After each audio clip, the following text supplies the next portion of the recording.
Air? Okay, I think we are live now. Hello to my first live stream, and here I got two guests right now, Vincent and Amos, and we were just talking about economics. So Amos was talking about, just start.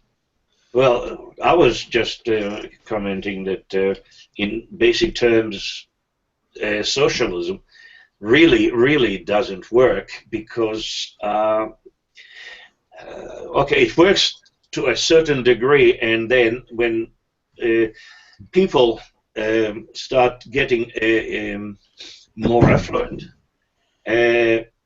suddenly that's what's happening in Europe now, because you have to, and I think what Mama Merkel does, whether you like it or not, she's importing voters and cheap labor. Yeah, I totally agree. Yeah. Well, I think she made the claim that it was to balance out like the birth rates in Germany, although it's most likely bullshit. Yeah, it is. I mean, look, there is no two ways about it. Europe would be a white minority within 100 years. You guys just don't spawn enough children. No, you don't. You don't. No. It's just fun. It's just comically worded, but you are absolutely correct. That's why I started early. You want to have welfare. You have to have somebody who pays taxes. Yeah, and I mean, our province in Canada, we have the lowest GDP and the highest welfare consumption. So we're definitely the most poor province in Canada. Well, you ain't going to get money out of me. I can tell you now. Yeah, I'm not a big fan of the ruthlessly high taxes. And to balance everything out, I was looking at our budget this year. It's 50% supported by taxes because our province produces oil, and that's worthless right now. Yeah. But yeah, it's left awful here, and we have social justice protests going on all the time. They're like anti-austerity, and they don't realize that the policies that are put in place are what's caused the taxes to rise. Well, basically, you have to have some sort of a safety network because, let's face it, the population in Europe, for that matter, America and here in Australia, the population ages, right? There are a lot less youngsters now that take menial jobs. Everybody wants to be a CEO. Yeah, especially when it comes to start at the top. Especially when it comes to cheap. Oh, I'm sorry. Sorry, we had a bit of a lag here. Continue talking. No, you have people that are trying to. The kids today, they want to start at the top, and it doesn't work that way. Oh no, you definitely need to work your way up from the bottom, like all the hard labor jobs and all that stuff. Moving boxes, being a doorman. I mean, I was a dishwasher forever. Yeah. So this is the reason why all those refugees coming in droves. The unfortunate thing is, sorry, is that you nobody check who they are, and that's why you have all those problems in Europe. Well, I mean, I've seen some stats. I don't know how accurate they are, but there tends to be a high trend of migrants coming in and just like sitting on welfare, which I mean is that's not going to do much. Yeah, well, there are a few aspects to that. One thing is, of course, that there's a reason why Germany is the #1 destination for migrants and for refugees, whether you will call them that or not, as well. And that is that Germany actually has a rather comparably mild policies when it comes to asylum seekers. We have big scruples when it comes to sending them back, and that's been the case for a long time, I think. And the other thing is, of course, that our welfare system is pretty, I would call it welcoming. It's not necessarily the one that pays out the most for the average citizen, because we have had huge cutbacks 20 years ago, a long time ago, done by the German Social Democratic Party. And right now, part of the reason why so many people, refugees, migrants, came last year is not only the German welfare state, because of course you will always have a number of people who will say, all right, it doesn't really, I don't have a benefit if I actually work right now, if I can make the same money that I would get making a shit job, doing a shit job, if I just get welfare. But the number one thing, as far as I know, that really drove refugees and migrants here last year was that Angela Merkel very publicly presented herself as Amos said earlier, Mama Merkel, and that did actually have an impact. And I think part of the reason why we don't see many migrants coming here right now is not only the deal with Turkey, but the signal that has been sent that we don't actually really welcome people anymore as a abstract state idea of us. But so yeah, to what I wanted to say actually, sorry if I is that staying on welfare is not necessarily the number one goal. If people start working, you just need people to do shit jobs, and enough people are going to do it. That's the bottom line of it. So it will pay out on that level, whatever the case may be, however many people are going to be on welfare in 10 years. Well, I mean, the good way to offset that would simply be like test for drugs, and if you're able-bodied, only allow welfare for so long. Because you don't want people to just sit there and get just barely enough to live. And it's not just bad for the person. It drags down the economy and everybody else with it, because you're essentially stealing money from people to support them. Well, yeah, sorry, go ahead. Yeah, look, I hate to say that. But really what's happening is because of the government pandering to the big businesses for the bottom line. There is a reason why they are outsourcing cheaper labor, because there's no cheap labor in the countries, right? Yeah. America doesn't have cheap labor. Let's face it, they don't. And if it has, it's not enough. Same as in Europe, right? So that's why this globalization is what really people don't. I don't think people have the right understanding what it does. It's more like, excuse my English. I mean, it's not my mother language, so I'm sometimes lost for words. But you have this bitterness in the country. That why the government sends the jobs overseas. The simple reason we can't find the workers. So I don't know. Maybe I hate to say that, but maybe the solution is nationalism. Well, yeah.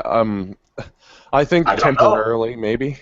Like that's what I mean. Like if everybody just shut their borders for a short time, fix their own stuff, and then open them up again, it's probably the most. I don't know if it'd be the most reasonable, but it'd probably be the most effective for solving the issue. Okay. I'll give you the what happened in Israel when it started up in '48. Most of the immigrants to Israel were from European countries, obviously, and again, because of the war and all those casualties, there weren't many youngsters that could work in menial jobs. What was lucky is that all the Arab countries expelled all the Jewish population from their country, and lobbed it on Israel. So slowly, we started having a cheap labor, if you will, and smart management or higher echelon management to start working things. And slowly, we started to work the system. And now, from my understanding, they have now people from Philippines and other cheap labor coming from all over the place because they can't find cheap labor. So there was a cycle.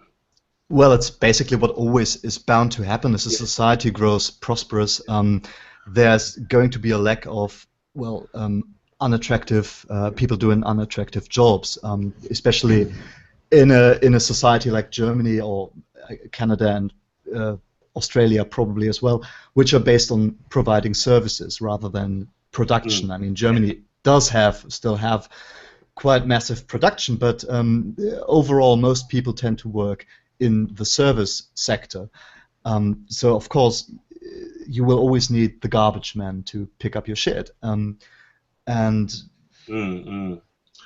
mean, this is why a lot of corporations and I think even some public sector companies are swapping to automation. They can't afford to hire people anymore, and it does also diminish jobs. And a lot of policies that the government tends to do, they'll borrow a lot of money and then they'll waste it. I mean, like, look at Trudeau here in Canada now. He well, I think he outsourced 3.2 billion over to you guys over there, TC, and well, he's working on transit, which is fine if you want to get to a job or get around, but it's not really job creating. And he's also done it's something to do with supporting like single parents. And I mean, we're in a recession right now. There's no sense in doing that at this point in time. I mean, I'm all for helping people out, but you kind of gotta fix everything first, right? Oh yeah. And I mean, we're in debt, and after with prosperity, inflation naturally happens. So you're supposed to raise wages along with it to balance everything out. So when you go to the recession cycle and everything slows down, it goes back to recovery and then to prosperity in one big circle. But it looks like he's going to push us into a depression. Yes. Yeah. But look, I don't know if you heard of one of the YouTuber, Howard Bloom. No. You heard? No. He has this idea that the big depression in the 30s started in a little back in Austria. I don't see the I'm not familiar with that side of history. But he reckons that it started in order to prop up small banks. Big banks went into debt, and then the whole thing collapsed around the ears. A banking bubble? I don't know. Sorry? A banking bubble? Something like this, yes. Because one small bank went down, so bigger banks tried to prop it up, and that didn't work, so they went under. So bigger bank yet tried to prop up the smaller banks, etc., till the whole thing collapsed. Yeah, and then they needed a bailout, I would assume. And well that was. There's nothing like a good war to kickstart the economy. No, that's a Jewish saying. That's a Jewish saying. Nothing like a good war to start up the economy. Yeah. No, sorry to say it, but that happened in Nazi Germany. Yeah. Suddenly there was work and prosperity. I mean, it was artificial, but still. People seem to be you have to work, pay the auto somehow. It's interesting that he has a theory about the 30s. over in America right now, they're starting to get another banking bubble, and if it goes the same way, it'd make the dirty 30s look like a joke. I'm hoping they can deflate that. And I know Deutsche Bank over there is going under too. They're going to need, what was it, 150 billion euro bailout? Yeah, they've been deep in shit since the 2008 housing collapse in the US, because they've been one of the major players in the whole dishonest dealings that had been done. Well, they've got what is it, 52 billion in derivatives. That's disgusting, even for a bank. And they've got more liabilities than assets. They're pulling in less than they spend out, and they gotta fix that stuff. Yeah, the problem is how. Well, we have the same problem, maybe not on that scale, but our national debt is huge. Yeah, so we have the same problem. I have no idea how they are going to correct it. They're gonna, well, I mean, like, they'd be dragging the whole economy under, because the banks kind of prop up everything, including the government. So they're going to have to either start spending wisely or kickstart the economy, and that's going to be painful on a lot of people. There's going to be a lot of belt tightening. Vince, are you suggesting that they are about corrupt politicians? Do you think such a thing happens? No, that would never happen. No, that would never. No, I didn't think so.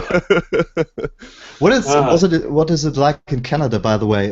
Do you have similar problems to the US when it comes to the legalization of big donor money going into parties and funding campaigns, etc.? Because to me, as a European, that seems to be one of the major problems that the US political system has when it comes to the, unmasked corruption that you see on a federal level. Is it similar in Canada? I'm actually not. Citizen United, is it? Yeah. Citizen United. Yeah, the Supreme Court decision, right? Yeah. I'm not quite sure how it is in Canada. It's not something like we have the first past the post system and a constitutional monarchy, and America's a republic. I'm not sure how donors work here. Mm-hmm. I mean, I've been following American politics more lately, and occasionally looking at the disgrace that our prime minister is doing. But I mean, we're tied to the Americas through trade, right? So it's not going to be. It is in our best interest to observe America too.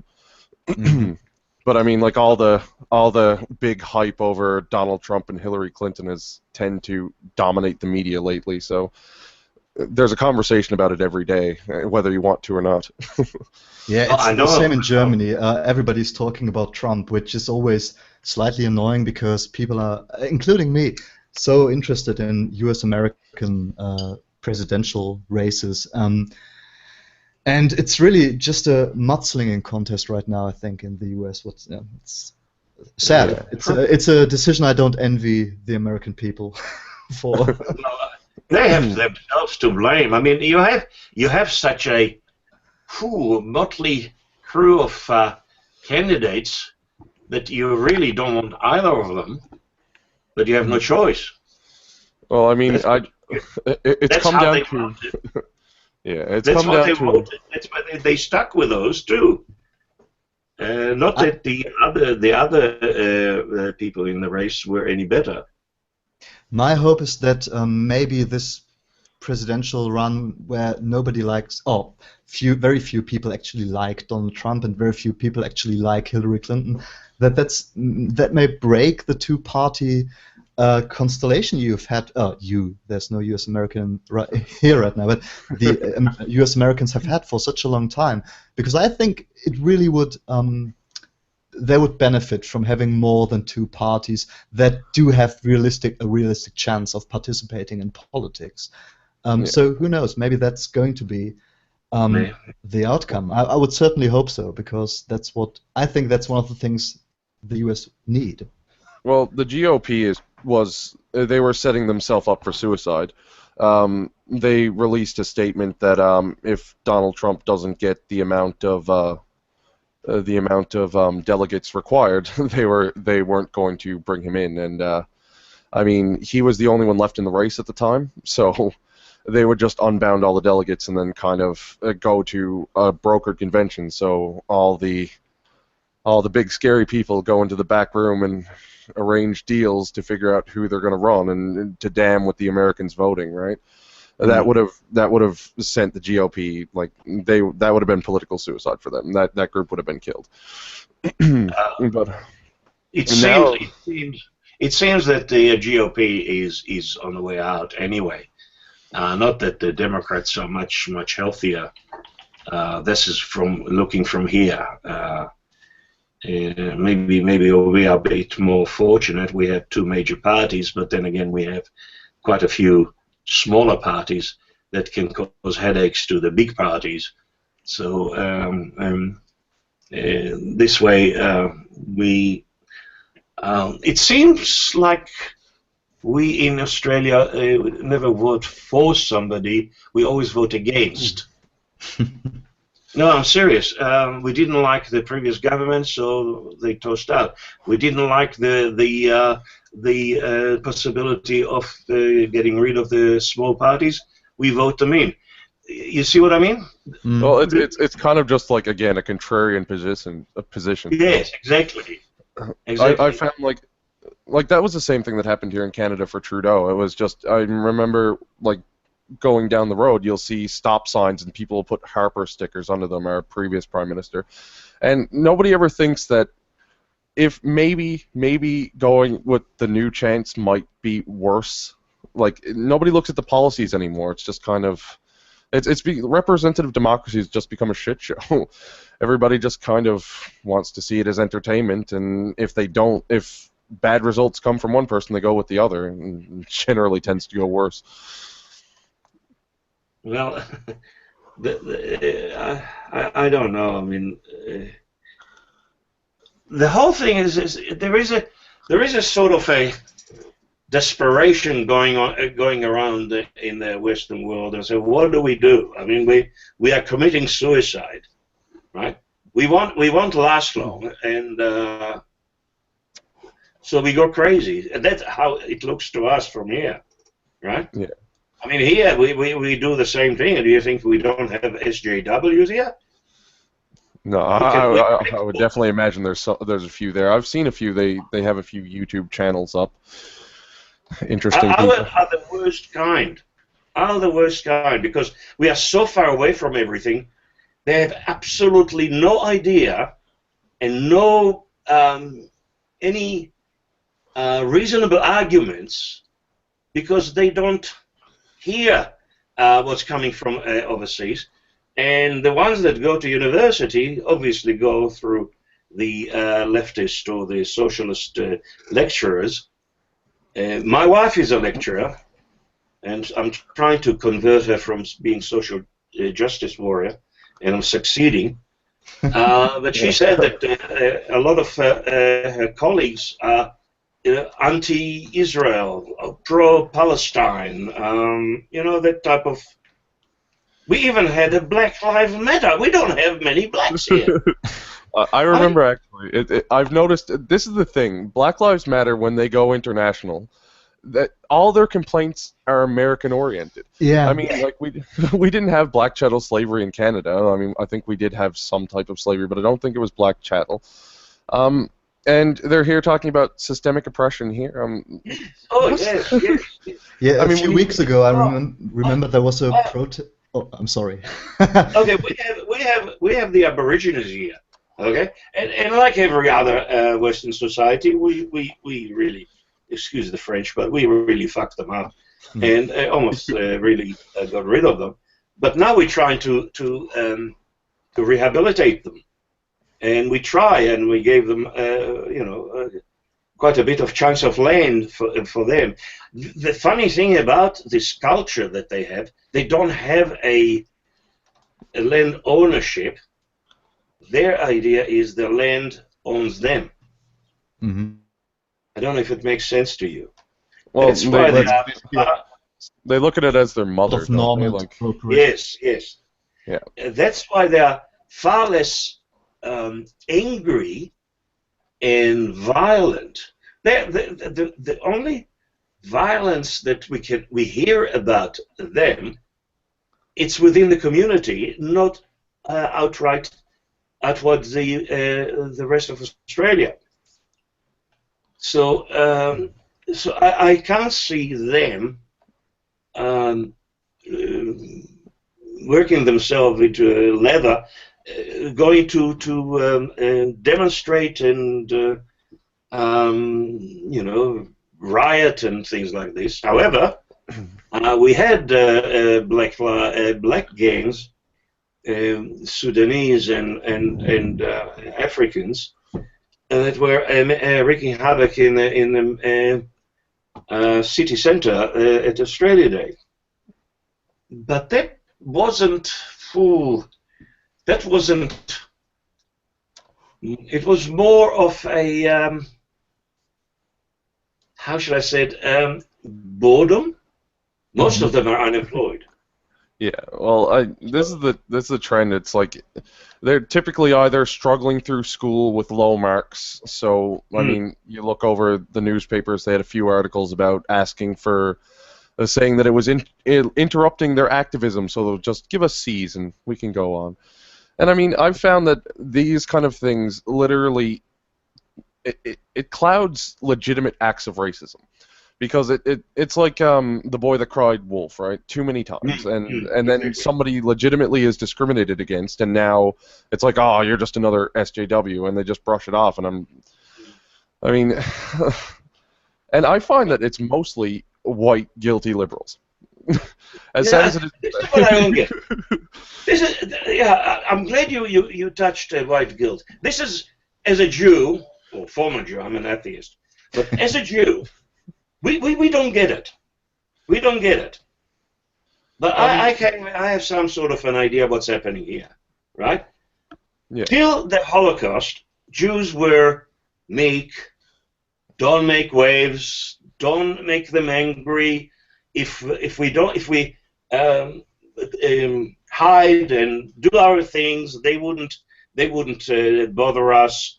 Okay, sometimes they have a pogrom and they kill a few thousand of us. We'll get over it, right?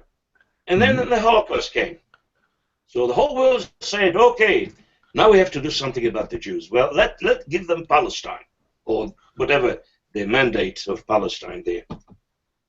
And suddenly we came with the phrase, never again. And we really meant it.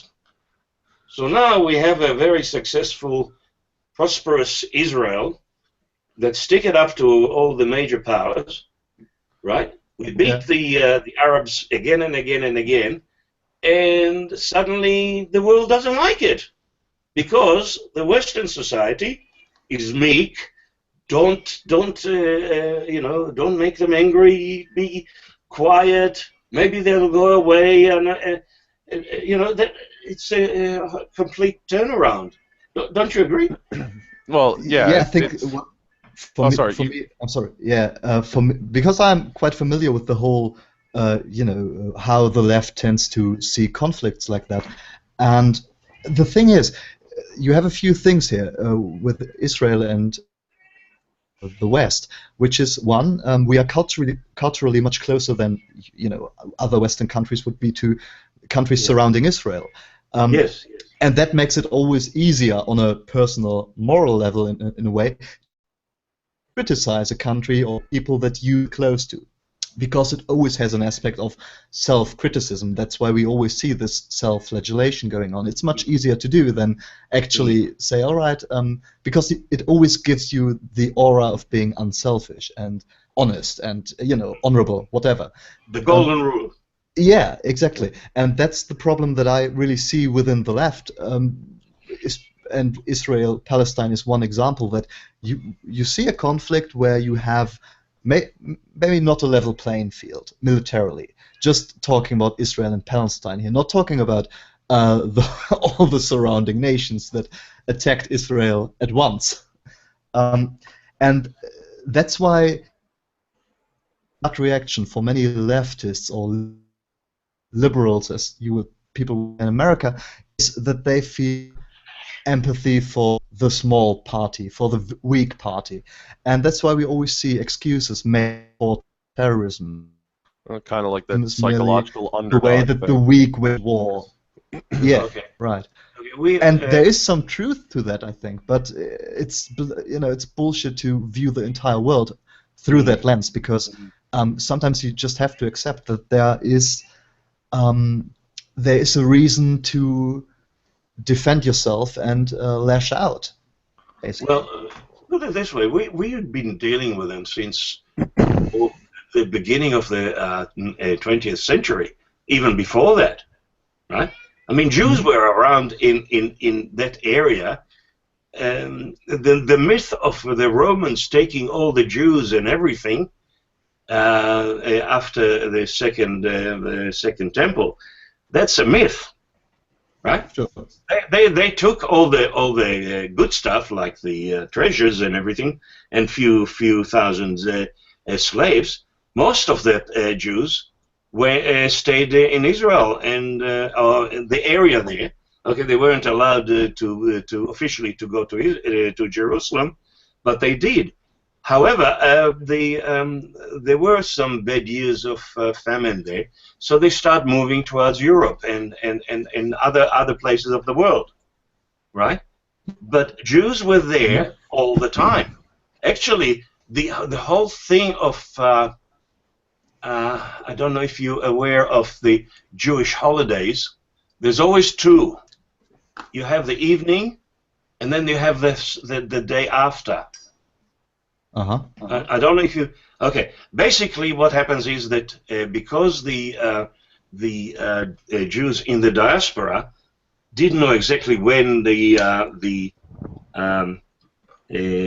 holidays supposed to start, so rabbis from the Jewish community in the area send what do you call it? Anyway, they went around to tell them, okay, here you have to start now. But because in those days most of the towns in Europe were surrounded by wall, and in most cases those people came and they were left outside. So in order to include them, they had another day, the next day, to include them in the celebrations. And it was going there for 1,000 years. So they can say whatever they want. Jews were there all the time. Maybe not big numbers, but they were there. I mean, sure, you shouldn't move an entire people or religion from one place to another. Well, put it this way. The Egyptians, okay, allegedly, the people that went out of Egypt with Moses, according to the Bible, there were 600,000. Okay? Now, they didn't count the women. So let's say every Jew who could have as many wives at that time, as many as he wants, but let's say that each one had two, so you have 1.2 million women as well on top of that. And they also have their own slaves and servants. So you're looking at a population of about 3 to 4 million people going through the Sinai Desert that you see there, and not a trace of that type of migration is evident anywhere in the Sinai Desert. So the history of the reason. The same thing would have happened when the Romans tried to say that they took everything. Israel or the Jews during the height of the I don't know if you call them Hashmonaim, that Herod and everything, they were in the millions. There were at least 2 million men in that area. So, as you can see, so logistically was impossible. Yeah, I mean, of course, we are usually talking about a construct we would call the state of Israel vanishing, not about Jews leaving. I mean, Jews leaving all the entire area happened after, well, they were exiled from Islamic countries when Israel started to exist because they weren't allowed to live there anymore. I mean, that's exactly the ironic thing, that now that there is a state of Israel, most surrounding nations, or maybe all, I'm not that sure, said, all right, now it's a given that Jews just will have to leave our country. While we are arguing about Jewish settlers in the West Bank. I mean, which is an issue, which is a serious issue, I think, but we are treating both parties very differently. Yeah, no. Again, it's okay. I'm not condoning taking areas. I mean, let's face it. There is no other way. We have to be a two-state solution. The problem is they want only one state solution. But do you know that when the communism collapsed, there were about almost 4 million Jews from Russia came to Israel in one big chunk. Wasn't that a bit of a problem originally, where they weren't really welcome? I've heard that from a couple of Jews, people that they're called in German, people that arrived here after, who told us that they had relatives who really had a tough time originally when they tried to go to Israel, because they were seen as, well, Slavic people. Well, yeah, I met some of them here in Australia. I said, no, there was 50 people on one job, yada yada yada. But they managed. The thing is, which I believe a lot of Europeans here in Australia, there was a big thing that they didn't recognize the degrees, the academic of under the Soviet academics. Okay. And so here in Australia, they had to re-educate them to bring it out to scratch. In Israel, they said, okay, what do you have? I'm a doctor in physics. Okay, we have a job for you here. You know, they didn't fuss about you have to have the proper degree or the proper education. If you knew what you're doing, you're employed, and that's how it is. So they employ especially in IT, they rather employ army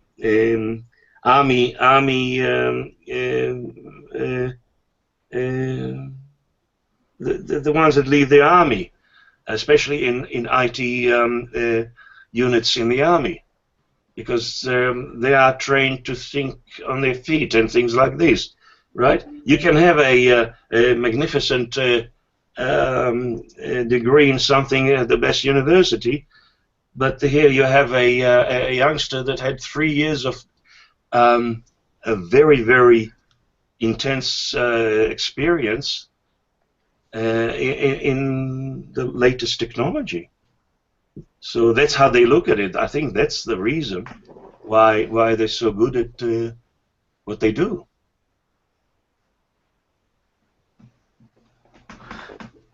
Go. Say something.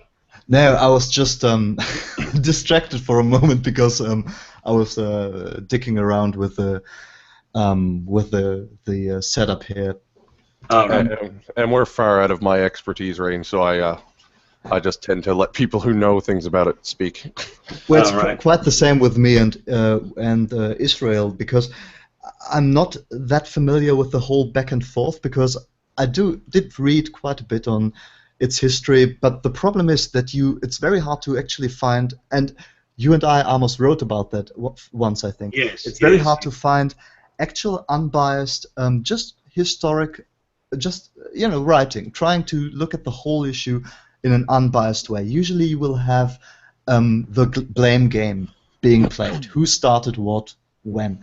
And it shows how massive this conflict still is, that people still don't manage to look at it fairly and just say, all right, here's what happened and here's the general chronology of the events. So I prefer to just listen for now too when it comes to that. TC, there is you can't really solve the problem there by not blaming each other. The problem is that I don't know if you ever have you heard of the YouTuber Andrew Claesson? Andrew No. Okay, he had a very funny video, the solution to the Middle East. Give everything, you know, from Turkey down to Iran, give it all to Israel, and everything will be fine. Right? Under Israel, everything will be fine. There will be no problems. It'll be prosperous, etc., etc. It was very funny. Mm-hmm. But if you want to have, if you really want to know from someone that has, well, still in Israel, and he's absolutely clever. I think he's one of the most clever persons I've ever met, or I haven't met him, but I come across him. Johnny Versity. Yeah. Johnny Versity is cluey, very cluey. He delves into physics and chemistry and history, religion. Very funny, very cynical, but he's actually crude too.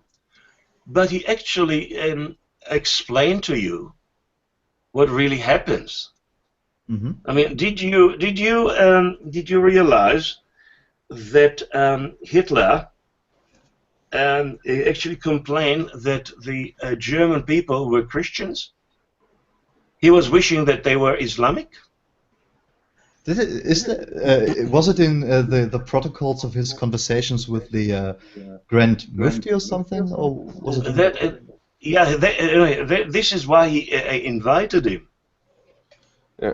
I'm not I'm not very well versed on this, but I'd heard that he just want to expel the Jews during that time, and that person had convinced him to kill them or something. Again, I'm just speculating.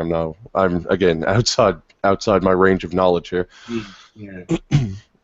So this is really it's not that they have to have this much land and we have to have this much land. We have to have land.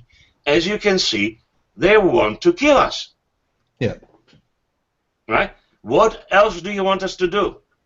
Well, when I'm talking about not playing the blame game, I'm not talking about not, passing moral judgment or saying, all right, this is how parties behave. What I'm talking about is that usually if you want to, solve a conflict would be too much to ask at this point, but want to understand what's happening.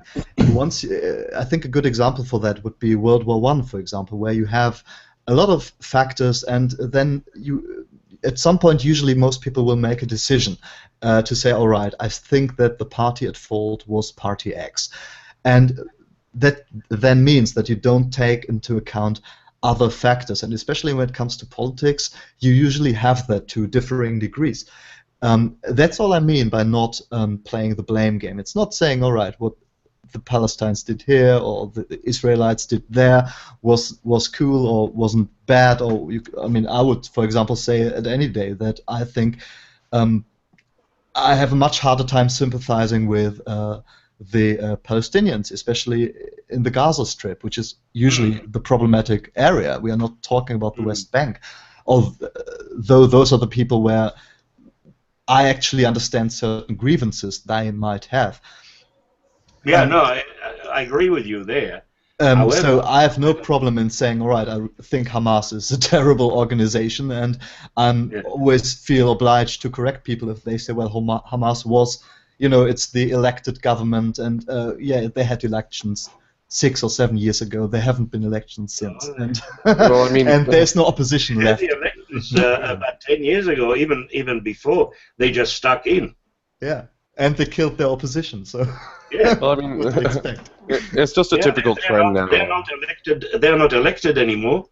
Although now what's going to happen, because they are going to try and have elections there.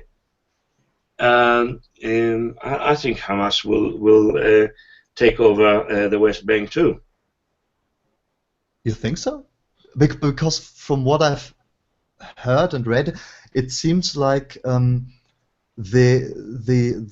Palestinians in the West Bank don't really sympathize too much with Hamas. That's what I knew, because that basically that there had to be a three-state solution at some point, because the West Bank Palestinians and Gaza Palestinians have grown so apart from each other that they are have so very different interests at this point, and Palestinians in the West Bank see the shit that's happening in Gaza due to Hamas. So, is it likely?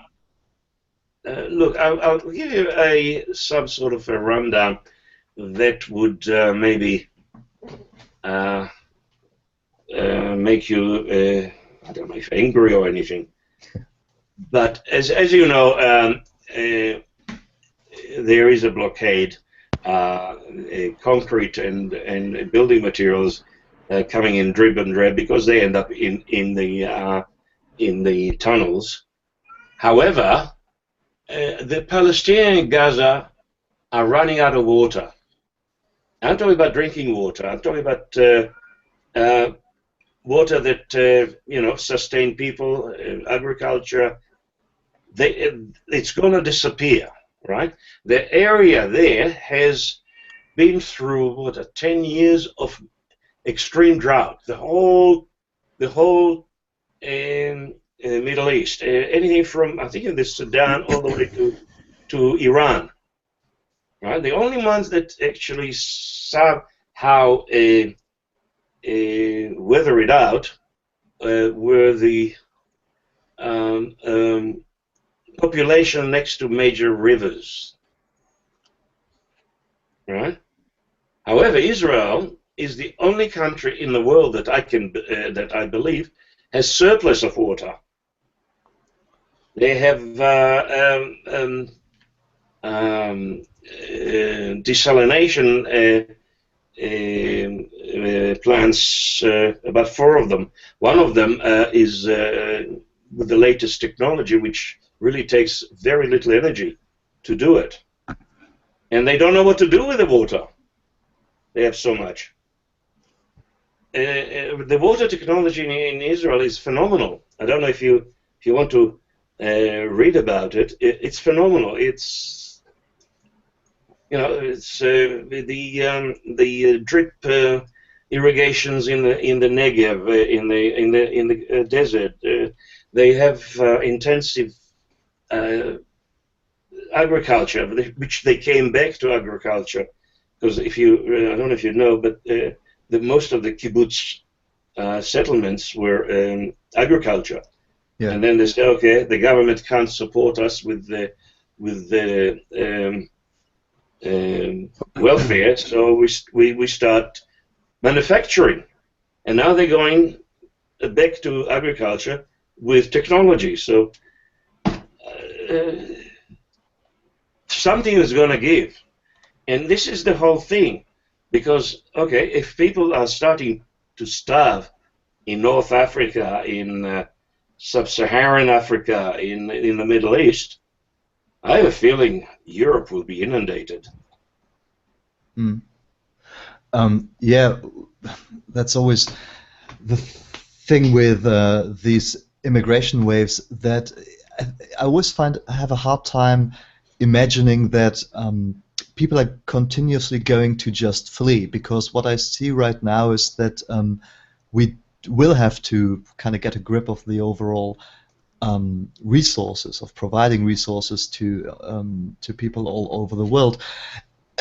But there actually have been models that attempted to, make certain Saharan areas more fertile. So these things are still going on, but they had been going on, but right now I think they are on hold, which I don't understand. I know that there have been projects. That there was some project to do with that, actually established by Gaddafi, if I'm not mistaken. I don't want to give him credit for something he didn't do, but he actually attempted to,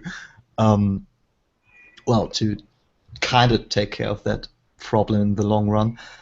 But yeah, I mean, immigration is going to continue. So. Oh no, I'm not talking about a million here, a year here. I mean, I'm talking about tens to hundreds of millions of real refugees, looking like the Jews that came out of the concentration camps, starving, desperate. You're looking at famine on such a scale that the world has never seen. Right? It's a I don't know. Look what happened in the Sudan now, right? Mm-hmm. They all have oil, but they can't manufacture it because it's so cheap. Everybody has too much oil, but nobody has too much water. We're doing the exact. Water will be the black gold of the future.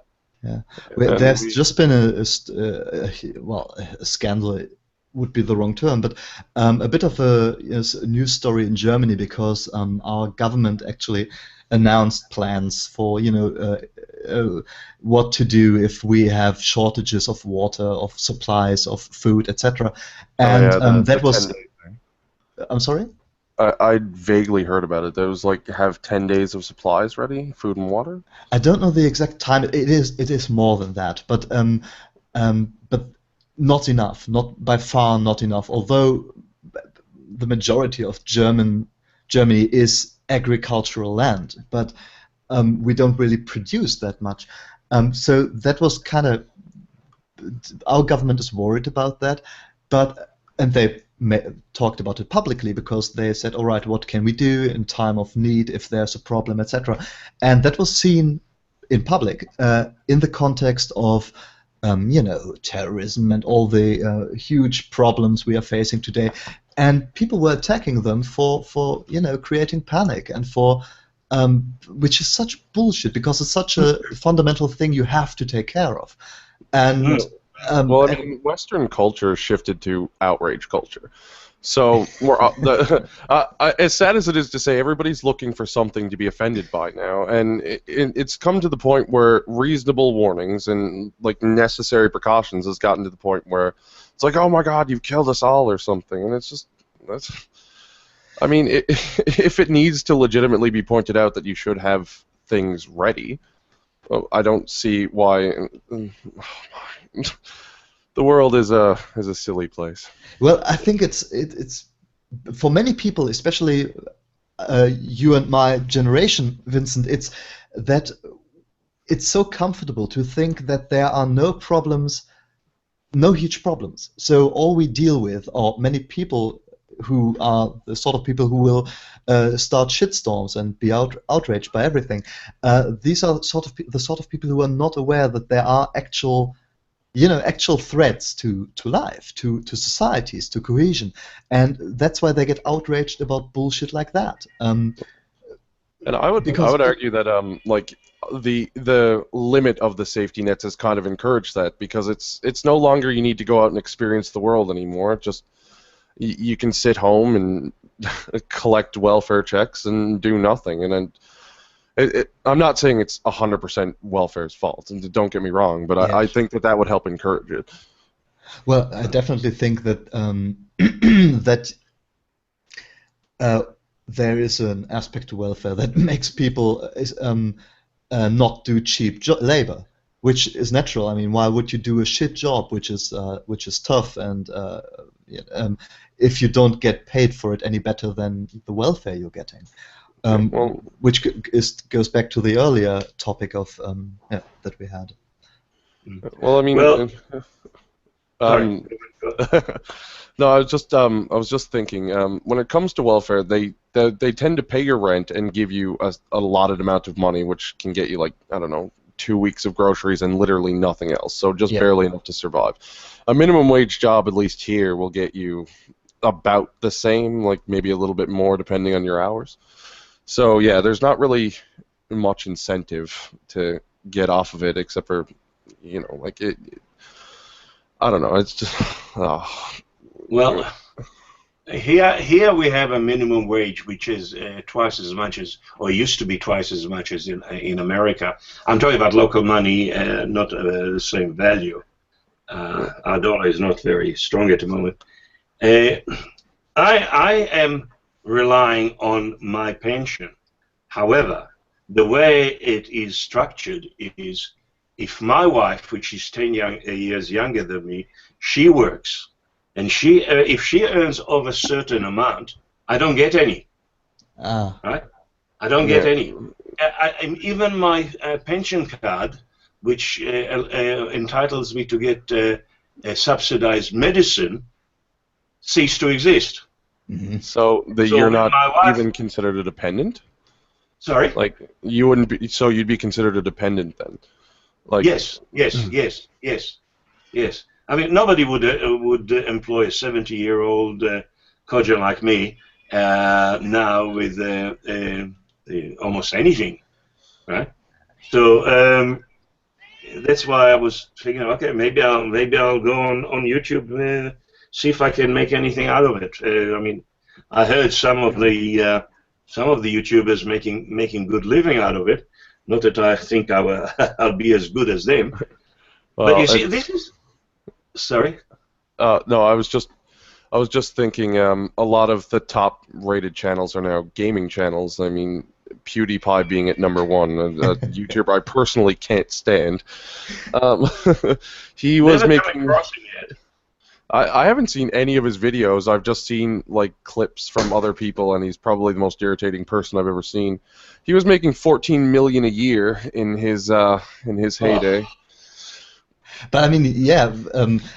But when it comes to political stuff, I don't. I would be surprised if. Do you think? I mean, that Sargon of Akkad can live off YouTube? I mean, well, he's got, I think it's over 400,000 subscribers now, and he's got a Patreon going, and I would imagine, like, I'm not sure if he has the tip jar set up, so. Oh yeah, I always forget that there's Patreon, because the ad revenue, as far as I've heard, is shit, which is why I didn't even haven't actually considered even doing that. You know. Well, I'm just finding my way around at the moment, and I've just started today. However, I know that Sargon of Akkad, I think he had a six-figure income out of YouTube, from what I understand. Oh. Who else? That TJ, the amazing atheist. Yeah, he's self-employed there. He doesn't need any extra income. Another person I have a general distaste for personally. Yeah. Who? TJ. Yeah. He's not a big fan. He's noisy, and he's crude and rude, but sometimes he makes sense. What do you think of AIU? Well, there's okay. Did I hit the nerve? Did I? Well, no, not really. I'm subscribed to all his channels, which means something. All 4 of them, or what they are at this point. Why I was kind of going like right now is that I chose not to discuss the whole doxing drama, because just very roughly I dislike the giving publicizing names, although in most cases, as far as I know, it was names that were somewhat public anyway. But I do think that AIU uses it a bit of an intimidation tactic and chest beating, which I don't think is sympathetic, but people made a huge deal out of it, I watched Trout and T's videos. I watched even Uzalu's videos on that, and Naked Ape. No, Naked Ape. I can't hear the voice. It's just seriously, it's not a diss. I just can't listen to the voice. Grating, isn't it? Yeah. Yeah. And yeah, I think AIU. I like him. He's Yeah, me too. He's You not- know, he banned me. He did what? He banned me. Why? What did you I had do? an issue with him. I had an issue with him, and he said, "Okay, if you send me another email, I'll ban you." So I sent him another email, and then I got a thing that you are banned. However, for some reason, his request for Patreon was still there. Yeah. Right? I don't know if you realize, but so I sent him a tweet. So that's very, very, very telling that you don't want to hear from me, but you still want my money. Well, I was guess that's an reinstated automated process, isn't it? I mean, Yeah. I you have no idea. use that either. But now I'm on a good book, I guess. But no, there are some weirdos over there. There are some weirdos. Yeah, actually, I do like Crowton T. I do like so do him. I. Yeah, he's very, very clever. Love the English guys. Love Benet. I love who else? Ooh. Who else? TLDR. Yeah. TLDR, yes, I love him. There's another one. If I change, I have a Mac and I have tags on the top because I'm not familiar. If I'll get out of this one and let's say click on another tab, would you disappear? No. You can just get back. I think no, should be all right. Yeah. Oh, well, I've been browsing along like all sorts of different things during the chat. So hold on, don't know. Yeah, sure. Who is? I tell you what, that I'm very impressed with is X17 Apologetics. Who's that? I don't know him. I hadn't heard about them Dr. either. David Wood.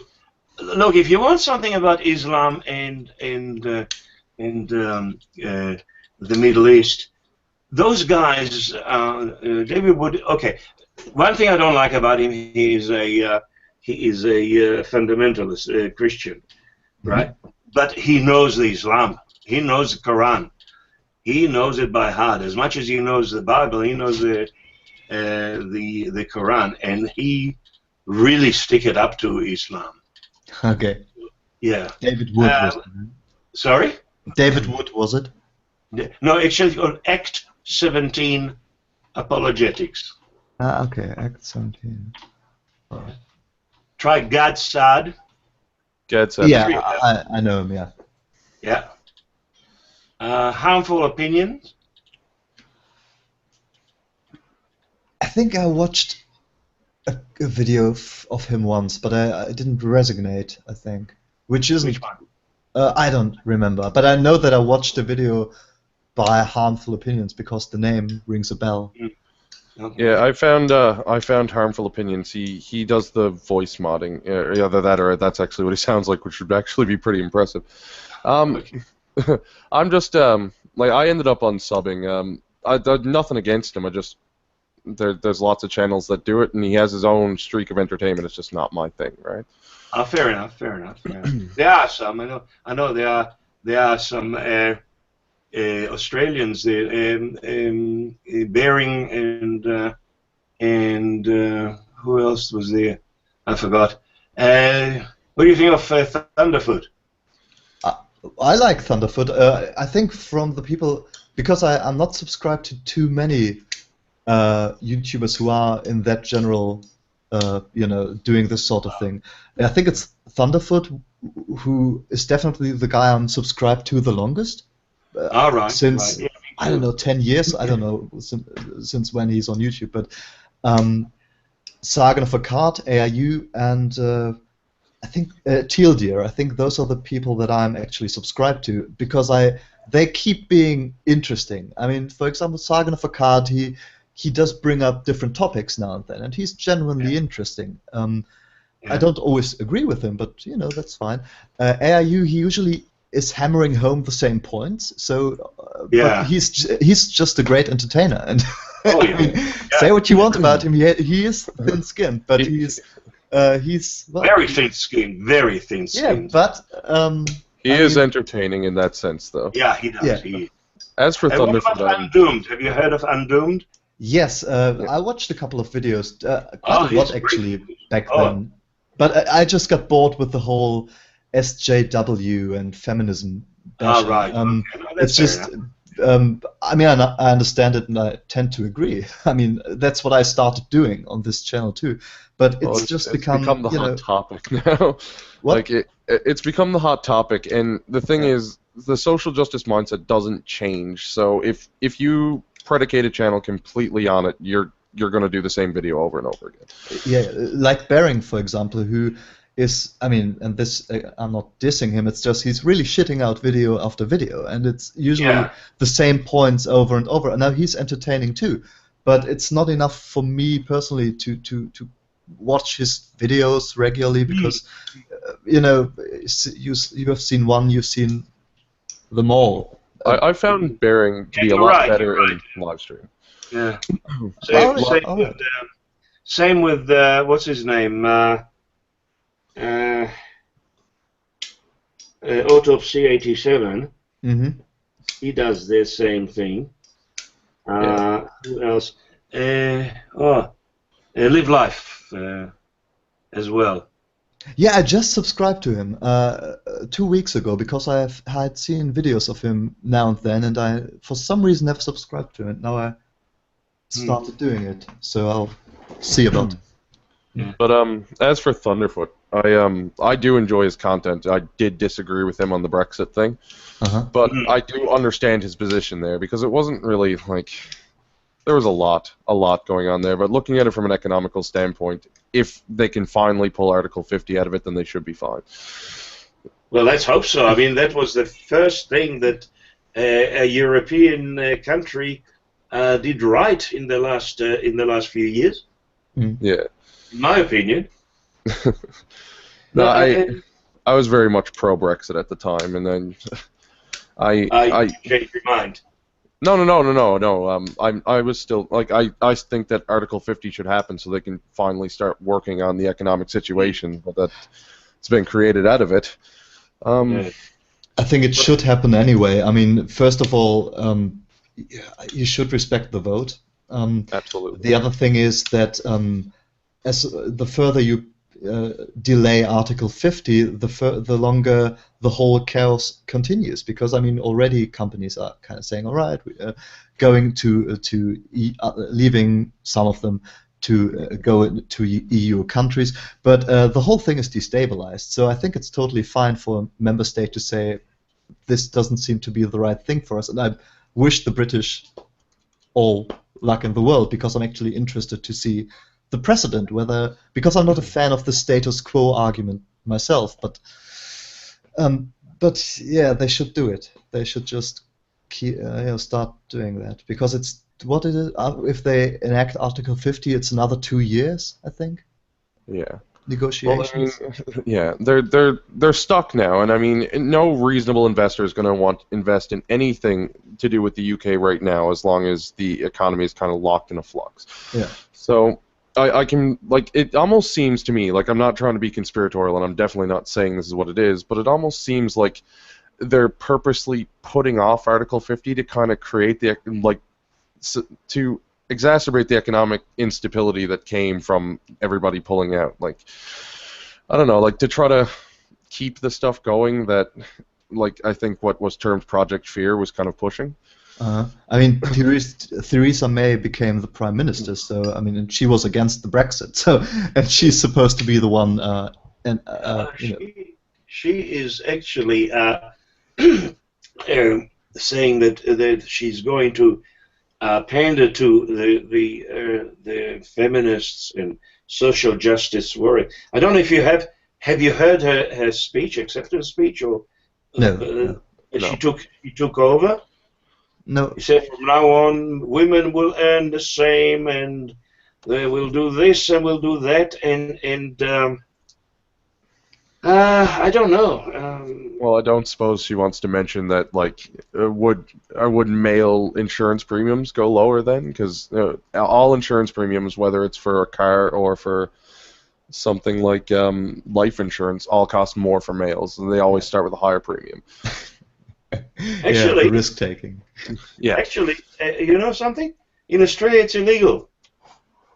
Has to be the same. Really? Really? Yeah, yeah, yeah. Oh wow. Because I mean, say what you And, want about inequality, but that makes sense. Oh, absolutely. And it's the same thing yeah, for like. more women graduate from university, but paying women and men by law has to be the same per hour, not earning, pay. Yeah, The sure. same. If you work similar work, you pay that much per hour, and you get men gets the same. There's something else that is bullshit, but they're harping on it as well. And you have the even divorce laws are much relaxed here. Most cases go 50-50 unless Well, there is a big. Sorry. That tends to be a better model anyway. I mean, if in a divorce it should be about 50-50, even child custody and stuff like that. Okay, my first marriage, I earned much more than my ex, right? So she heard I got some money from Israel. Suddenly I was very, very a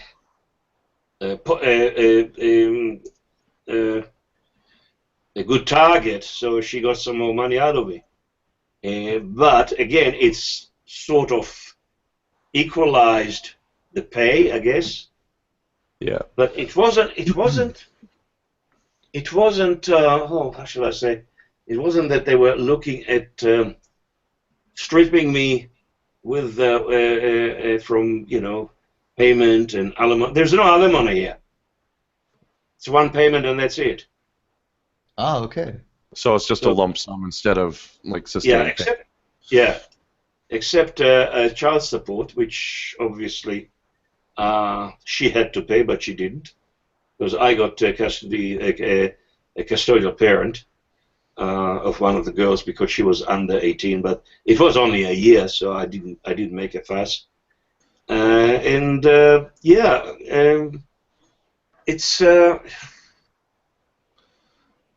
I have a feeling. Maybe it's Victoria more than anything, because I'm not sure if it is covered by the state. But was fairly amicable. We didn't even need lawyers. I mean, for the extra money we did, she did, but not. Yeah. I mean, like touching on topics now that are a hot button issue for more Western stuff with the MRAs, right? Yeah, I know. I don't know. Okay, the news here talk about women, domestic abuse against women. Hardly anything about men, and that is the travesty that I'm trying to get more information on. Well, we don't have male abuse shelters in Canada, but there's a whole bunch of female ones. Yeah, The statistics, like if you look at government statistics here for male on female abuse and female on male abuse, women are 5 times more likely. However, they don't take into account like a lot of men are less likely to kind of come forward with that, and they're also tend to be dismissed and not make it onto the books. I think it's like 86%. Yeah, I think actually, I downloaded statistics from the Bureau of Statistics, and it's almost 50-50. Yeah. I think the severity is mainly the main difference here. But I understand. I mean, how do you feel about it? Because I know that men can get raped by women. I know that men can get abused by women, mentally as well as physically. But even I do take these things seriously, but even I have a hard time empathizing with the situations in which this occurs. So I'm doing the sort of thing, for example, when it comes to rape, I'm doing the sort of thing that everybody would agree would be kind of shitty if you did it if a man raped a woman, which is kind of saying like, all right, he didn't actually, like I would say, all right, she didn't, hold the man down, she didn't better him, and he said no, but she just enveloped him nonetheless. And I have a hard time kind of imagining that scenario. But of course, that's a very chauvinistic thing to look at this way of looking at this. No, I completely understand. Well, men are built physically stronger. However, this is where you look at specific types of abuse. So the abuse with female on male in the physical sense it's almost always with a weapon. There's almost always something grabbed or shots to the testicles and stuff like that. And when it comes to rape, again, they use tools like drugs or heavy amounts of alcohol or like Ritalin and Viagra, stuff like that. Mm-hmm. So I mean, it's really hard to fight back against anybody when you're near blackout. Yeah, sure. It's such a fucked up situation that it gets to it, right? But I guess there's all sorts of financial, economical, psychological, and sociological pressures on couples today. Yeah. That I wouldn't say marriage as such, but even unmarried couple are under, and something breaks, and that's where the violence starts. Yeah. Well, it's a complicated mess, especially when you add marriage into the mix. Like I watch a lot of MRA and MGTOW programming, so I get a lot of that stuff put in. Honey badgers would be probably my best suggestion because they cover a lot of it. That's Lauren Southern. Strohan. What? Karen Strawman. Yeah. All right. Oh yes, she's great. Oh, she's great. I would have adopted her if it was legal. Yeah, she's probably one of my favorite YouTubers, and the honey badgers just in general, like Doge and God, I always forget her name. Professor. Oh, what's her name? Oh, she did some stuff with Milo. What's her name? Milo Yiannopoulos. No. The dangerous faggot. Yeah, Yiannopoulos, right? Yiannopoulos. Yeah, that's the one. Yeah, he calls himself the dangerous faggot. So I don't feel bad that I'm denigrating him. Well, I mean, it's just a word. I mean, his tour across college campuses was literally called the Dangerous Faggot Tour. So, I mean, this is the thing. I'm when it comes to all sorts of words like that, I don't see, like, from a logical standpoint, words shouldn't have any power over anybody. And from, like, if I was gay, I'm not, but if I was, and somebody called me a faggot in a legitimately insulting manner, I wouldn't care. I wouldn't be giving a bigot that kind of power over me, right? Yeah. And that's what I don't get. Like, everybody, again, like, it comes back to the outrage culture where everybody's looking for something to be offended by, and like, social justice in this, like, it's truly bled in with Marxism now. It is. It's created. Speaking of Marxism or communism, have you read the charter of Black Lives Matters, the demands? Yeah. Yeah, Steven Crowder did a video on it, and so did Sargon. I ended up going through it myself again. It's just they literally just basically, if you want to sum it up, it's give us a part of your country. Give me. That's I don't know if either of you visit 4chan at all. I tend to visit the politically incorrect board every now and again. They call them the Gibbs me dat, but I mean, if seriously, I understand the grievances. Right? I know that there's sometimes it sucks to be part of a minority which is which isn't too popular and which doesn't do very well and which commits a lot of crime and etc. And I get that, but this whole focus on police brutality, especially or alleged police brutality, is so ridiculous. It is alleged, yeah. Yeah, I mean, there are some instances, but overall, most stories turn out to be bullshit. Of course, most stories turn out to be justified shootings of well, again, like this goes back to how I said that they tend to poison the well and cry wolf too many times. If if a legitimate racist cop in America beats somebody up, the progressive left is going to say, oh my God, another example, because they've painted it as all of it is unjustifiable. Yeah. And the more further right are going to say, oh, it's just another scare because whatever, because there's no nuance anymore. It's been poisoned by like collectivist mindset. It's just it all has to be this or it all has to be that, and nobody looks at it individually anymore. Yeah.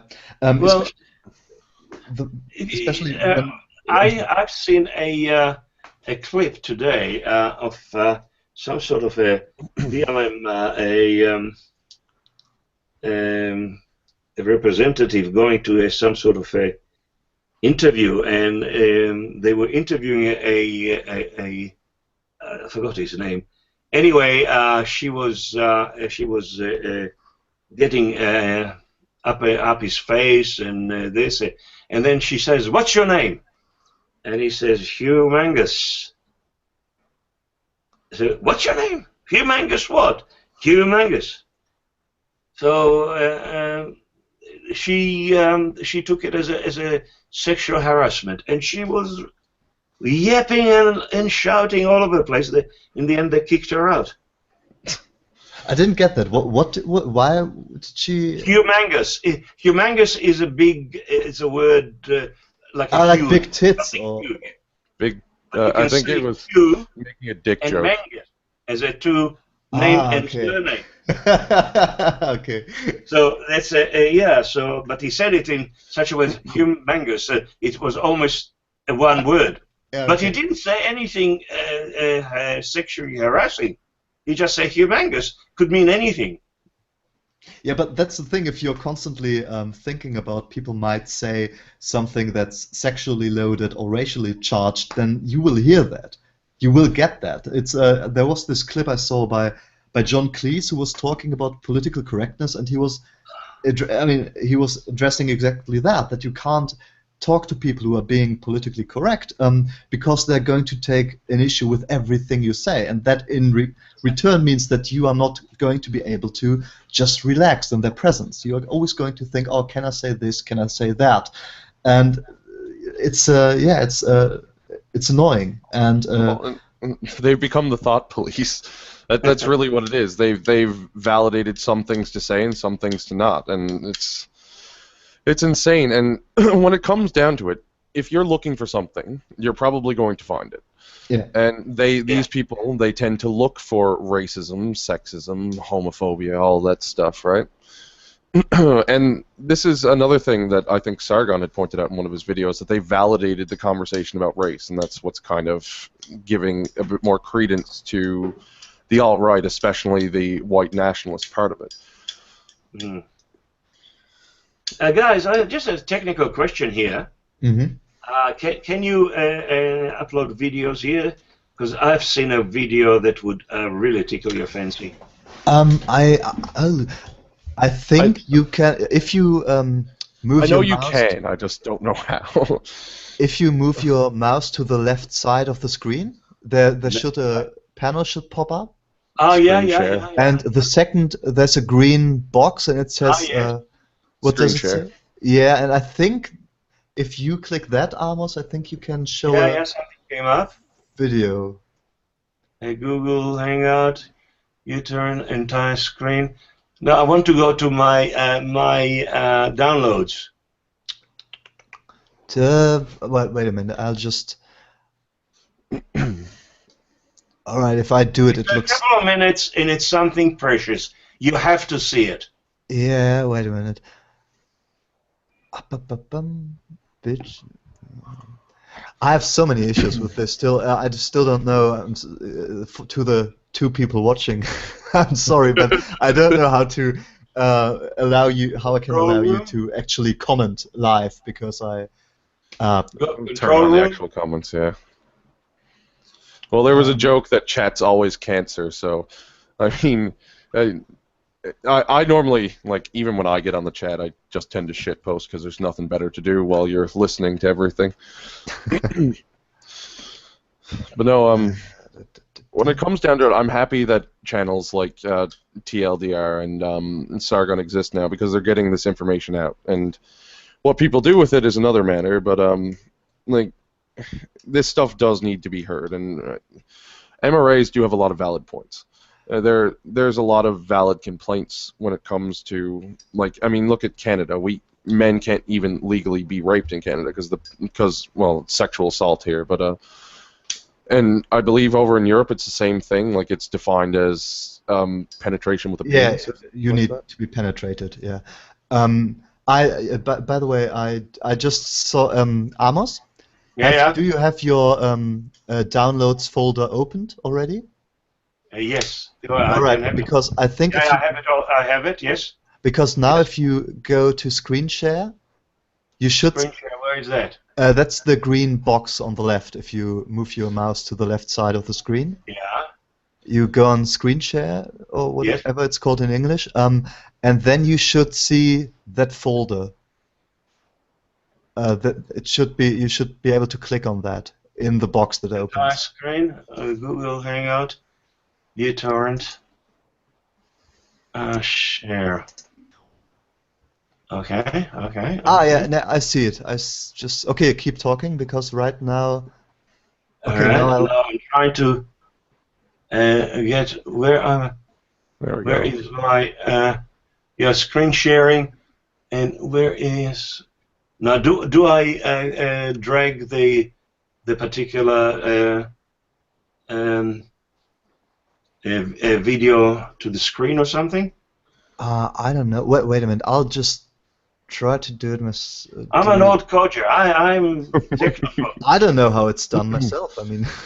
Well, are you trying to, like, you're using a Mac, which I'm not overly familiar with, but are you trying to play a video in the video playing thing there? Because this is. I mean, if I sat down for an hour, I could probably figure out Google Hangouts. But, Showcase. What's Showcase? Showcase. No, it doesn't. Did you hear that? Oh, this video. Oh, what happened? Do you see the video I'm sharing? Yeah, I did. And do you hear the sound? Sorry? You heard the sound too? No, there was two. It disappeared in. The sound tends to be the tricky thing. Like, again, the honey badgers have had a lot of trouble with it. But I don't know if either of you watched Steven Crowder. He did a the Cenk Uygur. Yes. Oh yeah. God. It was probably the most fantastic laugh I've had in a long time. Okay, guys. Sorry. Yep. No problem. I can't see your screen. Okay, if you have time. Yeah. There is a video that says ISIS entry to Eurovision. Okay, well. It's Israeli group. Yeah. And they, of course, they would have no qualms about offending anyone, especially ISIS. You have to see it. Okay. It's 2 minutes and it's great. All right. What's it called? Then I'll just link it. ISIS entry to Eurovision. Okay. ISIS.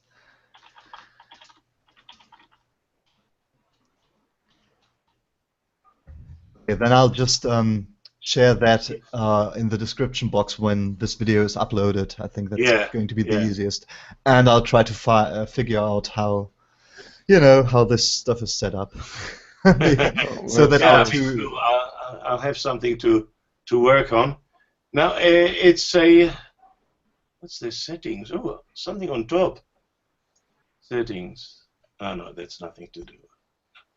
Yeah, that's just your audio and stuff like that. Oh yeah. Anyway, look, this is hilarious. It's 2 minutes, and really takes the mickey out of Europe and the Eurovision and ISIS. Yeah, we can trash talk the Young Turks for a second if you like. I mean, because you brought up Crowder. It's just very easy to do. Yeah. I mean, I'm actually surprised they still have so many subscribers. I don't know how many are just hate watching at this point, because I think there are still people who actually enjoy their political content as far as actual politics are concerned, but because their videos get, usually have the same number of views when they are uploaded for the first hour or so. But it seems to really be their core audience that's downvoting their social justice videos and feminism videos and Black Lives Matter videos, and so that's encouraging, I think. But the message, I mean, they just doubled down on it. I guess you saw the video Sargon of Akkad just made about where they were like, yeah, we are social justice warriors because we are superior. It's just like, yeah, okay. It's like how they self-delude themselves to some crazy levels. Have you guys seen him and Alex Jones? Yeah. Yes. Oh my God, that was fantastic. Listen, if it had been only Alex Jones and Cenk kind of chest bumping and yelling, I would have been fine with it. But Enes Kasparian with her hood rat behavior and Jimmy Dore, I mean, it was. Yeah, it's. I laughed personally. I have kind of like that dark sense of humor, but I just. It's amazing how, Alex Jones was clearly trolling the hell out of them, and it was amazing how it devolved into literally spitting on people. He spit. He's actually spit on him. But the Young Turks managed to make me sympathize with Alex Jones. I actually thought he was incredibly sympathetic in that clip, and I really don't like Alex Jones. I think he's an asshole. Me neither. But in that clip, he was so friendly and nice. No, it's I like Paul Joseph Watson, though. Yeah. From Infowar. I've taken an interest to the YouTuber Edgy Sphinx lately. He's I'm sub to him too. Yep. Thank you. I found his content hilarious and educational. It's like the balance, and this is especially why I like TLDR, because he keeps a bit of humor in there, but it really gets down to the facts. Yeah. And that's the stuff that I really appreciate, his sources too. And I mean, I even appreciate Stefan Molyneux for the same reasons. Yeah, me too, actually. In that case, you'd like Johnnyversity. Something that I could check out, actually. Yeah. He's very, very clever. He's actually quite intelligent. Which is saying something when it comes to YouTube. Well, he's in Israeli. What do you expect? Come on. Well, I mean, IQ-wise. Yeah, no, he is. He is. Yeah. And there was another Australian girl. I just subbed her last night. When I can't get her channel now. She's all for changing the freedom of speech laws in Australia, which I'm going to become a member there too. And we also have this new thing called the Secular Party. So I went to their meeting. That was about 3 years ago. And I sat there, and then the conversation was for hate speech. And the guy says, "Oh, I'm all for sorry, not hate speech, free speech." And I said, "Oh, I'm all for free speech, but that got me." I said, "Goodbye." Yeah, all you need is the but afterwards. Yeah, if you have the but, that's it. Finish. Yeah. Finish. Well, I mean, like, what was it? We had a website here, and they used getting an echo. Yeah, it's gone. They used it was like free speech within reason. Yeah. It's like free-range chickens, right? They say it's free-range, but they kind of keep them in a pen that's like 3 meters by 3 meters, so they can run around. Like, yeah, there's this organization in Germany which is sadly very prominent and always referenced in articles when it comes to harassment of people online, etc. and neo-Nazi thinking, blah blah blah, which is the Amadeus Antonio Stiftung. It's an organization which claims to be about treat people nice on the internet and don't say racist shit, etc. Yeah. But I think Kraut and T mentioned them in the videos a couple of weeks ago, if I'm not mistaken, it was him, and they are headed by a former Stasi employee. Oh yes, he mentioned that. Yeah. And a guy from the Verfassungsschutz, Secret Service, basically. Those are the people running this website, which is like, yeah, all right. If you hear people saying, talking, for example, about economic migrants, that should raise red flags. Economic refugees, this kind of distinction, because it's only far right assholes who do it, and that sort of stuff, and they. And that's the scary part of it. Now, I'm not worried about what I do. The only reason why I want to be anonymous is not that I fear being prosecuted. It's just that professionally, public image matters in my job, and so certain opinions may be unpopular. That's fair. So that's the only reason. I'm retired. I don't care. I have nothing to worry about. I'll never get fired from my job. I mean, if you like, Amos, you can talk a bit about what what you want to do with your channel, because I'm going to check it out later and subscribe. But just one quick thing before we do. Sure. With relevance to that topic, I had read an article not long ago in Berlin, actually, that someone had posted I think it was a swastika or something to do with the Nazis online. Their apartment and several surrounding apartments were raided, and their technology was seized. Yeah. I'm not sure what happened after that, but I was thinking along the lines of Big Brother stuff at that point. Yeah, I mean, we do have that precedent, especially when it comes to neo-Nazi stuff, because those were the laws that were enacted for good reasons. I think right after World War II, you obviously didn't say, all right, now all of a sudden you're a liberal society and you are allowed to say whatever you want, and we just hope that people are not going to stay stay Nazis. So I understand why you would just say, oh no, it's banned to raise your right hand, it's banned to show SS runes or swastika, etc., etc. I get that, but we have somehow missed the point where we should have said, all right, now we have to take care of the matter of the principle of free speech. We should have done that at some point in the past. Well, I mean, now it's actively detrimental, because a lot of people, like around, I guess, my age and maybe a bit younger, just in their early 20s and stuff like that, they didn't live through that, and now they're wondering why they can't talk about it, and it tends to drive people underground and lets something fester, right? I've spoken to a lot of Nazis, like legitimate Nazis in Germany, on the dark web, because I don't tend to cover that stuff on the clear web. Mm-hmm. There's a lot.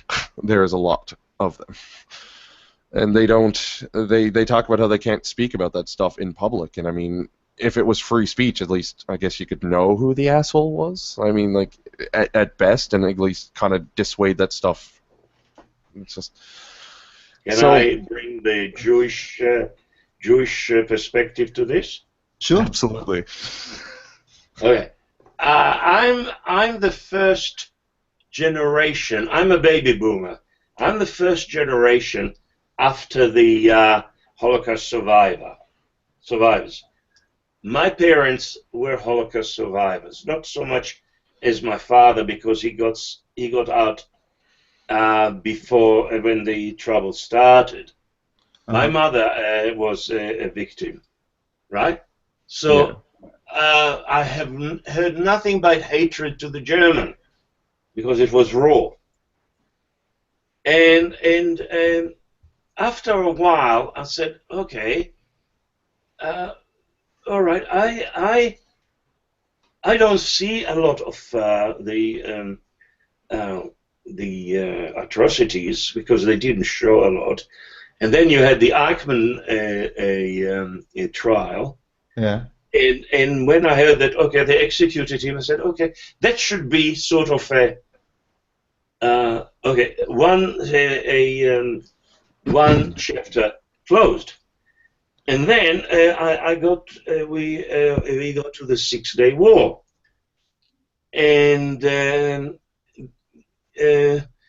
suddenly there was a thing in the paper that it was West Germany there sent a huge amount of shipment, huge, of ironically gas masks.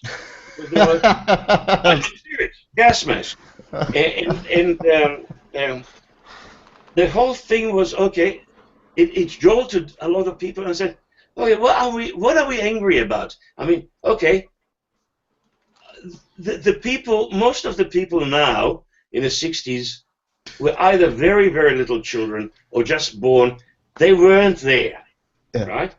And slowly, the younger generation in Israel sort of, okay, what's the big deal? And I think you'll find that Israelis now forgave the Germans. You don't have to feel, we absolve you from the guilt. You understand? You don't have to feel guilty.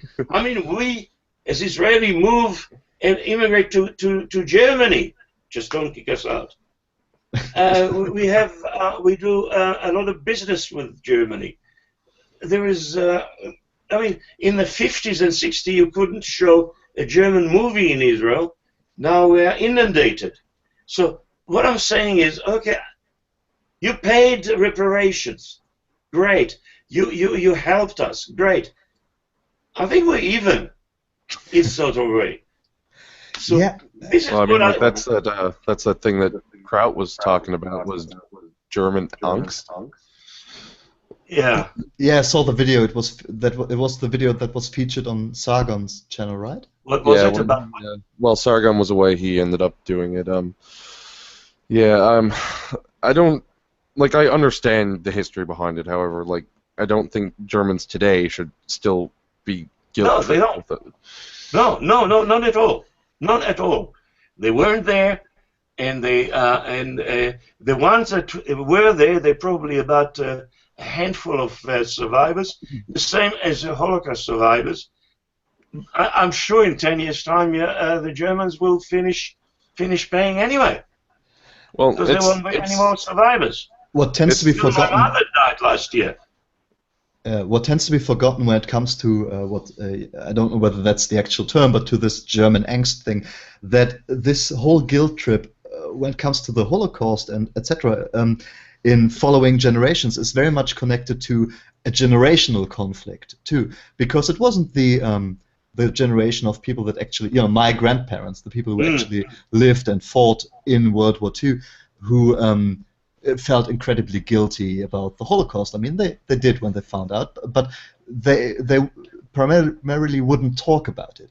And it was the following generation, the generation a bit older than my mother maybe, the students in the 60s, those people. Yeah. That was the generation which actually found out about the Holocaust, which wasn't taught in school as a historical fact. Yeah. And they found out about their own parents' moral history, so to speak.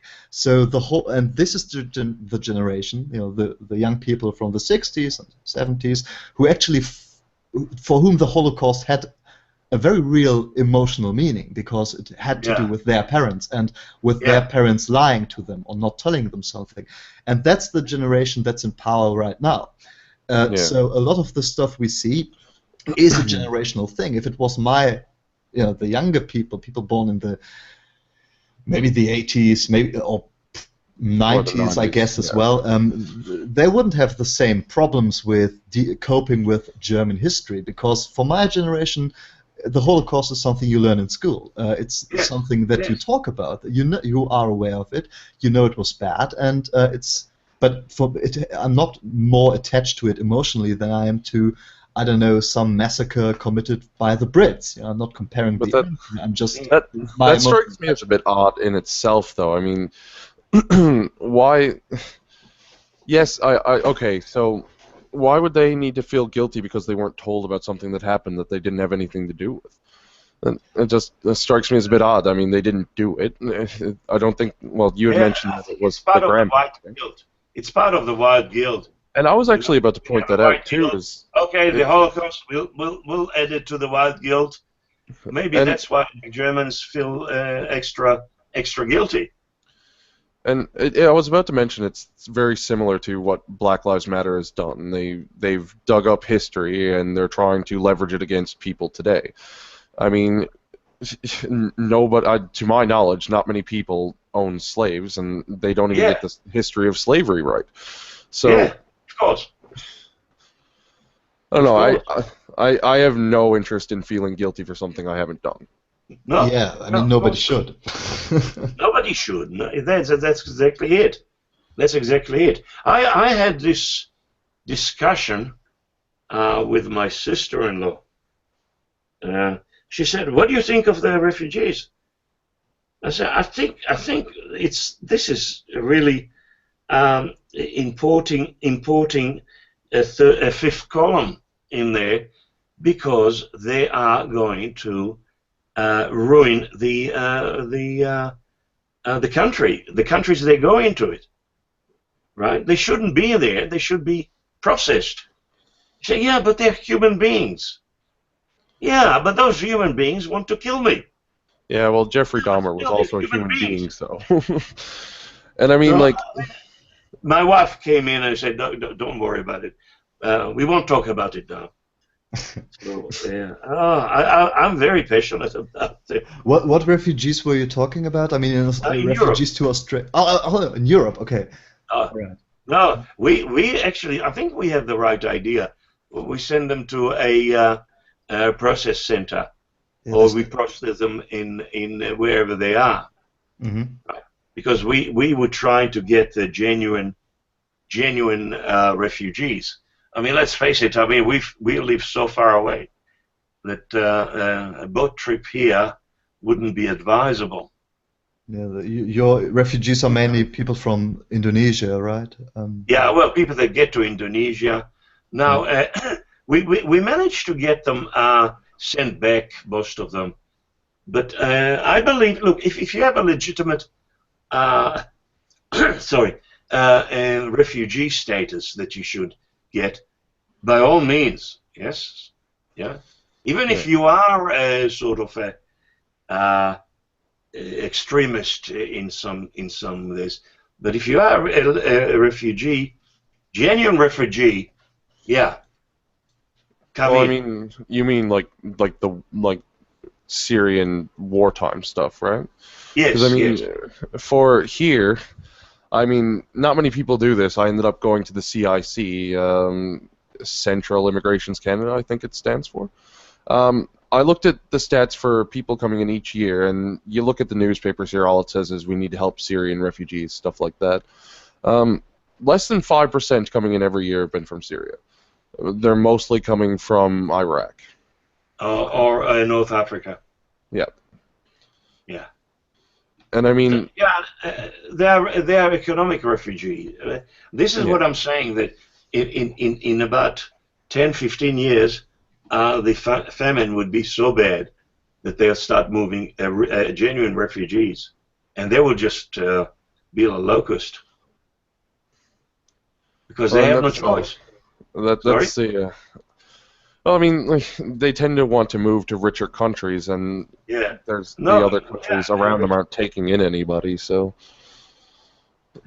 And the funny thing is that they want Israel to take some refugees too, and Israel doesn't want to, not without special conditions. No. You don't want to bring an Islamist that is hell bent on destroying Jews. Why would you let such a person come in? Sure. Well, the problem I see with the refugee situation in Germany right now, I mean, because it is mainly a German concern at this point, or it has been last year at least, is that the problem was, the huge problem is not taking in refugees and saying, all right, we take care of you for a while. The problem is the choice Angela Merkel made on almost a year ago, I think it was September the 5th, where she said, declared the borders to be open and welcome everybody. Which worked out great for Sweden. Yeah, I mean, have you seen who was it? This one Swedish politician who, when she announced that they wouldn't be able to take in any more refugees, she apologized. She was crying, yeah. And it was in tears, yeah. Yeah. Now Merkel wouldn't be like that. She's a tough. I respect her, actually. I think that was a huge mistake she made last year, but I have a lot of respect for her as a politician. She's savvy. She miscalculated. I'm quite sure about that. So I don't mind taking care of refugees if they come here. But if our vetting process was so delayed. I mean, I think 2 weeks ago, the German, the people responsible for vetting immigrants, had been finished, kind of doing the stuff, collecting the data of the refugees that arrived last year 2 weeks ago. The people that arrived in 2015. They had been delayed for all that time because they weren't prepared, obviously not prepared for over 1 million people. In the long run, I hope that we are going to be able to send a lot of them back. The more criminal-oriented ones, yeah. Sure. TC, look, if they are undocumented, they will just blend in, and you have Buckley's chance of finding them. It's the same as the undocumented in America, right? Yeah, of course. Yeah. You can't find them. Suddenly you have people that have no papers and no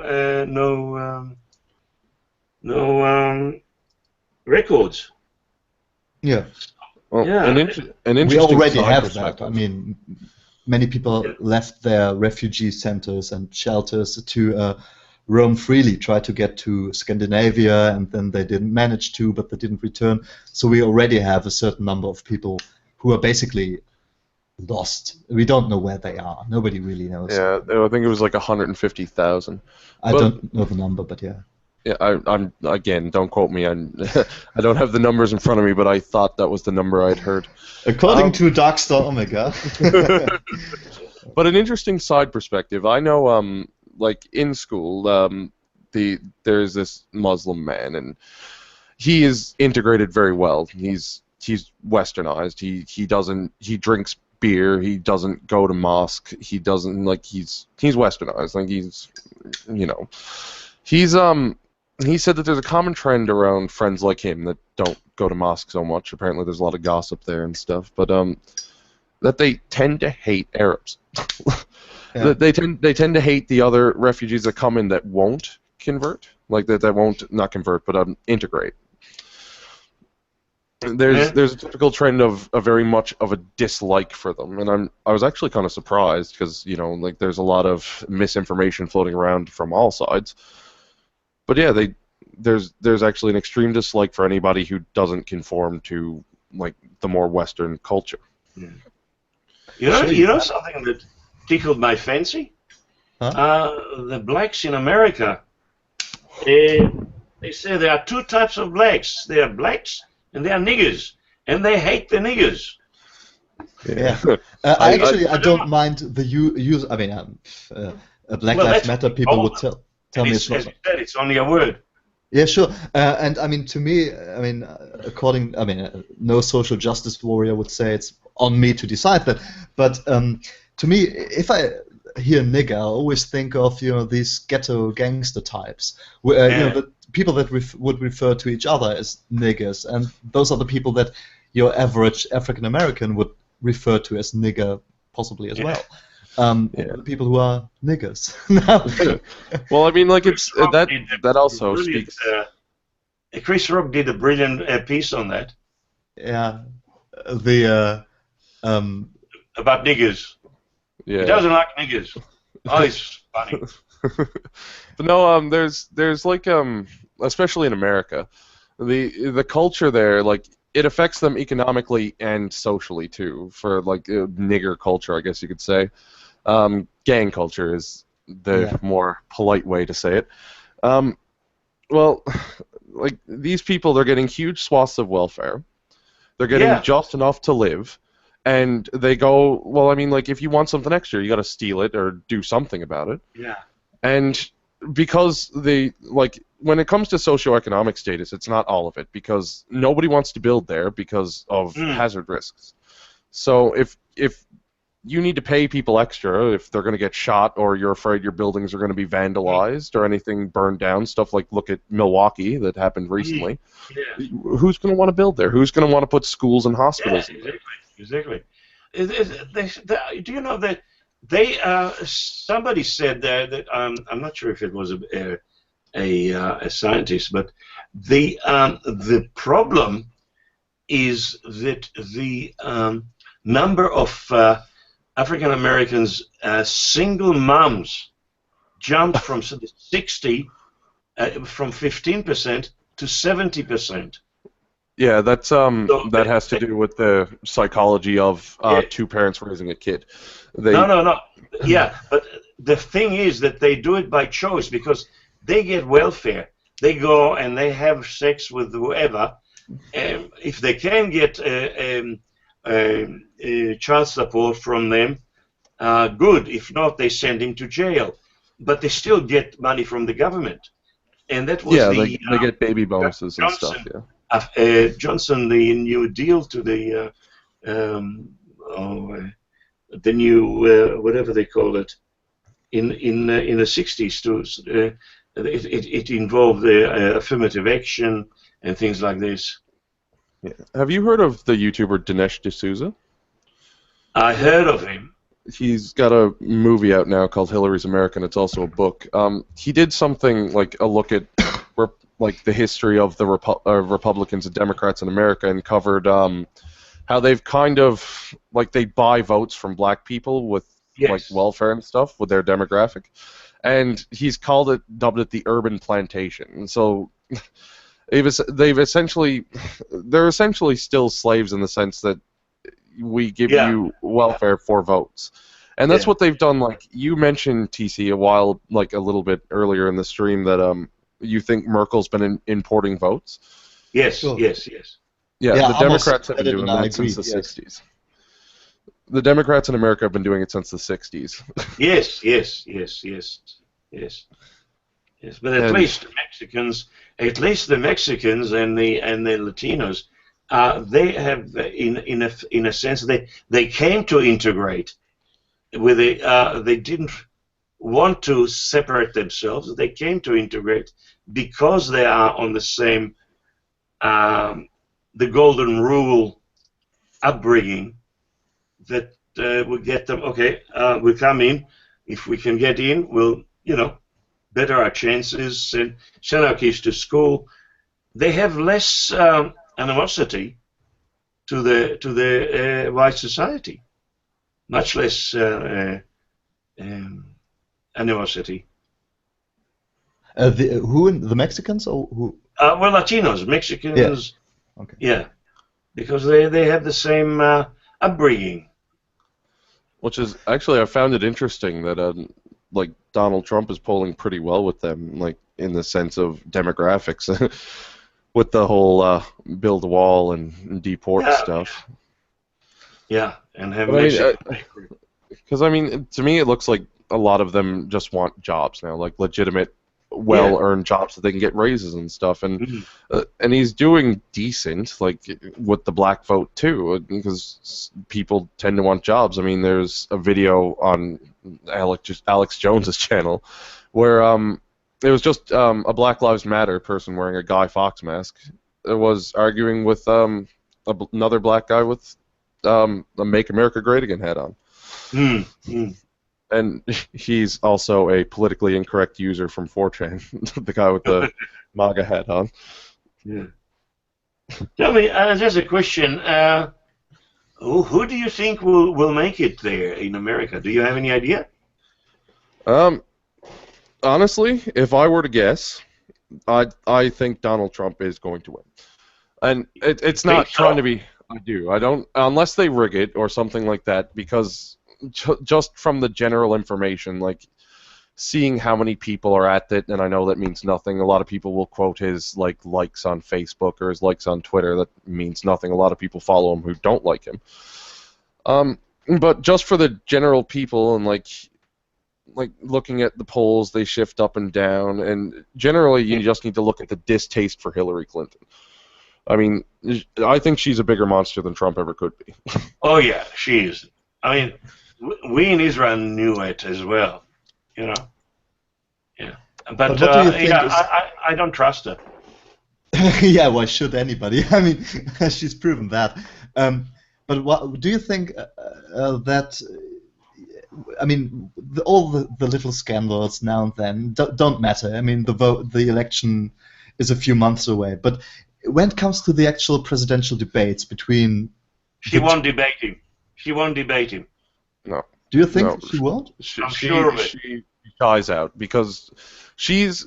Even, you can observe earlier, when it comes to it, when Trump frames her as something, she tends to try to, I don't know, conform to it and defend it in some way, She's kind of a follower, not really a leader, and her health's been called into question now and stuff like that. I mean, I don't know. I don't think that she could successfully debate Donald Trump, because out of all the things that you can say about him, and I have many criticisms for his policies, certain ones anyway, she's an excellent speaker. Yeah. Very charismatic. Yeah, but again, it's a... This is the how shall I say it? You have a man that, okay, look, it could be a show. I have a feeling that he has some advisors said, okay, now let's tone it down. Now you start to talk like a presidential candidate, because his speech in Milwaukee about the law and order, I thought it was quite interesting. Yeah, he had a writer for that one. He had a script. Normally when he goes off script, he's and I mean, yeah, I can bet he'll calm down. Yeah. Hmm? I can bet that he'll be more reasonable as he settles down, and you can already see it happening. But there's a channel on this called Charisma on Command. They do analysis of suggestion and voice patterns and stuff. They did one on him, and he speaks at a kindergarten level, so he reaches the most people, and he repeats things to keep messages in people's heads. He's actually he speaks like a child, but he does it in with intelligence behind it. It's actually fascinating. With anybody who's really intelligent, they're going to hear it they're talking to a child, but to most people, he reaches the most people with his speeches, and I don't know. I just found that interesting. What I never get is why. Closer to it. I'm sorry? You're closer to it, so you have more information. Here is very scarce. What I don't understand is biased, and also biased. Yeah, in Germany it's the same. Everybody is very, pro-Hillary, not even just anti-Trump, pro-Hillary, basically. Oh, wow. Not everybody, but many people. And the reason for that is, of course, mainly that they are against Trump.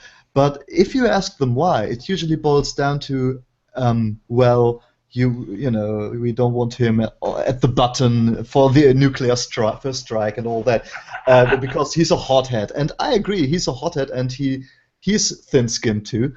But if I look at his policies, what little we know, I mean, of course, you have the problem with both candidates. You don't know what they're going to stick to. But the thing is, with Hillary Clinton, you have a candidate who is dishonest, who has a lot of dirt in front of her. It's not a level playing field, of course, because she has had a political career for decades and he didn't. So naturally, she's going to be the dirty candidate. But she's especially dirty as a politician. Yes. But when it comes to actual policies, people hardly ever say what's wrong with Trump. Yeah, sure, you say, all right, building a wall is bullshit. Okay, maybe. I would say foreign affairs would be a big one. Yeah, sure. And his minimum wage hike. His tax plan's fantastic. What is his minimum wage thing? Well, I mean, raising minimum wage is economically a bad idea. It's a band-aid for like a broken limb. He did advocate a slight minimum wage, like it was a policy that Bernie Sanders was huge behind, and his is a lot smaller. However, it's still a raise, and I don't know if like it's the best idea. Like with minimum wage raises, it stifles small business and it depletes the job market. So it's again, like the people that can keep a job do a bit better, but then they tend to go up a bracket and lose more in taxes, so it balances out. I'm not in favor of minimum wage, but that's definitely a policy I disagree with him on, and his foreign affairs policy is disgusting. Well, I mean, he basically has not really a coherent plan, as far as I'm aware of. Well, he's got all his policies laid out on his website. They're nebulous at best, but you get an idea of where he's going if you piece it together with his speeches. So, I mean, you're not going to get a proper information from a leftist leaning media, and the irony here is now people go to Fox News to get more accurate news. I know it's so sad that Fox News has jumped.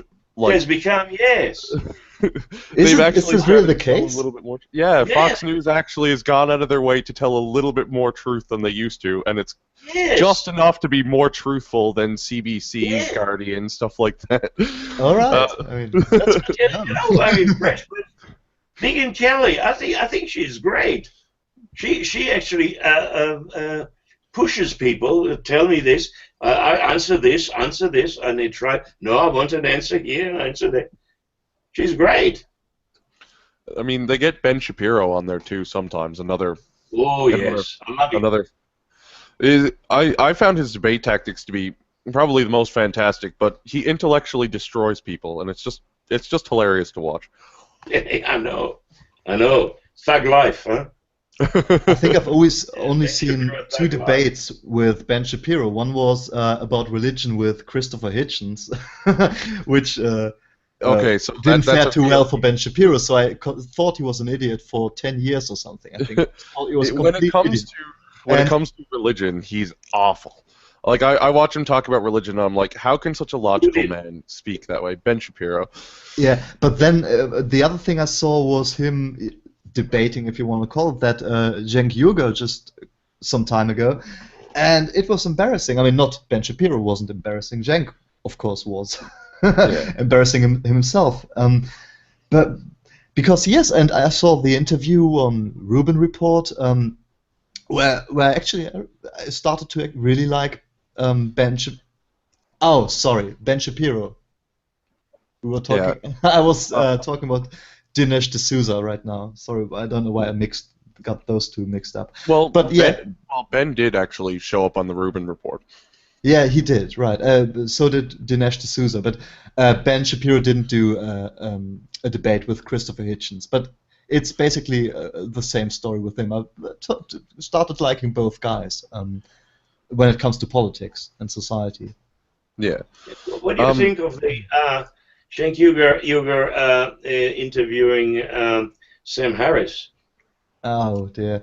Well, that was actually not the starting point. It started earlier, but the point where I really started disliking TYT. Before that, I tolerated them. I wasn't a huge fan, but I watched them now and then. And this whole Sam Harris debacle was when I started kind of checking out, fact-checking Reza Aslan, who was supported by TYT. And then in regard to Sam Harris, whom I liked previously already, it was embarrassing. It was very, very dishonest, and especially if you look at the actual chronology of events, Cenk Uygur constantly had people on bashing Sam Harris for being a racist and whatever, and Islamophobe, blah blah blah blah blah. Then he actually interviewed Sam Harris for 3 hours, in which Cenk didn't even really oppose Sam Harris very much. He just bobbed it and said, "All right, yeah, well, we are always neutral, we just let our guests speak." While when he was talking to Reza Aslan, while he was bashing Sam Harris, he was going like, "Yeah, that's exactly right, all the time." And then some weeks later, with Sam Harris, he's like, "No, we are just giving people the chance to talk. We don't, totally dishonest." But especially after that, there was a 3-hour discussion in which Sam Harris very carefully explained his positions, and Cenk Uygur didn't oppose them. He didn't understand them, but he didn't oppose them. And he did occasionally. Yeah, I watched that too.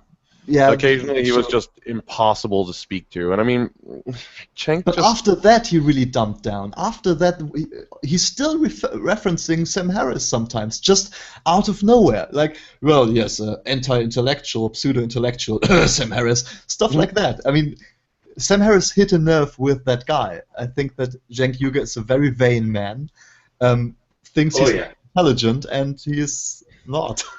I've noticed a particular trend amongst, well, I guess what's been kind of coined now as the regressive left, that they're very intolerant of other people's opinions. Yeah. Like, extremely intolerant of other people's opinions. If you disagree with them, you're a monster to them, right? They practically you're an Islamophobe, you're a homophobe, you're a this, you're that. Yeah. Yeah. You know something? I actually found the TYT, especially Cenk Uygur, very, very good when he covered Obama's election campaigns. And he was right in many things. I thought, oh, something that, a nice, good channel that I can stick my teeth in. And then when he started being blatantly against Israel, with no backup or backing up of arguments, and then when he took that sniveling thing, what's his name, Kyle Kulinski. Kulinski, yeah. I mean that is an absolute idiot. I mean, I don't have another word for that. And then Al Jazeera Plus got in. I thought, okay, nothing good could come up out of that. And nothing does. Well, it's gotten to the point now. Oh, sorry. No, please. It's gotten to the point where TYT offers so little substance in anything that they're not worth watching anymore. Yeah. No, I look at what sometimes people, kenning the TYT. Oh, have you heard about this? And then they go this. I say, oh no, that's boring. I mean, I've heard it before. So I go to something else, right? Unless it's the only time I thought it was hilarious again is where the stuff with Alec Jones. After that, it just died. Look, I didn't check on TYT's YouTube page for a long time, but I'm going to try to screen share here for a minute because. All right. Do you see the screen? Yeah, you do. Yeah. Do you? Yeah. Okay. When I'm talking, I guess. Now I just opened the videos, and these are the new uploads.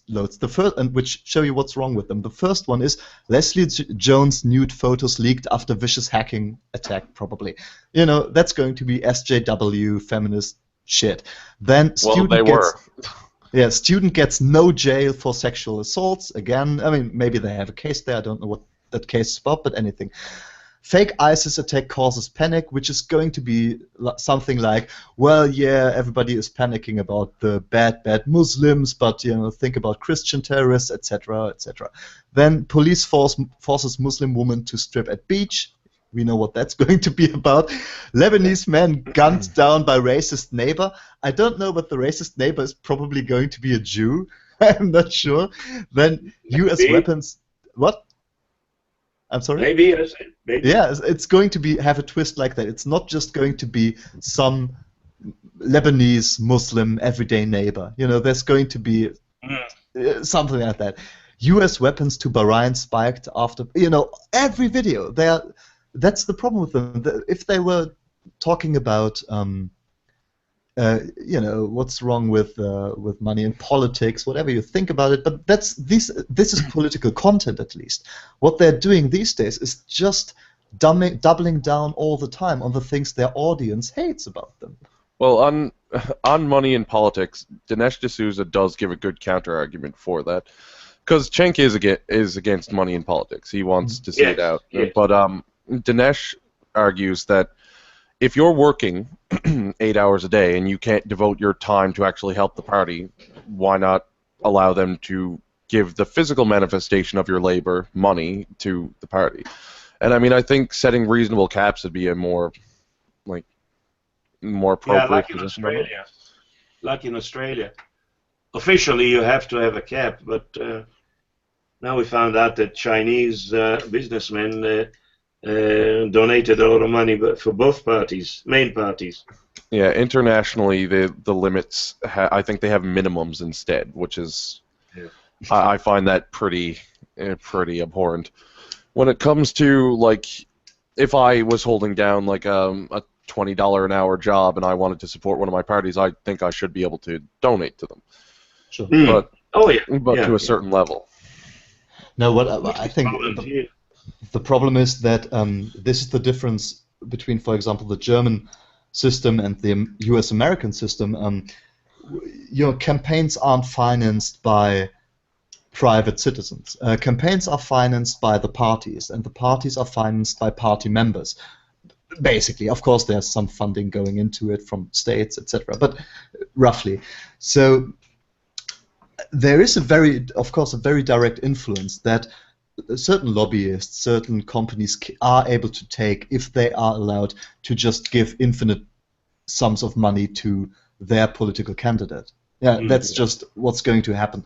And of course, you know, a company that employs people is not necessarily going to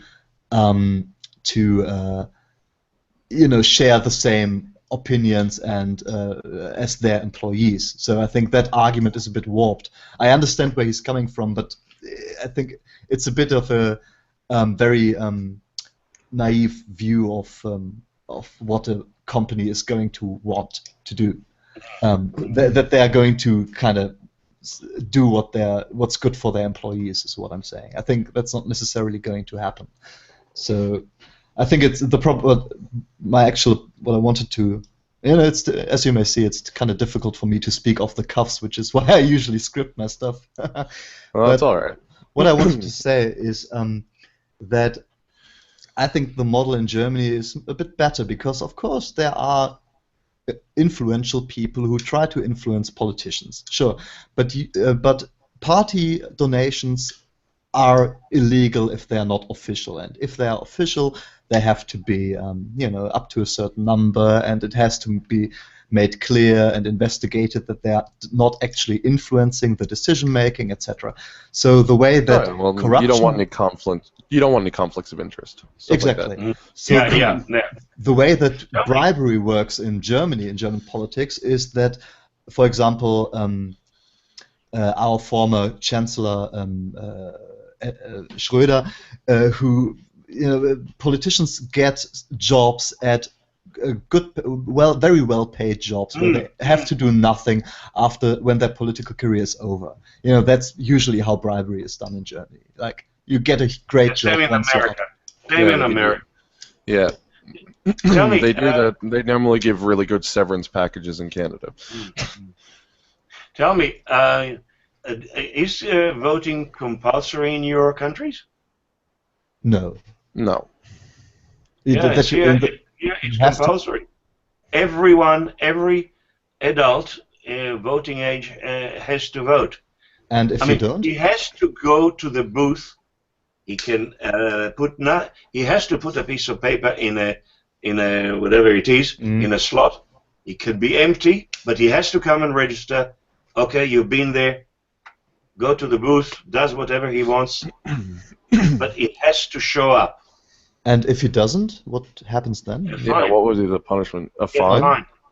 Yeah, in fine. excess of like Oh, what would be this the time, my wife couldn't vote because she was somewhere, and she said that it'll cost them $20 this time. Oh, yeah. Well, I mean, that's I'm not in favor of forcing anybody to do much. Like, obviously, a few exceptions, but compulsory voting is not something that I necessarily agree with. However, you look at the other side of the problem with, I think we got like, what is it, 30 to 40% of our voting populace turns up. Well, at least you can't say, "Oh, look, I didn't vote for this." You did. Well, you Yeah. can say that you didn't vote. You can still not vote if you. Yeah. I've But been there, done that, but my vote didn't count. Yeah, but actually, I think it's kind of. I mean, I'm not for compulsory voting too, but I think the general idea is not wrong in the sense that, well, you are a citizen, you should participate at least on this basic level. I mean, it would be a good thing if people turned up to vote because they want to. But also you have to take into account what people know. I mean, the average voting age person here in Canada, at least in my province, I'm not sure about over there, is ill-educated on politics. Like, they don't know. Yeah, most people. But then again, look, here we have this preferential system. If you vote for a party, right, and that in your area, in your electorate, and that party didn't get the majority, so the party nominates preferential to other parties, and then it goes till the last preferential stands, and then that means like every valid vote is actually reflects what the people want. So that's do you understand what? Yeah, I thought America works similarly. I didn't know. I was pretty sure it does. I'm pretty sure it's you do get you kind of list in order of preference, and then there's like the swing states. I'm not very versed at like the voting system in America, but it does sound very similar, if not the same. Yeah. Here we just get to vote for one of the parties. So, do you think that whoever wins the presidency will have a hostile Congress?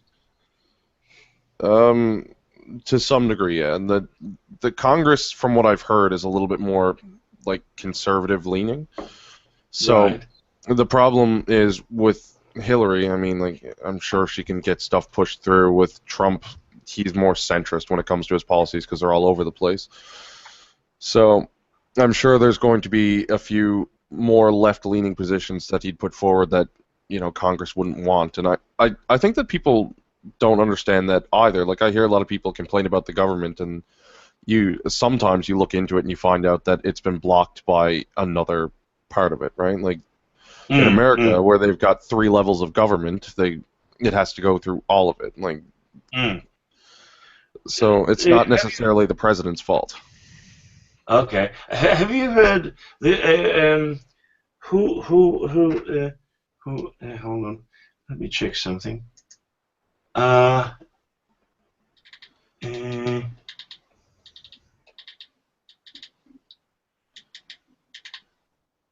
Where is it? Someone said that Obama is going to give the internet to the UN. Yeah, that's not a good idea. I heard about that too. He was going to hand over ICANN to them, and I mean, ICANN, yeah, that's it, yeah. If that happens, then the internet's no longer going to be protected by the First Amendment. So Yeah, of course not. Of course not. Tell me, can Congress block it? Yes, Congress can block it. I hope so. That's in fact they probably will if it actually gets there and no like shady happenings go, because it's unconstitutional. Of course it is. like they've been kind of the gatekeepers for that, and we've enjoyed the First Amendment and national standards apply their own levels of censorship. So here, there's certain things we can't see. Over in America, you can generally see anything. I'm sure Germany has its own standards. I know Russia, you can't look at things that put Putin in a bad light. And China is the worst. Oh, my wife was in China. You can't get Yahoo. You can't get Google. I think you can get Google. Facebook, forget it. Yeah, and it's amazing. How did she find the people there? Because I've got friends who visited China, Japan, and Vietnam, and they say they're the most racist people in the world. Like, she was very, very impressed. They were very friendly to her. She went in for work, and she said that where she went. The first couple of times she went to Beijing, and she said she would treat her like royalty, right? Because that was the Chinese government invitation. Then she went to Wuhan, which was the university. She said that she had to find her way around, but everybody was very friendly. They even called her Skippy. That might be a slang term over there. It's probably just, But no, my friend, he went to South Korea, and he said that like they tend to slander white people, especially, but on grounds of like weight and like skin color in their own in Korean, and they have like fat shaming over there, as the SJWs call it, is just like you can't be fat and have people be all right with you, generally speaking. Very efficient culture. I know. Look, I heard Korea is going down the gurgler. South Korea, going down the gurgler. There is a clamp on politically correct. You have to be more politically correct. You can't. I think they have blasphemy laws and things like this. I mean, it's getting crazy. Yeah. I hadn't heard much about it. That'd be something I could ask my friend.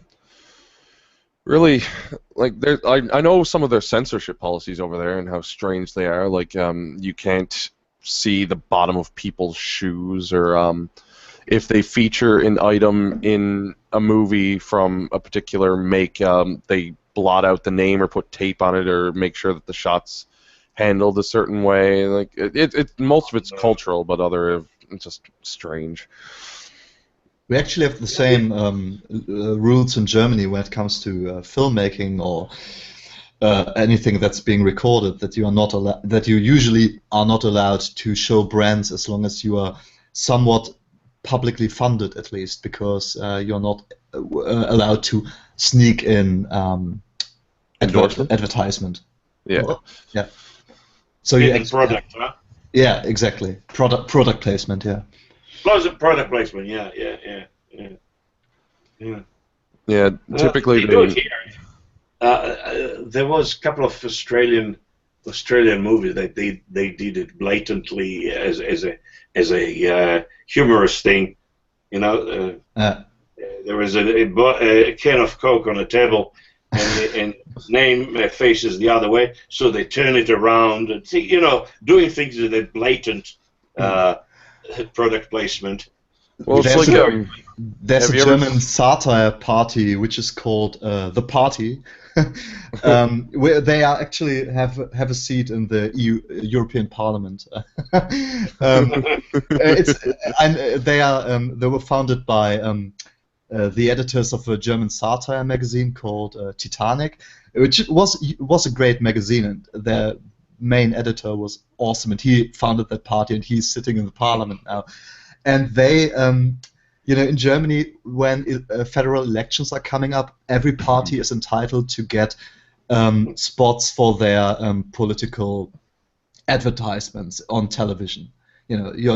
So you just get that spot in evening program or whenever. Every party has a right to get on television, and but it's done in the öffentlich-rechtlichen, which are the old channels. It's a modeled after the BBC, so they are the publicly nationally funded channel. Yeah, like this too. Yeah, and that's where you are not allowed to sneak in advertisement.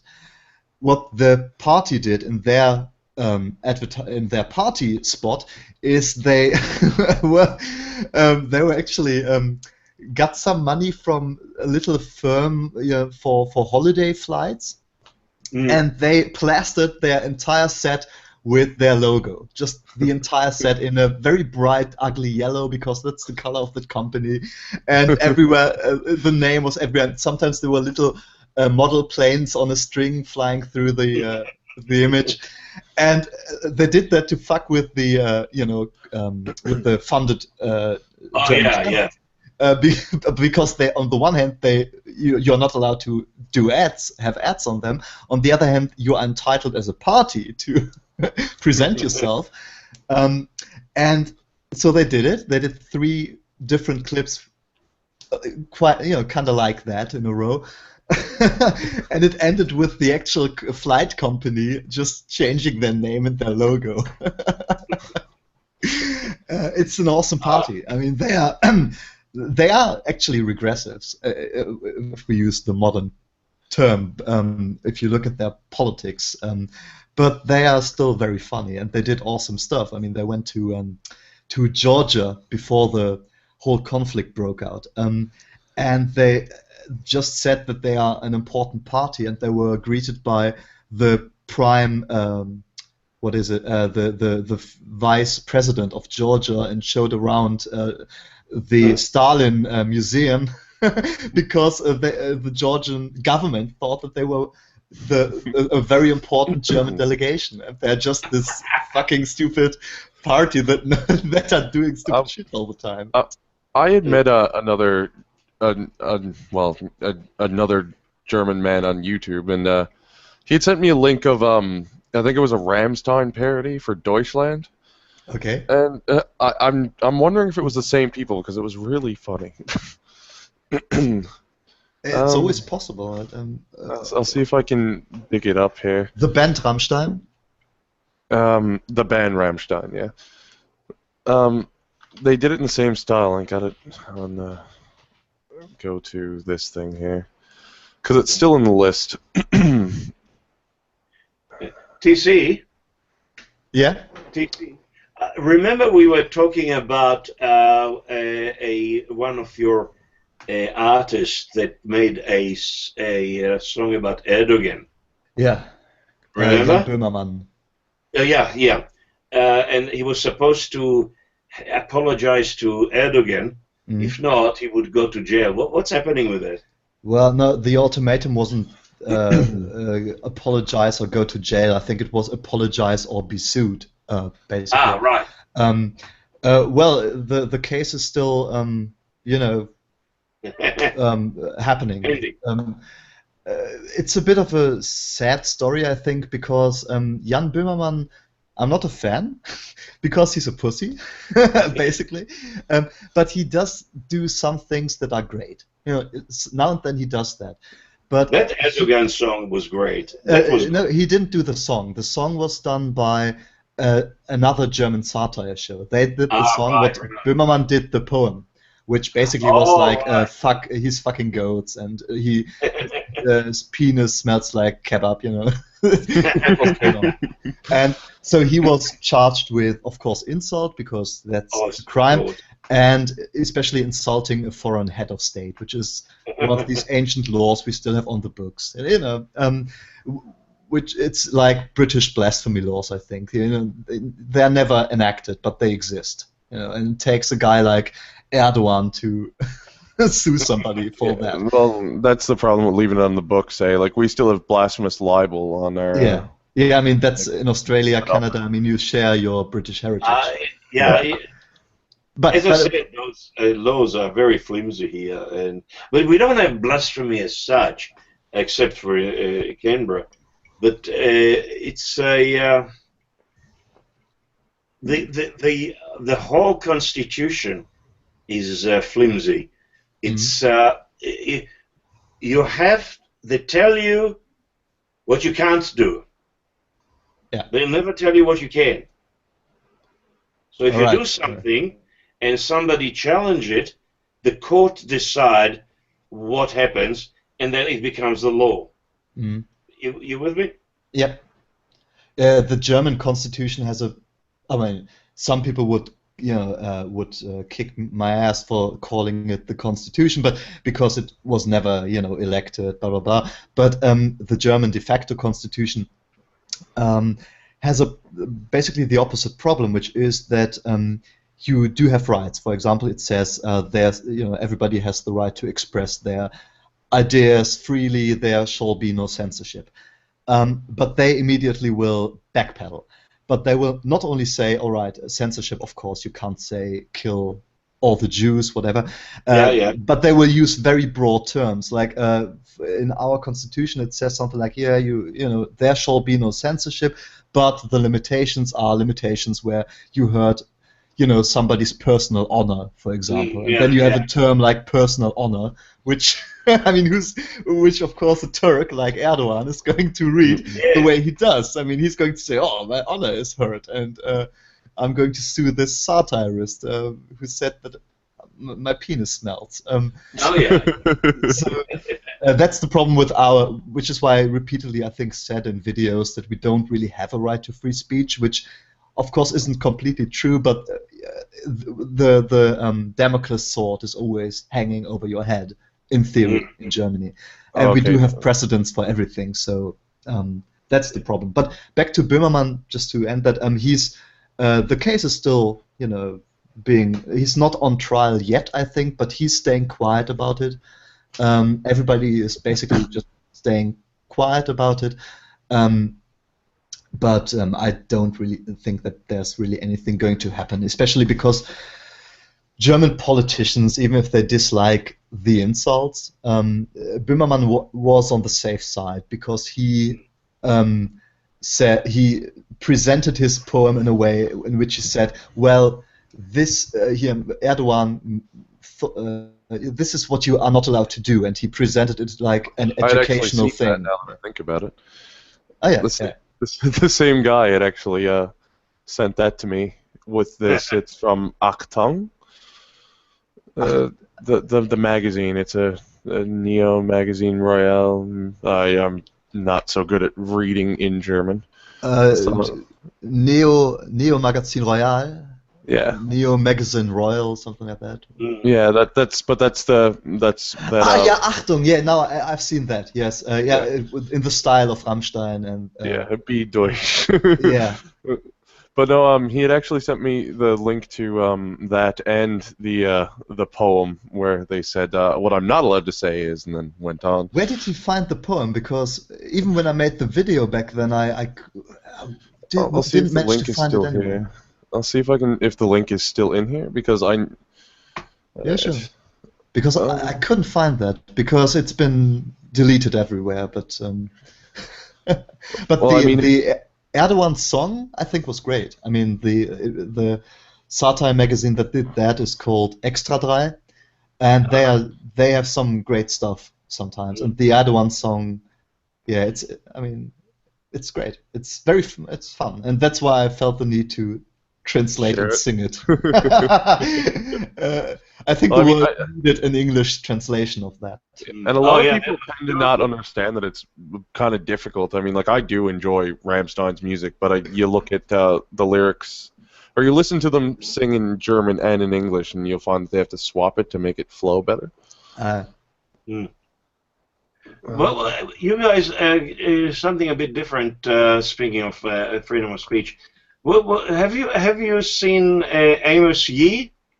Yeah, a few clips. I mean, he is very, very adamant about total freedom of speech. Even promote child pornography and incitement of violence, things like this. Yeah, I think that he's a bit of a what is called provocateur in English? Yeah. Provocateur, yeah. and he's very young. He's something like Yeah, he's 17, I 17. think. I mean, Yeah. he does this, you know. I'm quite sure that he's not going to be that absolute about it in 5 years, but that's condescending, I know. But well, I think that child pornography is not a freedom of speech issue. I do It's see more the violation of the child who doesn't Rights. know what it Yeah, consents. exactly. Right? I think there might be a case to be made for well, maybe there should be a stock of legally available child porn which has already been produced, just to give people the chance to jerk off if that actually releases tensions. I mean, I know it's an iffy thing, but I think that's a case you might make, but I don't think that it's a case of freedom of speech issue. But when it comes to incitement to violence, well, he reckons he can say that, mm, and it's up to the person. If the person take him up on it, it's that person's fault. Well, if he's go kill the Jews and you do that, then it's your fault, not his. sure, but the question is that doesn't take into account certain hierarchical differences that you might have. know. So I don't agree. I think there are cases where the incitement to violence label doesn't really work. You know, I think you should be careful about when you charge somebody with inciting violence. But I think when it comes to actual undeniable incitement to violence, even if I'm not the one killing somebody myself, I shouldn't be allowed to just say kill the Jews. Okay. Is a general thing. But if I said kill the Jews in the street in the house next to me, I mean, that's a very direct thing, right? Yeah, well, I mean, Right, yeah, right. That's So what will happen to you if you do that? well, it's call to action is what it is. So incitement just goes for a call to action. So if you say, Yeah. I'd like to kill all of X, it's fine. But if you say, let's go kill all of X, it's not. So what happens if you say that, okay, go kill all the Jews? What will happen to you? In Germany, if you are a Yeah. Turk or a Palestinian, nothing. If you're anything else, no matter what national background or whatever, as long as you're not a Muslim, you're going to you can go to prison. Yeah, you can be. Usually, you'll get fined. It's like Holocaust denial. I just wonder if every country in the world will file a hate speech against the Quran. Well, the thing is that you will never get people to do it when it comes to ancient bullshit or ancient assholes. Well, because people are always going to say, well, it's religion, who are we to read it literally, that sort of stuff. I mean, I don't agree. They do. Yeah, sure, Well, I think do. according to German standards, you absolutely would have to ban the Quran, the Old Testament, and at least some of the... And at least some of the letters and writings of Paul contained in the New Testament. You know, you would have to do it. Yes, please. But of course, it's not going to happen. I mean, in Germany, we don't even have a separation of church and state. So you don't. No, we have very ancient reparations, basically, that some German, I don't know who it was, some German.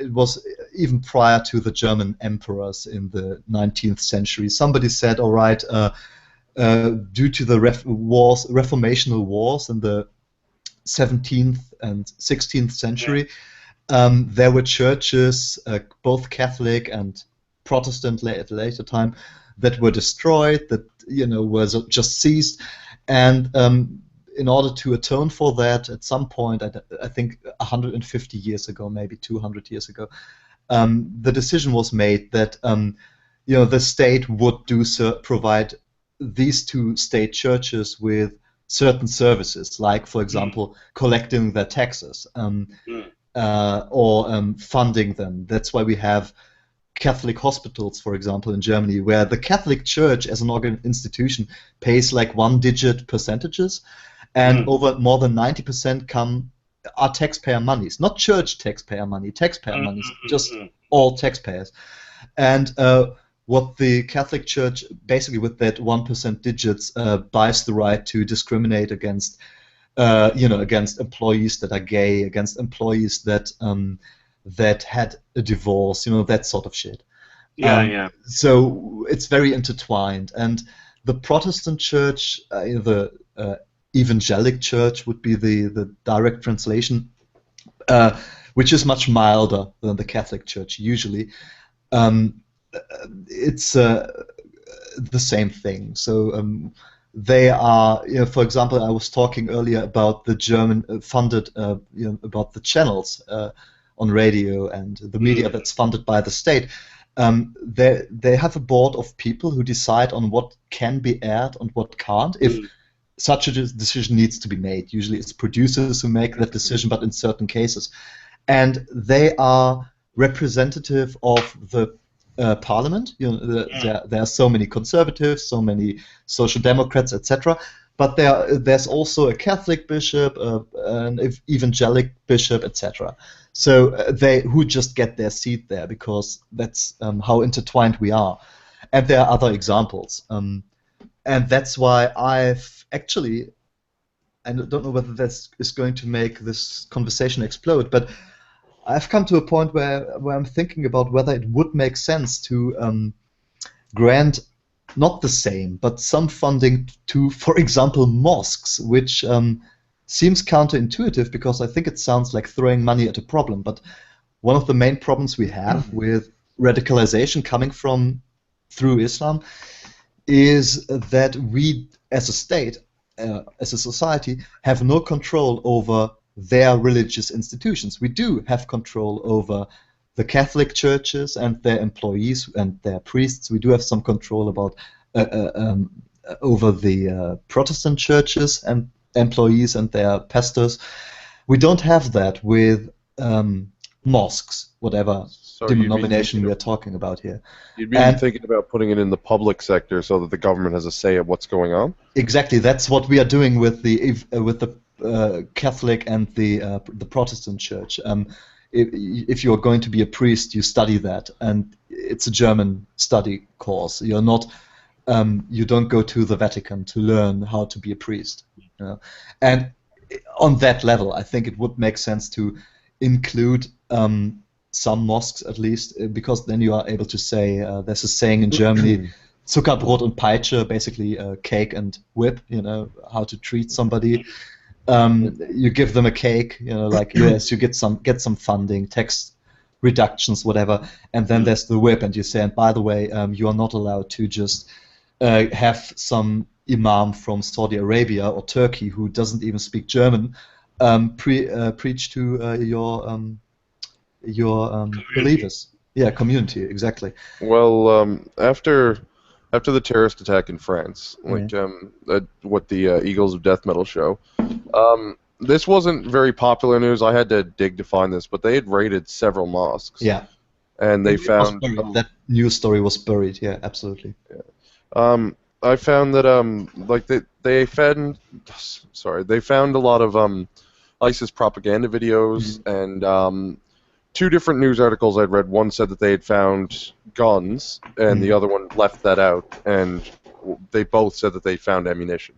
Yeah, and one even said a rocket launcher or something, stuff like that. I hadn't read that part, but in the sense of moving it to the public sector for that, I could understand, but that is under the caveat that they actually look into it, like they actually do checks and stuff, because if they don't investigate what goes in, you notice that a lot of people tend to give them more leeway than they should.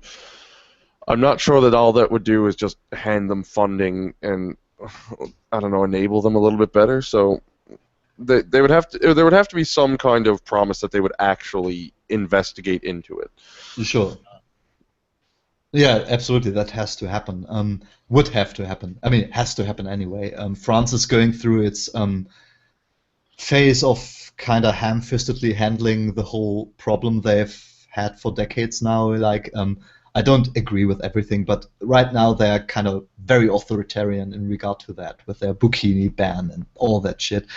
But I think at some point, every country that has this religious minority will have to find a way, and it's always shitty that it's our responsibility to do it. Why don't they do it themselves? I don't. Because you let them.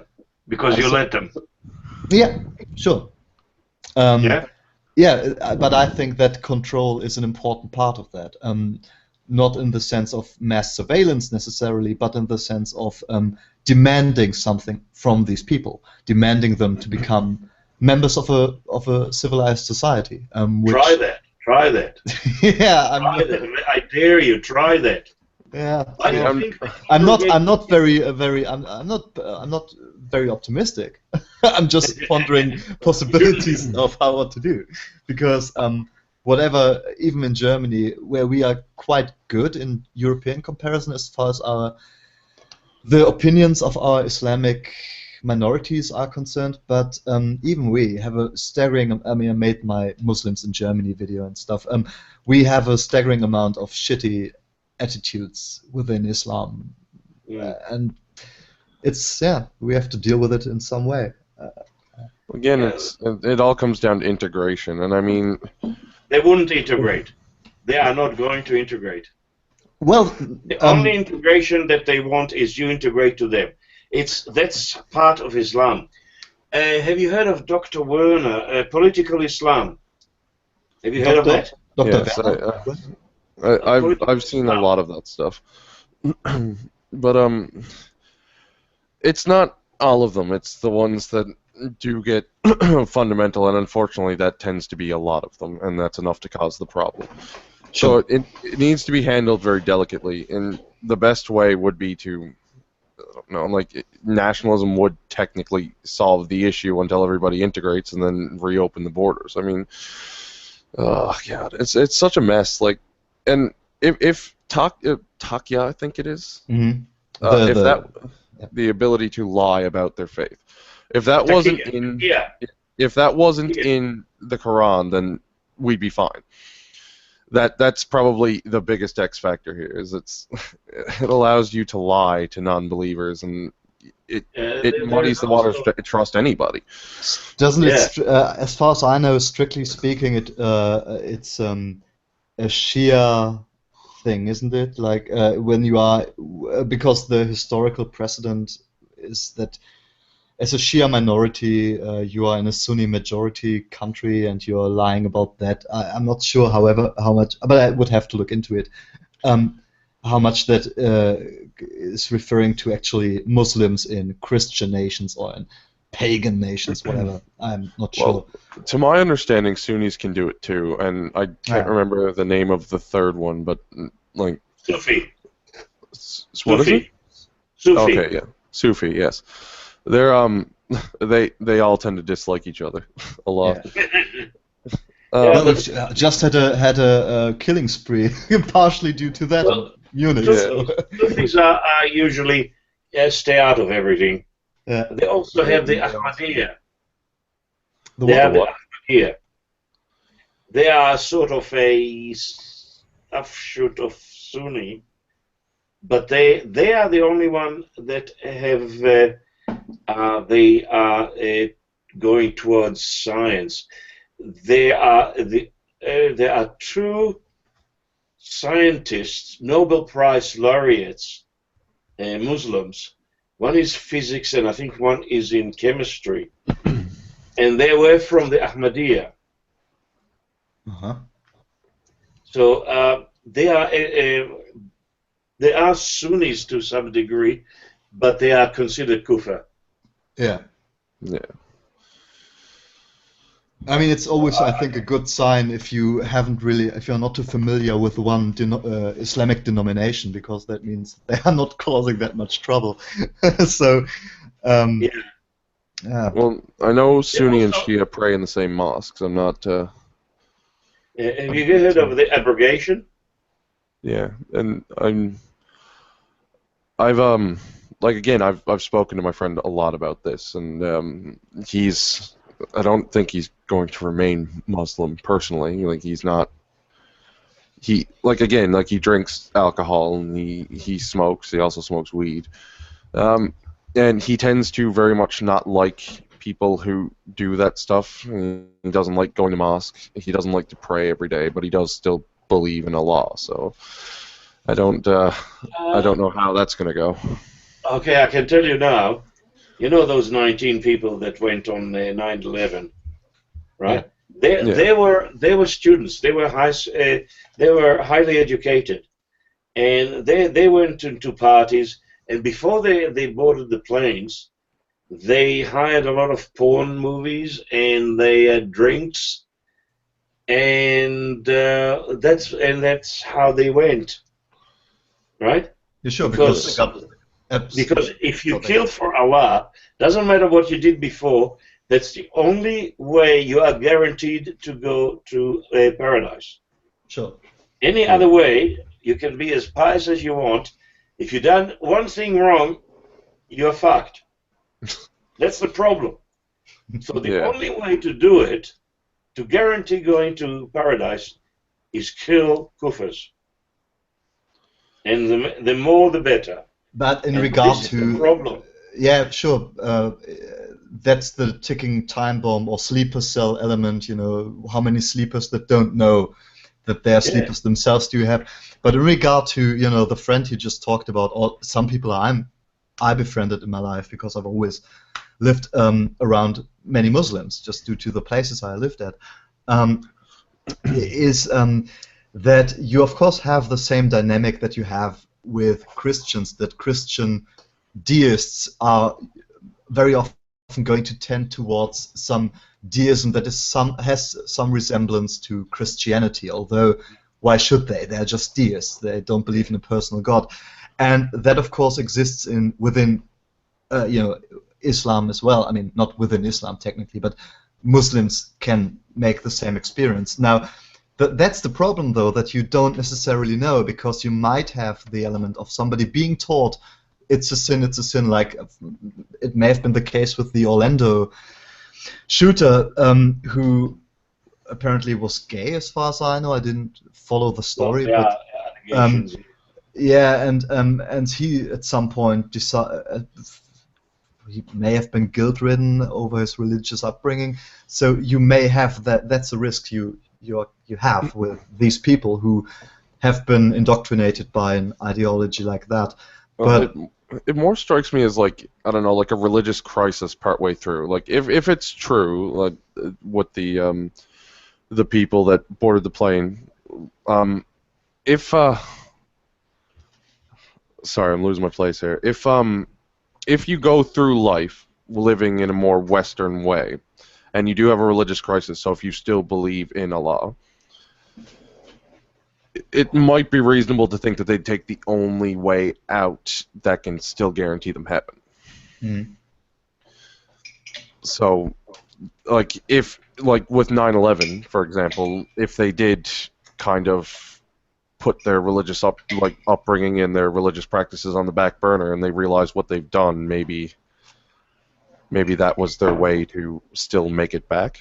Well, but I mean, they didn't decide to board the 4 planes and blow shit up. You know, when they woke up with a hangover after they have been in the strip club, they went to a strip club knowing that they would blow themselves up the next day, or whatever, how many days from now. Okay. You know, that it was like the huge orgy. I mean, or not the only one possibly, but it was like, I know that I'm going to get salvation tomorrow morning at 8 o'clock. So tonight I'm going to party hard, because why wouldn't I? You know, what are you going to do if it's your last day on Earth, and what are you going to do if it's your last day on Earth and you even are going to get salvation on top of it afterwards? I mean, yeah. So I think you always have to be careful that, I mean, in general, and I see that with myself. I mean, I'm cautious with Islam in general, because I think it's a problem that doesn't compare to many other any other religious problems we see within society. At the same time, I don't want to act like, I don't know, become one of the people for whom the internet or computers might be an Islamic conspiracy because it's based on Arabic numbers. Because there are people like that as well who are. Oh yeah, well there's people that haul out the tinfoil and go nuts. Sure. Yeah, I mean, you should never. I'm not trying to go SJW here and equate these things, but it's sometimes I feel that I see that with myself, that I sometimes see like, because I got into a certain topic so much, like for example political Islamic fascism, which was a topic I'm interested in. I did a lot of reading on ISIS and the political Islam and the Muslim Brotherhood, that sort of stuff earlier this year, and I developed this tunnel view where when I saw a political story where Islam was concerned, I immediately jumped to what I had read previously, and I had to take a breath and realize, all right, now this is not necessarily the same thing. Well, that's just how our brains are hardwired. It's we're just giant pattern recognition machines. So when we take in a huge amount of information with a particular pattern, we tend to default to it and have to kind of use the conscious mind to think rationally about it. But that brings me back, if you don't mind, to my question I asked maybe 2 hours ago, which was two things. One to Vincent, because why don't you do videos? Because now I hear your voice and you sound like the sort of guy who could do it, and I hear your talk. And Amos, what's your channel going to be about? Do you have any immediate plans concerning the format and everything? My first thing I wrote some sort of a open letter from a Jew to the German nation. I'm just trying to get you guys to get rid of the white guilt, because that's what it will be about, white guilt, right? Mm-hmm. So that would be my first. After this, whatever I find a thing I can make fun of or point the finger at, or I'll try to put mainly Australian contents. Oh, there'll be tons of that. Huh? I said there will be tons of that. Yeah, I really, what interests me is really the constitutional law. That really fascinates me. And unfortunately, you can't just study the constitutional law on its own. You have to go through a 4-year course. I thought I'll do, for my later years, I'll go through studies again, but I don't feel like doing a contract law, which probably will bore me to death. So, so I get as much information as I can, and there's what we call a legal aid, which is free legal advice, so I can use them, and they're quite happy to. Oh, who's Thomas? Who's Thomas? Huh? Hey, hi. It's a guy I invited. He's from Scandinavia. Right. And he was just building his sauna. Preparing his sauna. Oh, yeah. Oh, we have sauna too. Nice, you could make it. Huh? Oh, yeah. Better late than never. That's right. Well, yeah. Do I have to present myself? Well, it's up to you, I suppose. I mean, I've never been in this kind of conversation, so. Don't feel bad. Me neither. Me neither. First time too. None of us have. So the contrarian. This is who speaking in the corner here. I can see this symbol in the middle. So the man in the beautiful beard would be the contrarian. Is that true? No, that's me, Amos. Oh yeah. Nice to see you. And the contrarian is me, the guy in grey, with the anonymous avatar. Yeah, and Vincent is the hippie. That's what they call me. I don't know why. I hate hippies. I'll show you some pictures where when I was in the 60s. But no, that's Yeah. actually me in the photo. I I got guess you bored are one day pulling my and leg. messed with it. Oh. Well, this is me too, basically. I mean, You did the whole Photoshop amplify blacks and whites too. I mean, like that's just what they do for like black metal album covers and stuff. yeah. I mean, basically, what I did was I took the photo and I cut it out, and then I contrast up, colors down, and then I deleted some erased stuff here and there. That's all I did. Yeah. But it Well, shows a photo that doesn't really resemble me too much. All right. Anyway, so far I understand, the current contrarian is from Germany. Yeah, I'm in Germany. That's why we're trying to wink a little bit with some German. Oh yeah, I really love speaking German. That's I'm not good at it, but I'm on the same page. There is something.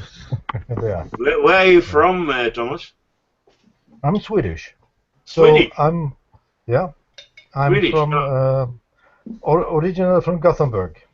Ah, okay, Yeah. okay. I used to have a uncle who lived in Helsingborg. Oh yeah, that's a few. That's not that's about, I think it's 40. It's 40 Swedish miles, 400 kilometers south. Yeah, across the channel from Copenhagen. Oh, that's not far. No. It was so funny. We saw hundreds of Swedes going with big trolleys and buying beer and everything because it's cheaper in Denmark. Oh yeah. But that's nothing for me because I left it all. Yeah. Thomas, actually. And I'm from Australia. But I was born in Israel. And I'm Canadian, eh? Oh, that's fantastic. Thomas actually came up with a nice, well, not phrase exactly, but the first time you commented on a video of mine, you ended it by labeling yourself a kuffar rather pridefully. Oh, yeah. And I actually adapted that now, not necessarily in my videos, but just in general, because I think it's a very endearing term, a nice thing to call yourself. Kuffar is not only I'm an atheist, it's, which isn't a big deal in Germany, but if you are explicitly stating, well, no, I'm a kuffar, that adds some spice to it.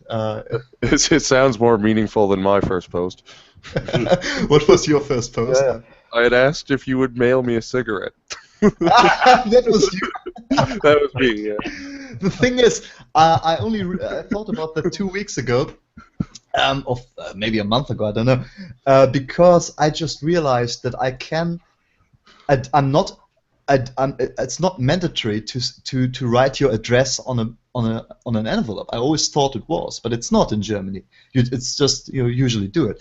So return I think, address, if I had known that half a year ago, or whenever that was, I might have actually sent you my saliva attached to a cigarette. I totally, it would have, just for the story, I wouldn't have even smoked it. I would have pinned it onto my corkboard.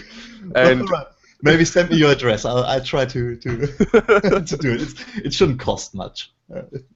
well, it'd just be an envelope, but there'd have to be like a Carter there or something, or else it would break. The thing is, I just quit smoking, but I still have quit tobacco smoking? laying around. So Yeah, I'm still very much smoking, and I wish I wasn't. I want to become a party smoker, basically. The guy that gets drunk and has the cigarettes then, because it's really hard to quit, especially if you like to drink a lot. Yeah, I don't drink much, so but I want to be the guy who doesn't buy his own cigarettes at a party, but who's just smoking everybody else's cigarettes. Oh, you want to be that guy? I was basically. I was the guy that smoked 80 cigarettes a day. 80. 4 packs. 80 cigarettes a day. I've only seen one person do that, and they'd sit down with like a bag of the Indian Reserve cigarettes, and they just chain smoke all day long. Benson and Hedges, where only the best will do. I was very poor there. You never tried out Swedish snuff, snus? Oh, No, I did snooze, no. snooze. Yeah, I gave it up in '84. I haven't touched a cigarette since. So I've got to quit. I wouldn't have tried it. How is I hate Sorry? snooze, by the way.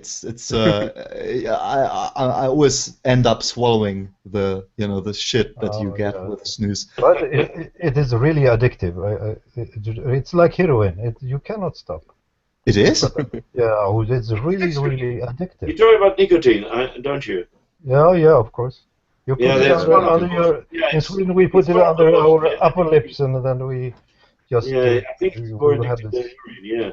We have these days, this feeling of sedative feeling, and well, I managed to get rid. It took 3 weeks to get rid of the shit, but so now I'm clean.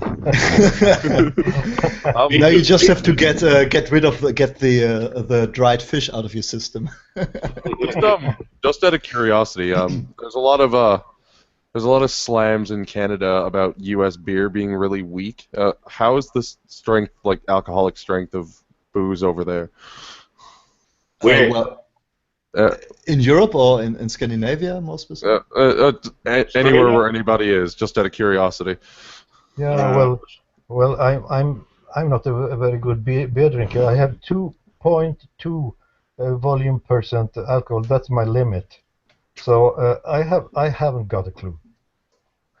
It's for the boys. I'm GC, what about you? Drinker. Yeah. Well, the beer in Germany tends to be somewhere between 0.2 and 0.4 something. And the beers I like to drink usually are about, I think between 2 and 5% usually. And the beers I like are somewhere between 4 and 5 usually. I'm just looking it up right now. You see, I have to come to Australia and taste real beer. There's this joke by Monty Python in one show where they say Australian beer is like making love in a canoe. It's fucking close to water. Yeah. Well, my favorite beers have 4.9. Forget the Fosters and the VB and all. Go to the boutique wines, boutique beers. Oh, they are beautiful. What are boutique beers? One almost 7%. Yeah. All right. What are boutique beers? Like, when we drink, we tend. Sorry. You answer TC's question, I guess. Boutique beers. Yeah. What are they? Small breweries that specialize in doing it their own personal way. Yeah. And most of them probably started buying their own brewing kit and started there some sort of in a cellar, and they probably managed to have a formula that was brilliant. And yes, you get some good, as we call it in Australia, some good shit. Because over here we tend to drink like I think they call them tall boys here. It's just like the large tall cans. It's something called Fax, and I think it's like 8.1% alcohol. It tastes like drinking the can. No, here we're civilized. We have little bottles, but we have 0.5 liter bottles in Germany for beer, not for soda. 0.35 here. Well, we do we'd have it in milliliters here, so 357 milliliters for the average bottle. Yeah, the average bottle in Germany is 3.0 period 3. 3.3333. It's the average size for everything drink related here. 3.0% for beer. How much? 3.0%. No, the bottle size. How much beer is in a bottle? Okay. 3.3. Yeah. No, I haven't actually been able to find beer with less than 5% alcohol in it, even the light stuff here. Well, that's a good sign. Like stuff here is too. Well, you should come to Sweden. We have these limitations here. So if you go to a shop, you wouldn't get more than 3.5% beer. If you want more, you have to go to the Systembolaget. It's a place where you well, you have you can buy, but you have to be 20. Oh. Oh yeah. So that's a way to keep the consumption down a bit. It works. Is it because I mean, there's not usually more than one reason, but is it because Sweden does Sweden have an alcoholism problem because the long winters or something? No, there is some kind of this binge drinking. Have you heard about that? Yeah. Yes. The binge drinking. That is a belt from Russia over Norway, Sweden, Finland, over Scotland. I think England is quite. This is some kind of stupid, mostly youth culture, drinking drinking their asses off, and we had this problem, great problem from the 1800 so and so, and so the organizations, the workers' organizations, the Social Democrats, and the Christians, the free Christians, anyone who want to build a social democratic society and make the world better, they came together and got rid of the shit with limitations. They even almost were able to abolish alcohol in Sweden. Well, there's no danger of a Swedish mafia evolving anytime soon. Well, things happen. Well, people keep on murdering, even if there is a death penalty. So, of course, but it works. It works. It keeps things down. I never realized how privileged I was as a German, if I compare it to Americans or something. That the legal drinking age in Germany is 16. I heard about that. I'm moving to Germany. Yeah. Well, I mean, you are well over 16 at this point. Oh yeah, okay. So forget it. I'm sticking to Australia. But Australia's 18.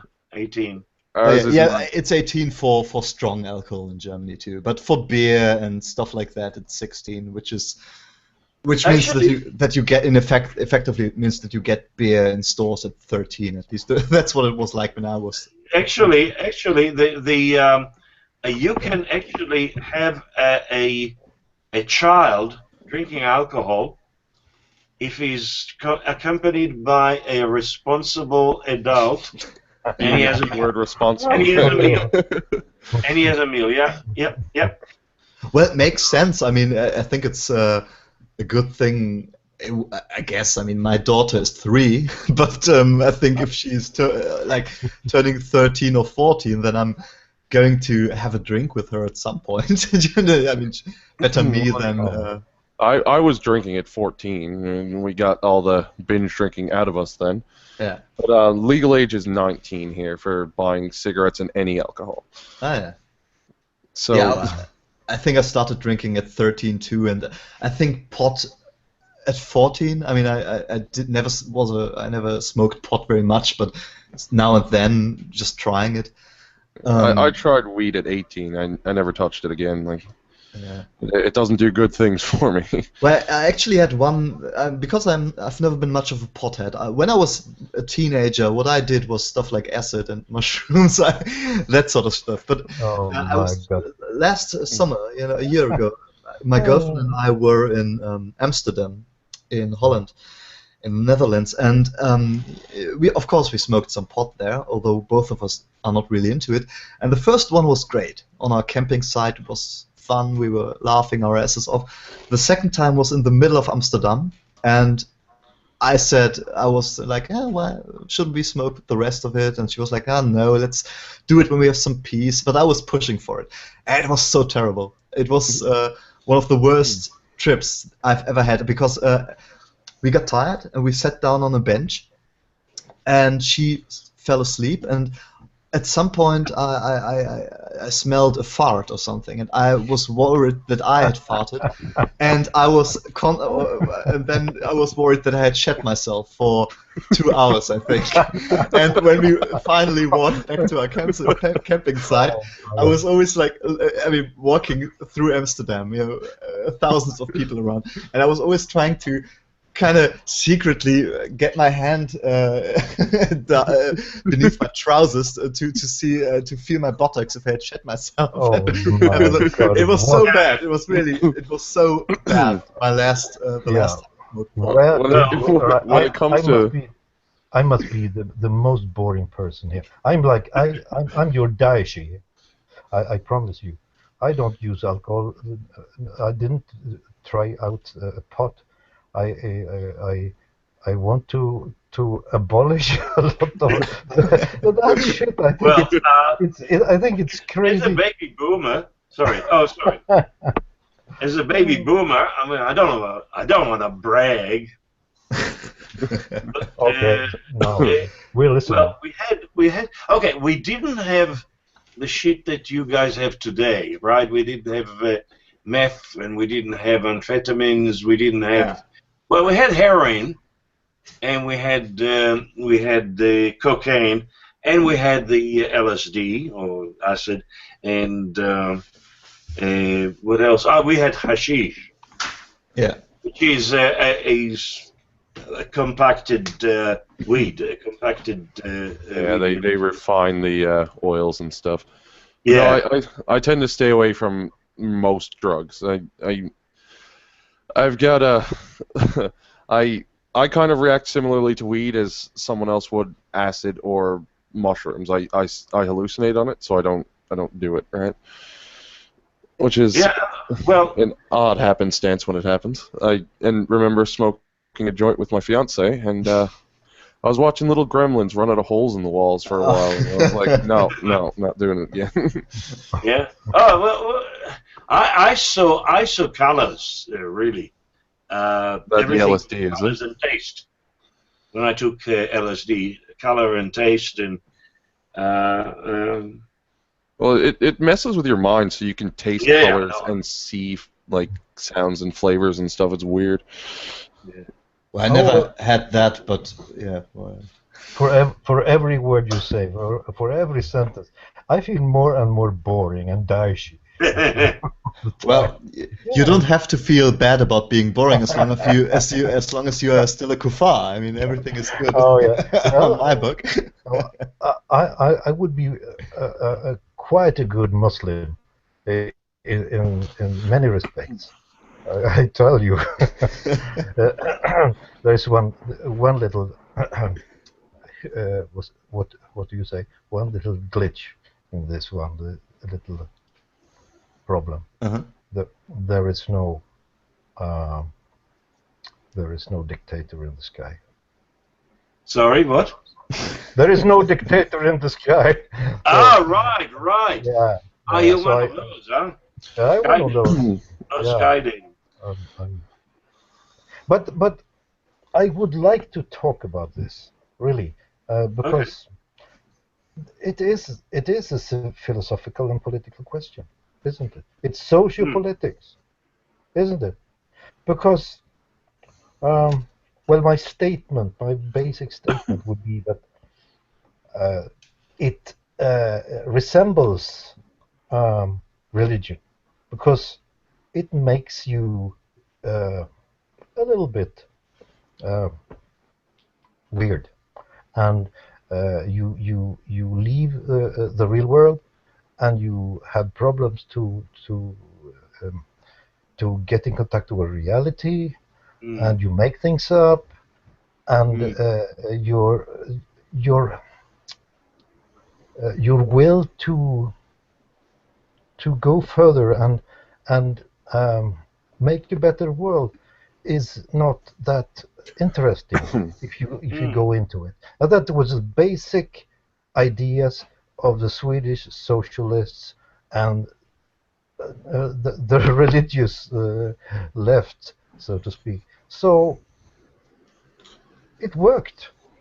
We got rid of it, most of it, and upon this is my idea that you cannot build a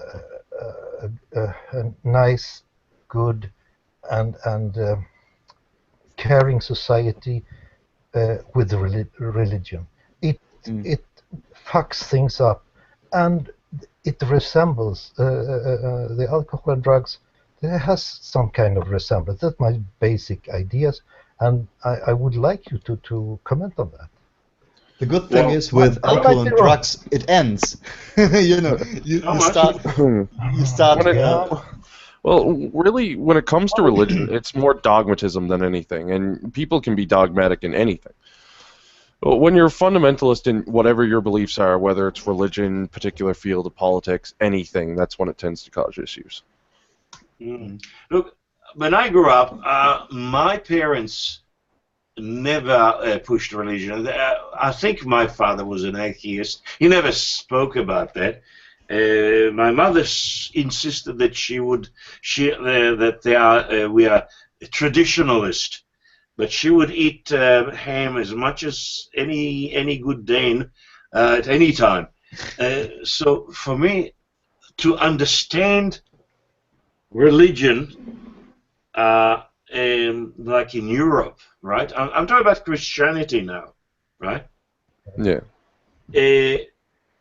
Here, there is now a movement of atheism. I think Europe is more atheistic than any other continent. And here, Thomas, in your country, what you told me now, here on one hand you got rid of religion, but you import another religion in a great numbers. What does it do? What does it do to your country? Well, actually, I'm a teacher, and I'm teaching young Muslim boys. Yes. So I got an insight, but my basic idea is I'm anti-racist, of course. I don't like that kind of dividing people. And when I meet these guys, mostly it has been the Hazaras. You have heard of the Hazaras from Afghanistan? Mm. You know about them a little bit? Sorry? The what?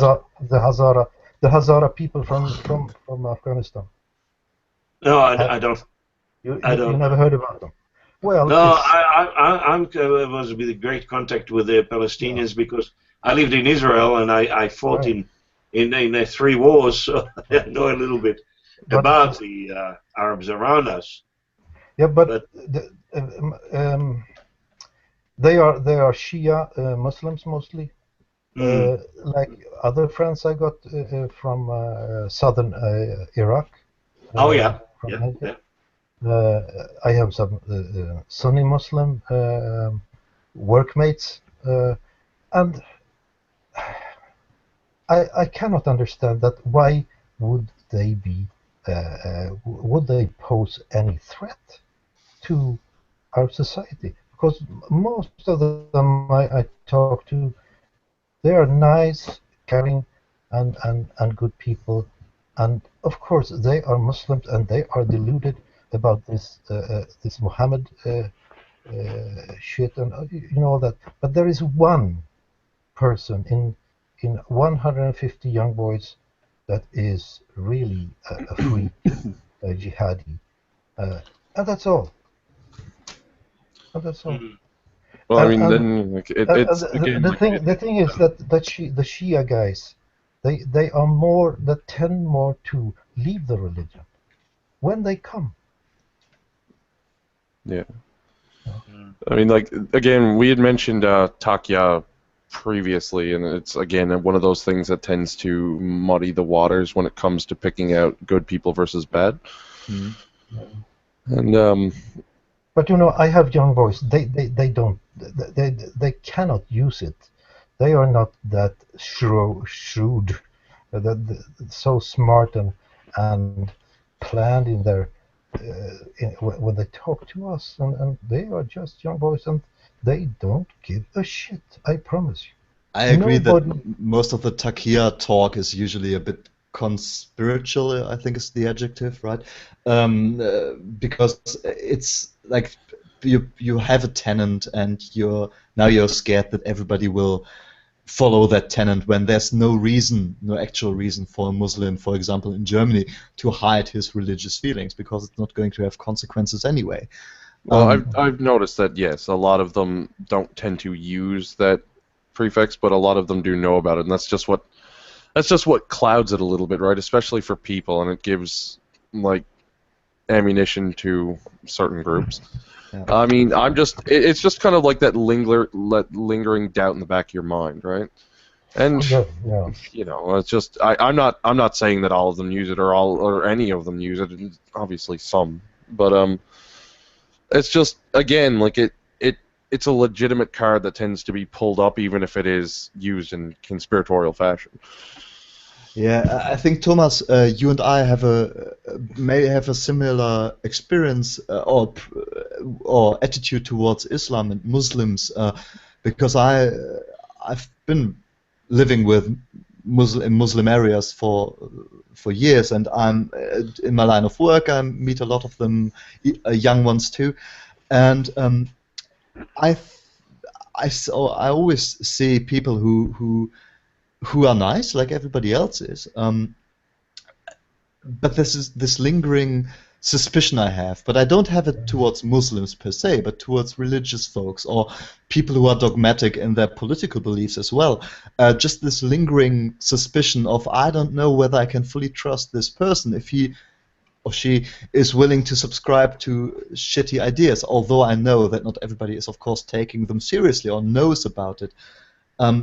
So there is hope for you, the NTC. There is hope for you. Due to my suspicion, For decades, I fought them. I know them. You think I'm too soft on No. I think them? you're getting harder. Yeah, but you think at this point I'm still being too soft on Oh yeah, Islam. Europeans are notoriously soft. All right. Oh Well, yeah, that's very well possible. Trust me. Look, you need to look at Islam differently, because Islam is not the same religion or a similar religion to Christianity or Judaism. Yeah. Well, it's not even really a religion if you think about it. It's more of a political ideology with the guise of religion. Yeah, completely. I agree 100% about the being Islam being an ideology and a pattern, the Sharia shit. But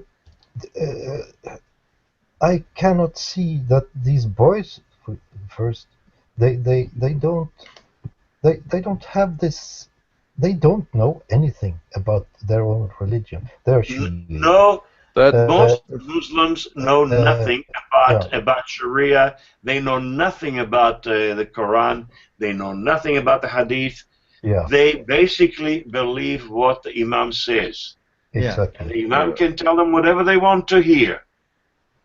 But that's how it is. Which is why I think it's actually dangerous that the trend within, within moderate Muslims, when it comes to terrorism, is to say this has nothing to do with Islam. Because the problem with that is, I think I made that point in the Islamic Reformation video, but the problem with that is that it's not true. First of all, if you tell people that the Islamic State has nothing to do with Muhammad and Islam, while at the same time saying that Muhammad is the model after which you should model your own life, and then any young man usually who goes to the mosque starts reading the Quran himself, and he finds these passages and he sees who Muhammad was, then he's going to, first of all, he realizes he's been lied to, and then he realizes that he has been taught all of life that Muhammad is perfect and the perfect model, etc., and that this is what he really said. and did, because Muhammad wasn't a hippie preacher like Jesus, but a very political figure. Oh, And yeah, that's, yeah. And that's the lingering suspicion, as I called it, that I have when it comes to Muslims, however nice they are.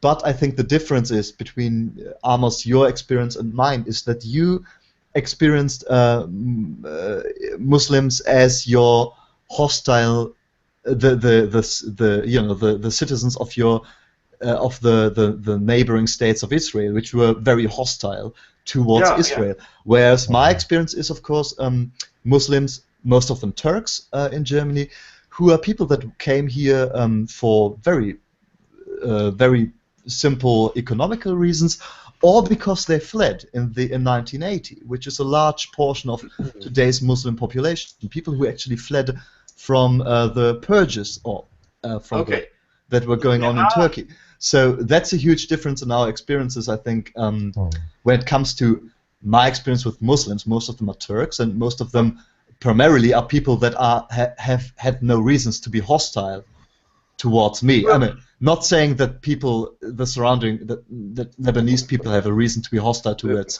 Israel, but is like it's kind of operating anecdotally, right? Yeah. We need to kind of look at the data of who supports what. Yeah. So when you look at figures that say like 70% of a particular group would go for Sharia in a particular area, that tends to be an issue. Look, there are, you see, 20% of the population of Israel are Muslims or Arabs, right? Majority are Muslims. Now they have complete all the rights that the Israeli have. Right, some of them they're in the Knesset, they are in the army, and they are in the high courts. They are judges in the high courts. What about just shortly? What about religious marriage rights? Because I know that they have marriage rights and everything. All right. They can marry the Jews if there are a few. I don't know how many lately, but they can move. They have free movement in Israel. They can live wherever they want. They can go to the army, but they have to volunteer. They are not conscripted like we do. Oh, that's fantastic. So they have the choice if they want to live in a Muslim country. They all want to stay in Israel. They don't want to go anywhere else. So, okay, they could. Of course, they have some of the radicals, like everybody else, but they seem they integrated in a way, right? They integrated. I didn't get you. They seem to what? Integrate in a society. Yeah, that's a great. They can work anywhere they want, right? They work, they earn as much as Israeli did. They have the same rights. Same rights. That's fantastic. Yeah. It's like Sweden. Like Sweden. Yeah, of course. That any European state, they can do. You know the Soda Stream fiasco. The Soda Stream.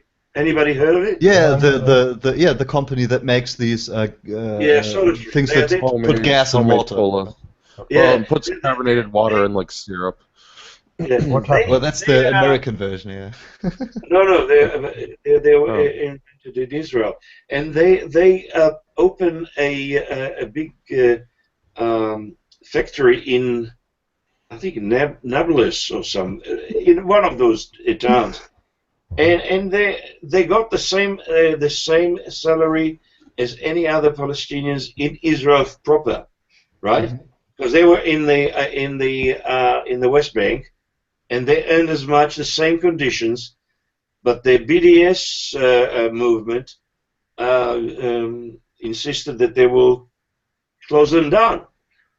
So they closed the thing. 900 Palestinians lost their jobs, and the Soda Stream moved it to another town in Israel, down south, and employed 1,200 people. So much for BDS. Yeah.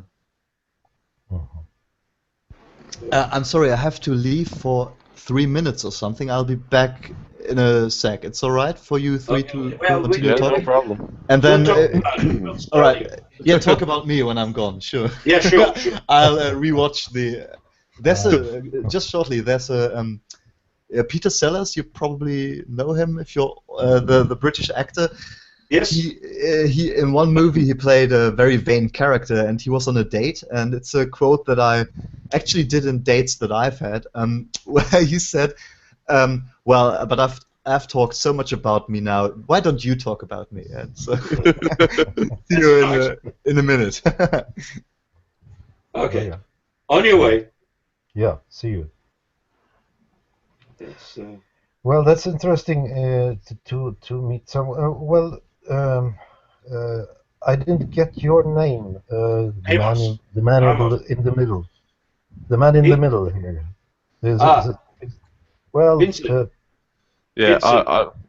on mine, I'm on the end, so yeah, I'm Vincent. He wants to be called TC.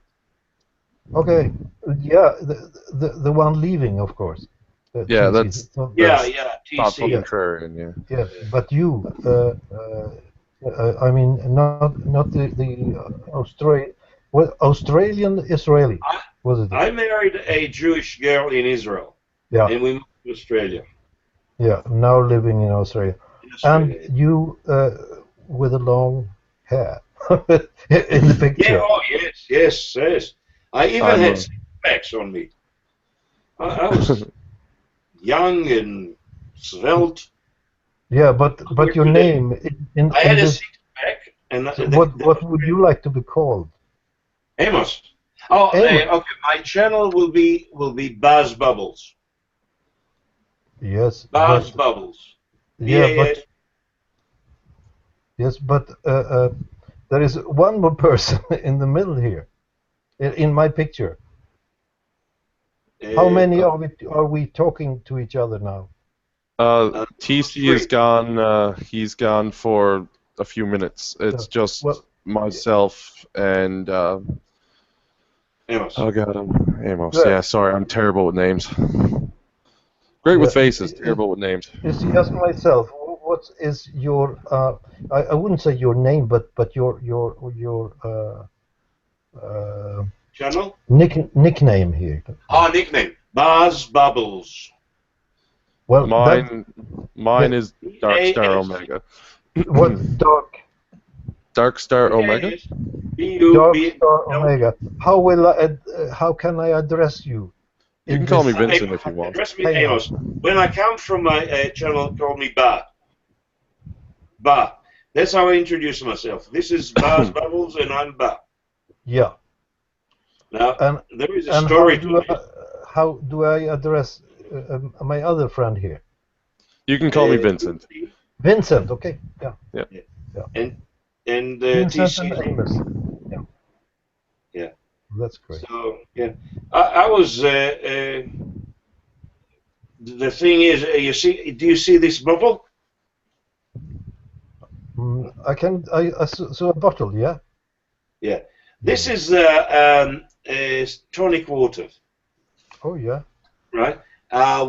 We have four grandchildren. One of them saw me drink tonic water, and he was, "Oh, what do you drink? I want some." So I gave him some. He loved it. So since then, whenever he comes, I say, "I want Buzz Bubbles." So this is Buzz Bubbles. Okay. Now you know how it. I'm Ba because the Hebrew word for grandfather is Saba, but he couldn't get the 2 syllables, so it's Ba. Oh yeah. So. But Vincent, where are you from? From England or? I live in Canada. Oh, you live in Canada. Oh yeah, that's great. Yeah. It's Well, yes. Sorry. No problem. I'm in the poorest province in Canada, and Newfoundland. Okay.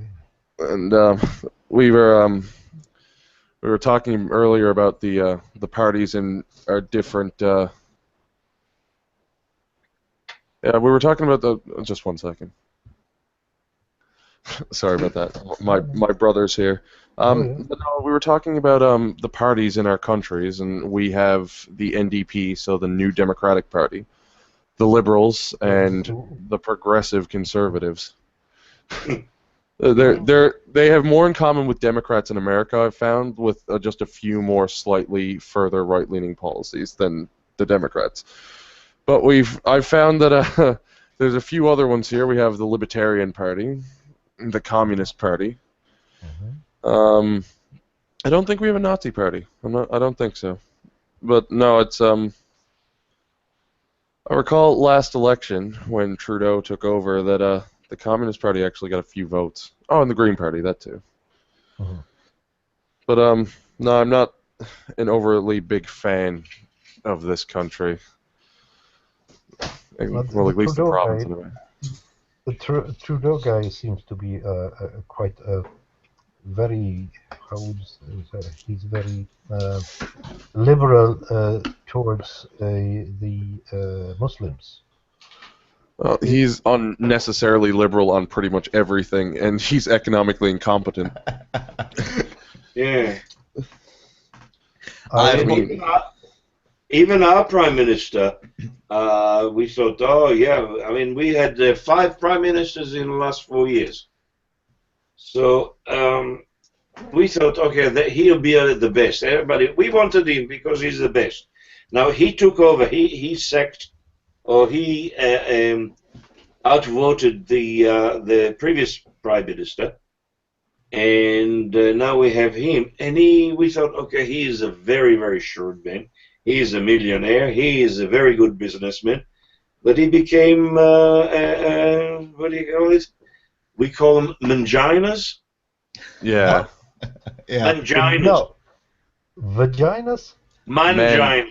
Manginas. It's Mangina, or okay. beta male or new male. All those lovely insults. I was wrong. Yeah.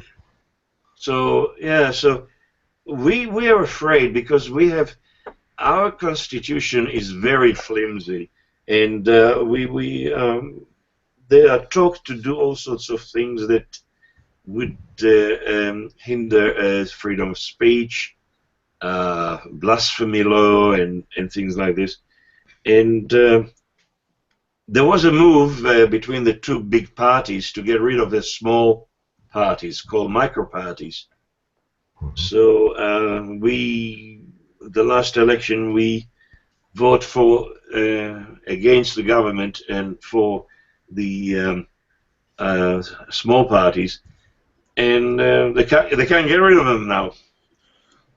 So, in Germany, we have the short catch-up. I followed your conversation on my tablet, where I'm logged in with my private. I see. You just wanted to see if we were talking about you. No. I was just interested. Yeah, come on. I'm drinking gin tonic at the moment. By the way, Buzz Bubbles. Right. Okay. Usually I drink beer, but it's a very hot day today, and yeah, gin tonic is very refreshing. And I've had but anyway, we have in Germany the 5% threshold, so you have to get more than 5% of, or at least 5% of the vote in order to get into the parliament. Whatever parliament it is, federal or the state parliaments.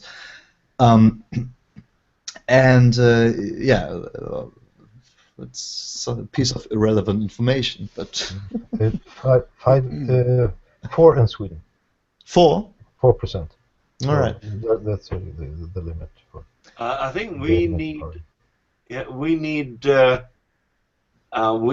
200 signatures to back you up to be a candidate, and then you run. 200, and then you can register, and you can run.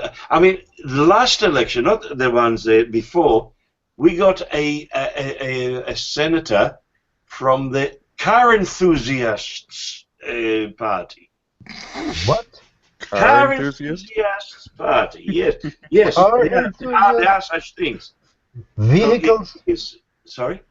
vehicles, car enthusiast. Cars enthusiasts. Oh my. It was better than the Communist Party, I suppose. We had people with the shooters party. I think they didn't mean it this time. We had we have the sex party, and they got one last election they got one representative in the Senate. I mean, it's Australia. You have Jedi Well, as a religion, so Yeah, I am a Jedi. I'm a It's not Jedi. true. you are. Yeah, I'll tell you what happened. John Howard, when he was there, we had the census, and people were saying, "Okay, do what they call the census was there, and everybody was saying, "Oh, what if we put Jedi?" So John Howard says, "Well, if you put Jedi, you'll be arrested." Well, you can't be arrested Challenge because accepted. the census is supposed to be anonymous. So they can if you arrest me, how did you find out that I wrote Jedi? So that's one problem. Another problem: try to you need 60,000 people claiming that that's a religion. Well, you're going to arrest 60,000 people. Well, So your the census religion was is 60,000. anonymous. Sorry. The census in Australia is anonymous. Yes, you're not allowed to know who wrote what. Well, you do put your name on it and stuff, don't you? Yes, but that's separate from the I put the name, and that Yeah. goes Okay. No. to It's just, yeah. tear No. off That's the. Sorry, you tear it off the form, and the form goes without a name to Really? the actual people. Yeah. well. We do the census here, and Trudeau made it compulsory again. So a charge of up to $1,500 or jail time if you don't do it. And we had to give them a lot of uncomfortable information. Who we were living with, what our jobs were, our names first and last, like all that stuff. And I mean, like, what they gave us as an excuse was to help firemen and police.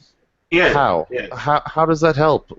No idea. No idea. No, they say that that's for infrastructures. They want to know which one, where do we need more roads and things like this, which is fair enough. I mean, I don't have any problem filling up the census form, knowing that whoever reads this doesn't know who I am.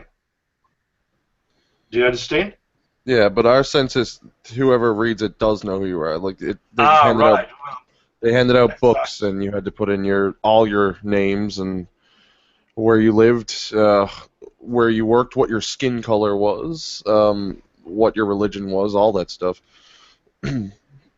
Yeah. Put it this way: you don't you don't even have to answer it. I mean, they can't arrest you because you didn't fill the thing if you sent the form back. It's the same as with. Well, we had them registered to houses, so there was a very old grumpy lady who came here once a day for like a week, hounding at us for it because this house hadn't delivered a filled-out census. We have a mini Obamacare fiasco with the computers, so we have to the 26th of September to fill in. Yeah, it was on the 9th of August was the thing. You couldn't get in. The computer crashed. Yeah. So now we have till the 26th. I'll order a form and I'll do it. I won't do it online. I don't know if we have census in Sweden. Sorry? Because I don't know if we even have. I never filled in things like that. I think we have this social ID number or personnummer, personal number. So and that's 4 numbers. First we have our birth dates, and then 4 numbers. A little different for females and a little different. So like a SIM card? A social insurance number? Well, it's like a tattoo, an ID. I Like didn't want to Very, take it very there, but touchy you did it anyway. Very touchy subject. We don't have census in Germany as such, as far as I'm aware of. But we have. I mean, you just have to say what your religion is, for example, when you do your taxes, because that's when if you're a member of a church, you're going to pay taxes for the church. And actually, I've been in Kufar since I was. What, I think 14. I think that's the last. I think when I was 13, I still kind of believed in something. But since I'm 14, I'm a kuffar. But the crazy thing is, I still didn't manage to actually leave the Protestant church, which is silly. So I'm still one of the 27 or so percent that register as Protestants in Germany, just because I was too lazy to do it. So I paid my church taxes for.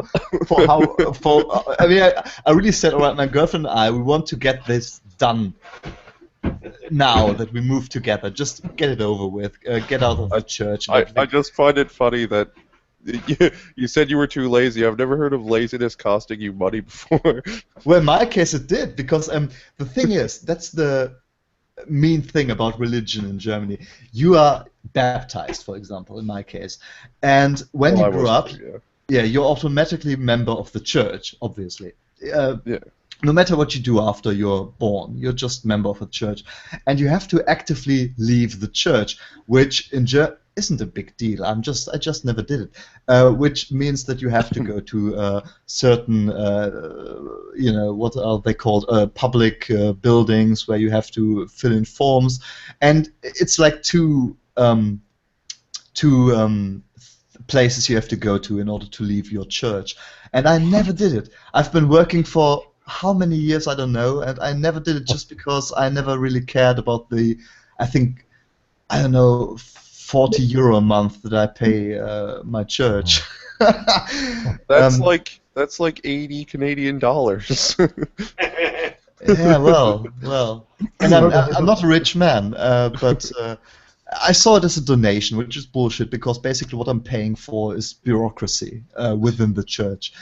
But I mean, for us, you never have to sign anything or get officially discharged. I mean, I was baptized Christian, grew up with a Christian mother, and we went to church every Sunday, and I was always scolded because I was playing games or doing something.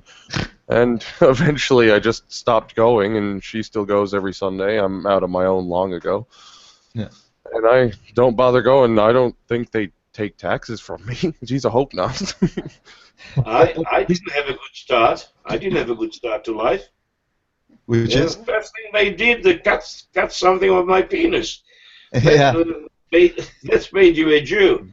And then you had the bar mitzvah. Yeah. And I actually lost all respect to the religion when the rabbi couldn't explain to me why slavery was good. So I said, okay, that's not what I want. But unfortunately with Judaism, there's no way you can get out of it, even if you don't believe in God. Yeah. There's no a URL that you can go and deregister.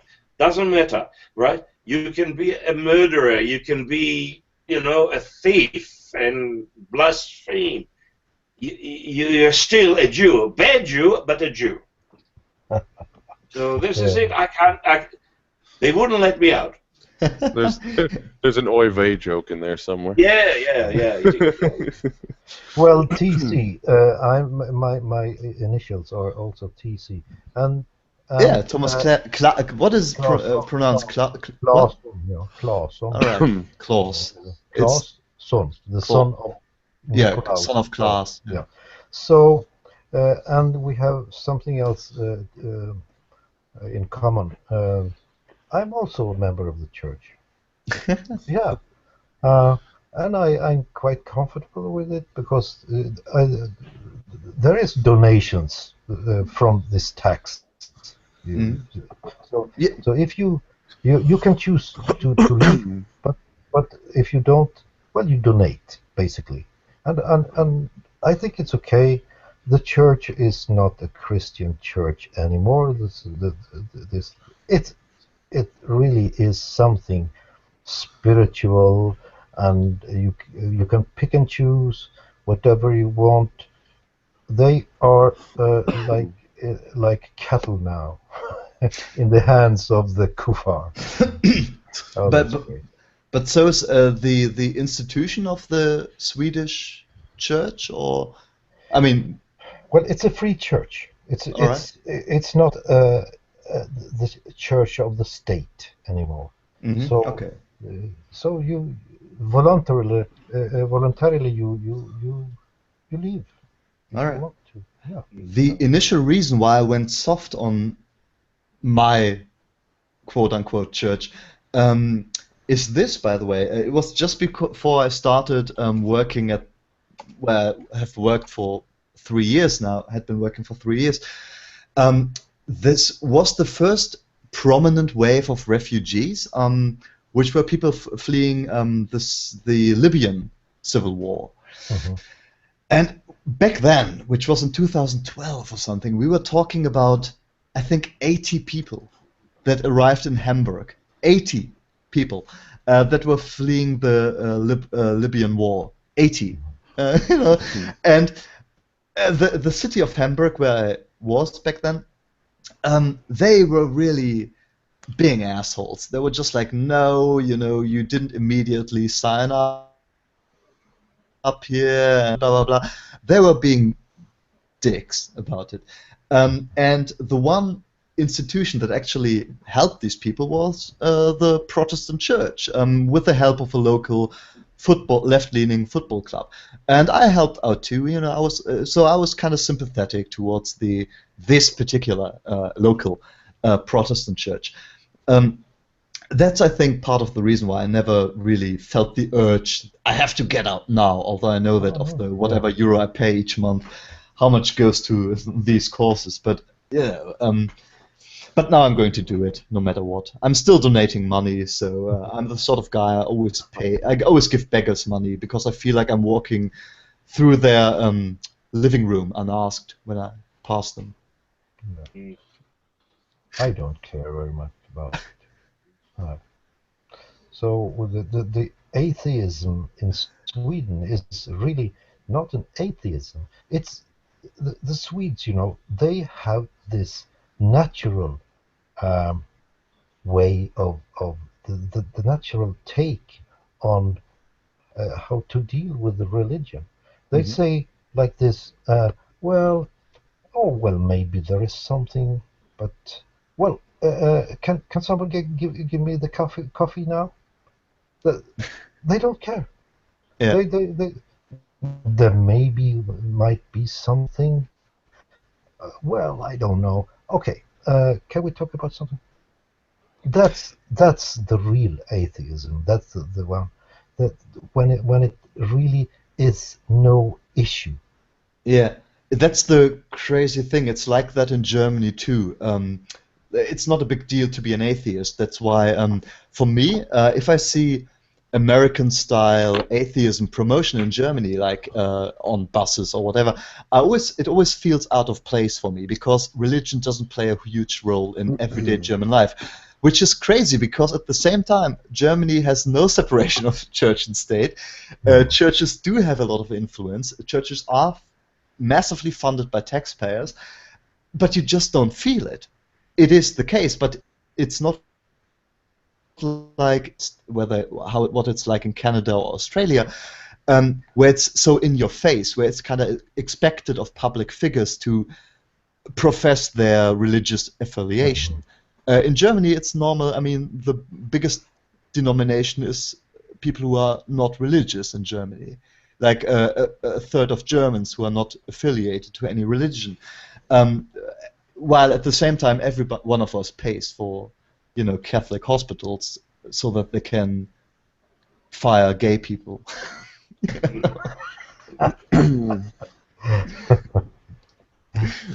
Well, before I forget it, another topic. I must make a shout out for Sam Harris the latest. Well, he has some podcast. Yeah. You know? Yeah. Yeah. The one about race, or was it about the No. IS propaganda? Yeah, it is about the IS, Yeah. the jihadi propaganda. It's so good. It's Yeah. really, really something to read or listen to. I always download them when they are out, and then at some point because I'm on the train a lot or on public transport, then that's when I listen to them, when I know I have 2 hours just sitting around. And yes, I just listened to the last 2 podcasts this weekend, I think 2 days ago. First the discussion about race with this guy whom I know his side. He's great, and he has great discussions, but I don't know his name right now. And the other about Islamic State propaganda, which was awesome. Yeah, Sam Harris is great. Yeah. Anybody knows this site, Bare Naked Islam? What side? Bare Naked Islam. Oh, No. that sounds something to you find want out. to see more Is it on blood YouTube? and head rolling? Oh, I can imagine. Yeah. Okay, that's what it's like. Yeah. Yeah. Is it YouTube? No, it's a URL, barenakedislam.com. Probably It's wouldn't. a blog. It is a blog, yeah. Oh yeah, okay. Oh, that would be something. I actually think I like is the wrong word, but I actually find it interesting to actually watch the source material from the extremist Islamic world. Like, for example, I do watch Islamic State propaganda now and then, because I think it's important to confront yourself with it. And so I did see 1 or 2 beheadings on video. Part of that is I'm the sort of guy I would go to bullfights if I don't mind, but I think it's important to confront yourself with the enemy you're up against, because the Islamic State, I don't think they're going to go away very soon. I think they are going to lose influence as a terrorist, not a terrorist group, but as a political group in their area in Syria and northern Iraq. But they're going to stay. I fear that they're going to stay, and I think that they're going to have a role to play. I think they're more important than Al-Qaeda was back then. They're not going to be just another terrorist group that's going to be bombed into oblivion, I think. But we'll see. It's not easy to tell.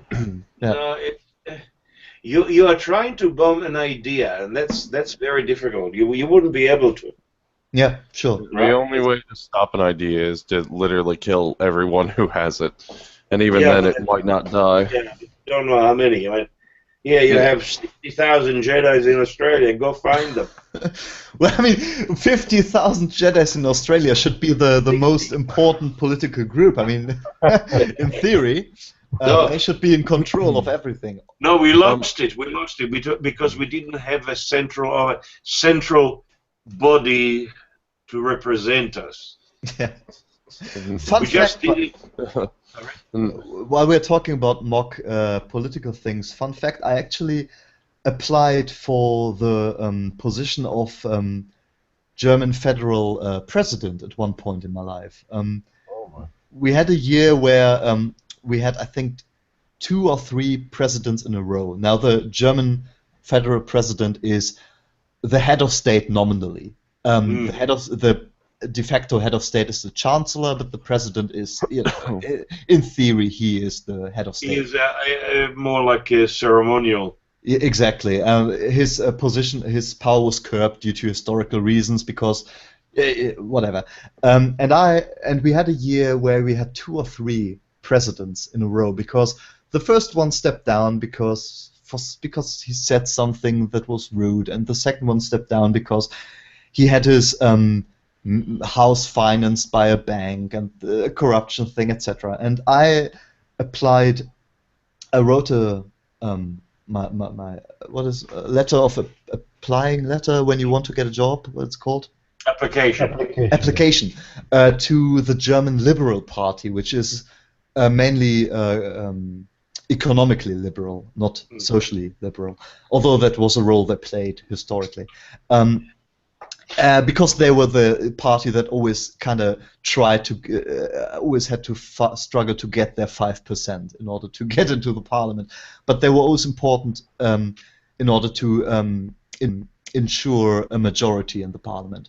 That was their role. And but they were the sort of party everybody made fun of because nobody took them seriously, and they were idiots. And I wrote my application, and I only said, yeah, I don't care about what I do. I just, do it, and I'm not worse than anybody else. But I never got a reply, sadly.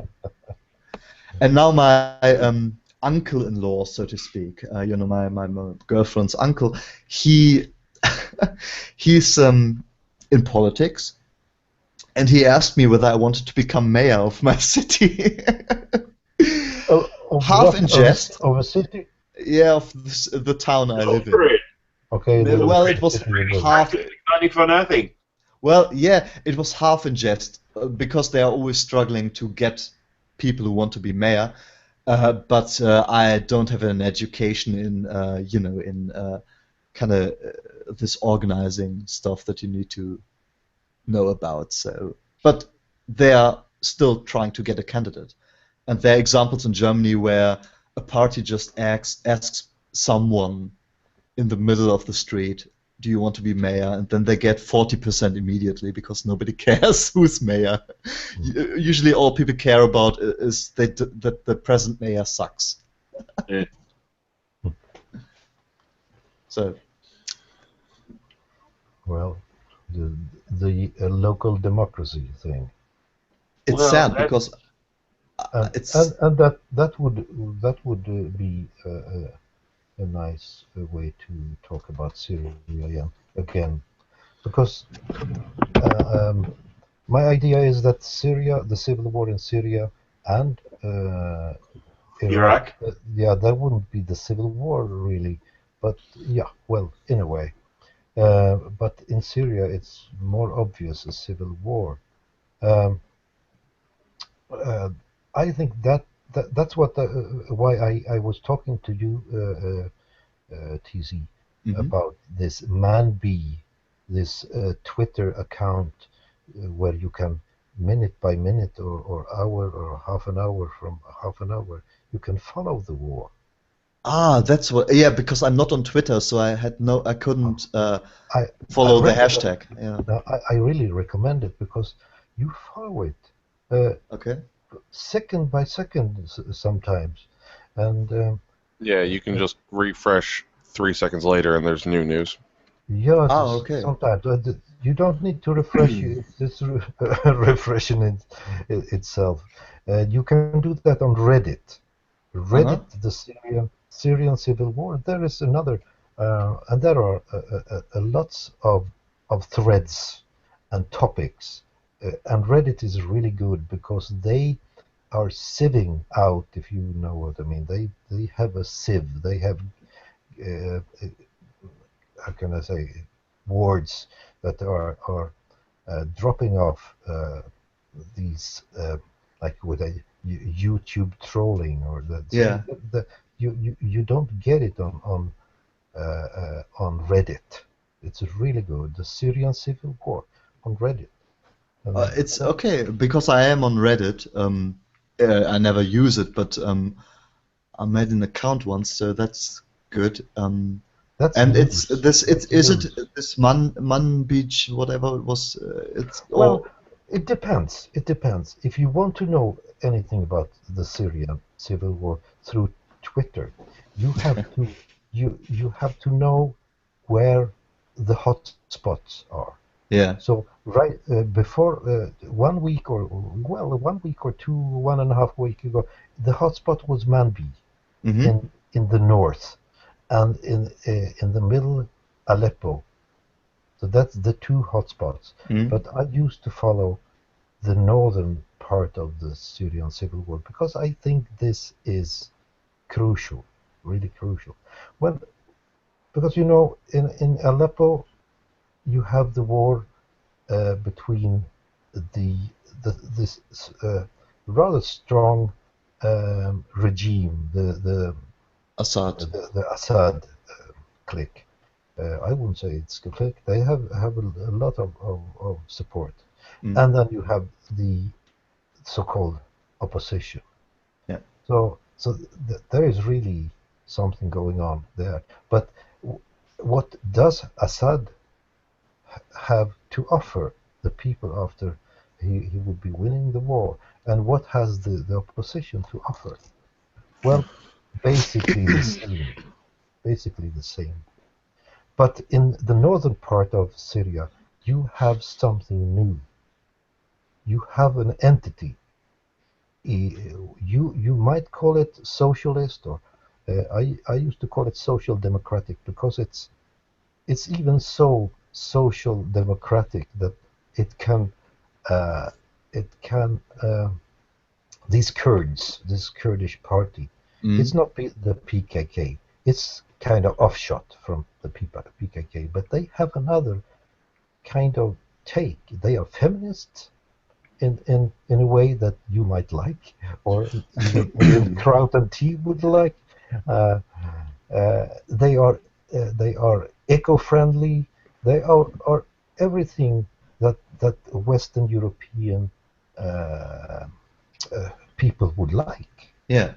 And that is kind of democratic or modern hope, even affecting the involved of Arabs who are cooperating with the Kurds, this special party. And you should really read the constitution that they have written. It doesn't say everything, but it's so really interesting, I would say. Well, it's a nice change to because jihadism and mujahideens have become the prime rebel groups in recent history, to have kind of get back to a more traditional political oriented opposition in these countries. The thing I think I need to disclose at this point is that I have the reason why I got into Islam recently in the last years, because I was always interested in history. But the important thing about why I started being interested in history is two things. One is my father lives in Egypt. Now he's not he's a natural-born German, but he lives in Egypt, has a family there. So when the revolution started, naturally I was interested in what it was like. Back in 2011, I think it was, when it was against Mubarak. Now, he's not a political person, so his comment was that, well, Cairo is still crowded and stinks. So it was like, yeah, thanks, Dad. And the other thing is, especially when the Syrian war started, I got very invested because there's a German Syrian author that I grew up with as a child, Rafik Shami, and I knew all the names of all these places. I knew Aleppo. I knew the name of Damascus, of course, and all these names were familiar. And I had an emotional, childish attachment to them, and that's why I got into Islam. Weirdly, just for this very silly, emotional, childish reason, because that did something to me. But yeah. But Thomas, if you like, please send me the link to the Reddit pages so I can follow, because I'm really interested. I'm not on Twitter for various reasons, but on Reddit, that's great. Yeah, I will. It's good too. But when you go to Reddit or you go to Twitter, it's the whole. It's a scale of lies. There's lies, half lies, truths, and so it's a mess. Yeah. But it's awesome. All right, cool. Amos, are you still with us? Yeah. Well, What time is it in Australia? 5 or 20 something? past 6 a.m. Oh, for fuck's sake! My And, gosh. and Canada? Currently, it's 10 to 6 here. What time? 10 to 6 10 to 6. How Oh. come? p.m. Yeah. And well, okay, Norway. What's shouldn't be a big difference, but Sweden. I'm sorry. Yeah. Well, 10 o'clock or 20 minutes past 10. All right, that's At exactly night. the time here. Yeah, Yeah. Yeah. 10:19. Mine is 20 minutes past 6 a.m. Oh, Yeah, Newfoundland has its own little special half-hour time zone. So, generally speaking, if somebody knows about it and you tell them the we have time, that. they're like, We "Oh, have- you're in Newfoundland." Yeah, we have that too. Half an hour time zone. Adelaide is half an hour time zone. one thing before any of you fall asleep. If you, it would be great if you want, if you just send me a private message on YouTube with the links to your channel or channels, especially in your case, Amos, I think your new channel, so that if you want, that I can link them in the description box. So if you don't want it, don't do it. But so just for me to know, because I don't know if. Well, I mean, for me, it's unnecessary. Yeah. I don't produce content, and Which is a shame, if I may say so. It seems to me, because your voice should be on the radio. It's funny that you say that, because I'm after listening to several recordings of myself, and I think, my God, I sound dumb. Yeah, No, because No, I agree, TC. He has a good radio voice. It's Yeah. really good. I mean, you're You know just what? not used to hearing your own voice, third well, person, so to speak. That's always No, an issue. Everybody thinks they sound a certain way, and they do in their head. And when they listen to themselves in a recording, it tends to surprise them. Yeah, I had to listen to my voice so much, so in just Editing. YouTube alone, really. I mean, I started a bit, maybe a year ago, not quite yet, and Well, it fuck's works. sake. It really works out fine, I think. But it's a jungle, and it's so very many people doing this, and to find it's hard to find people that to find something. It's I would say it's just by chance. Yeah. Oh yeah. I by chance I found TC's channel by chance, and we became friendly, and he invited me, which is thank you very much for that. Sure. And I planned to do it for a long time, and I just procrastinator par excellence. But now it's everything ready, so I'll start putting some content. Yeah, I'm interested to see what you are going to do.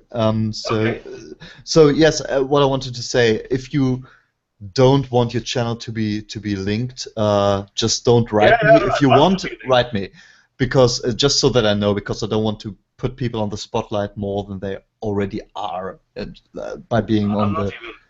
Well, I'm pretty sure if you're willing to pop up in a live stream chat on a channel, you're not afraid of having your channel looked at a little bit. Yeah. But by the way, fun fact, because we were talking hours ago about Atheism-is-Unstoppable and the whole drama, and I still don't want to go into any detail because it seems to me that there's a lot of information that's not available yet. But there was this one case where one subscriber of AIU created a Facebook profile. Are you aware with the general story? Yeah, No. that was Yeah. actually on Naked Ape's channel. Kraut and T covered that. Ah, yeah, exactly. And the thing is, I watched the live stream with Kraut and Tea and Uzulu because I was interested in it, and I wanted to know whether it would be more than the usual AIU is a racist bullshit. And this woman who did create the account was in the comments, and I kept asking, hey, why don't you explain your situation? Because she kept saying something like along the lines of, well, I had a reason to do it. He was threatening people, whatever. I'm not too sure about the factual basis of the story, but that's what she kept saying. And I was the one saying, like, hey, why don't you try to get on the stream to explain it, blah, blah, blah. It didn't happen. The weird thing is, a week after that, I just for some reason scrolled through my subscribers and realized that she's been a subscriber of mine for ages, never commented or anything, so I didn't know her, or wasn't aware of her, but that was a funny coincidence, and now I was kind of, you know, if I didn't try to stay out of e-drama, because it's usually bullshit, and self-promotion, I would be inclined to write her and say, hey, by the way, you're a subscriber, don't you want to comment on the whole story? Because I want to know about it, you know, I want to know what the background of that story is, because... I'd actually be interested too. Yeah. Like I said, I do my best not to make judgment calls until all the information comes out, but I don't really have any investment in AIU, I'm not a big fan. I've seen a few of his videos. I don't like Nirvana. Actually, the AIU could be a very, very good help to kickstart fledgling channels, and I believe also the non-believer also make a point that he's going to look after small channels that are doing what they do. Yeah. Here's the thing with that. I think that YouTube, I mean, this sounds like virtue, right? Yeah, virtue, I actually do YouTube because I'm interested in certain things, and that's why I didn't monetize my channel. Now, I think if I had 10,000 subscribers and not 500, I might be more inclined to try to make money off it. I'm not going to pretend like I would never do that, but I never forced it, and I never, you know, I don't promote it on other social media and all that stuff, because I'm actually, I know most of my subscribers at this point. I know if they are kind of regular, right, commenters. I know their avatar, I know their name, and I know what we have been talking about. And I like that about it. Kind of like just a tight click, then. Exactly. Now, of course, I'm as vain as the next one. Of course, I would like to have more subscribers, but I feel that as soon as you start swearing allegiance, so to speak, especially in a case in a drama case like this, where it's really about a difference of opinion and the question of ethics and whatever, and the infighting within the atheist community, what you want to call a community on YouTube, it would always feel like self-promoting. It's just like I donate money every year. I always do it, but I would never go to an event where people publicly, you know, do charity work. I would never do it. And I'm not saying this to say, you know, I'm so humble, although I am. I'm saying this just as, you know, prominence is not the #1 thing, and I think that if you kind of take sides in an issue like this, which is a non-issue for the most part, in my opinion, you are going to attract people who are fanboying one particular side of this issue, and as soon, for example, if all of a sudden Flying Monkeys were to become my fans en masse, I know that I'm going to make videos eventually that will piss them off. The same, let alone Uzalus or you know, the Canadian atheist, whatever he's called, fan base. Canadian MGTOW? What? Canadian MGTOW? MGTOW? Yeah. No. No, Canadian atheist. He's Josh Benko, I think is his real name. He's the one who some time ago said that Atheism-is-Unstoppable is a Nazi, or compared him to a neo-Nazi, and they had a bit of, and they had a bit of a fight back and forth, and he's a Canadian guy who was, I don't know if you watched Atheism-is-Unstoppable's videos half a year ago, 2015. Oh, I did, yeah. Yeah, he's a guy with a beard, a bit of a beard, and That was guns. from the Drunken podcast with, what's his name, wasn't it? Yeah, exactly. Yeah. Well, I mean, I personally don't care, like, the whole drama behind it. I'm not pro-doxing unless it's necessary, so... Yeah, I mean, as I said, it's thin-skinned of AIU to do it, and it's a power play, I think. I mean, I don't like that. Yeah. If I was to play psychiatrist for a second, AIU kind of strikes me as the kind of guy that's like, he really wants attention, so he does things to be edgy on purpose. And, I mean, I could very well be wrong. I don't know, but I don't know. He seems like that kind of person. Like sometimes I think so too. Yeah. Sometimes. Well, I was reading through his tweets, and he really does strike me as a person that's hungry for attention. Like he didn't get enough hugs or something. Okay, from what I've read of his tweets, because I only read his tweets via videos made by other people about him, and I'm not on Twitter, so I'm not confronted with that. I only judge YouTubers on the basis of YouTube. So I think. That's why I'm oblivious to a lot of drama that's going on. Now tell me about the YouTubers you prefer. So you would... All right. I'll try to get the list for a moment. Wait a second. So YouTubers are like, when it comes to political YouTubers, it's the one I like most, I think. Overall is Teal Deer.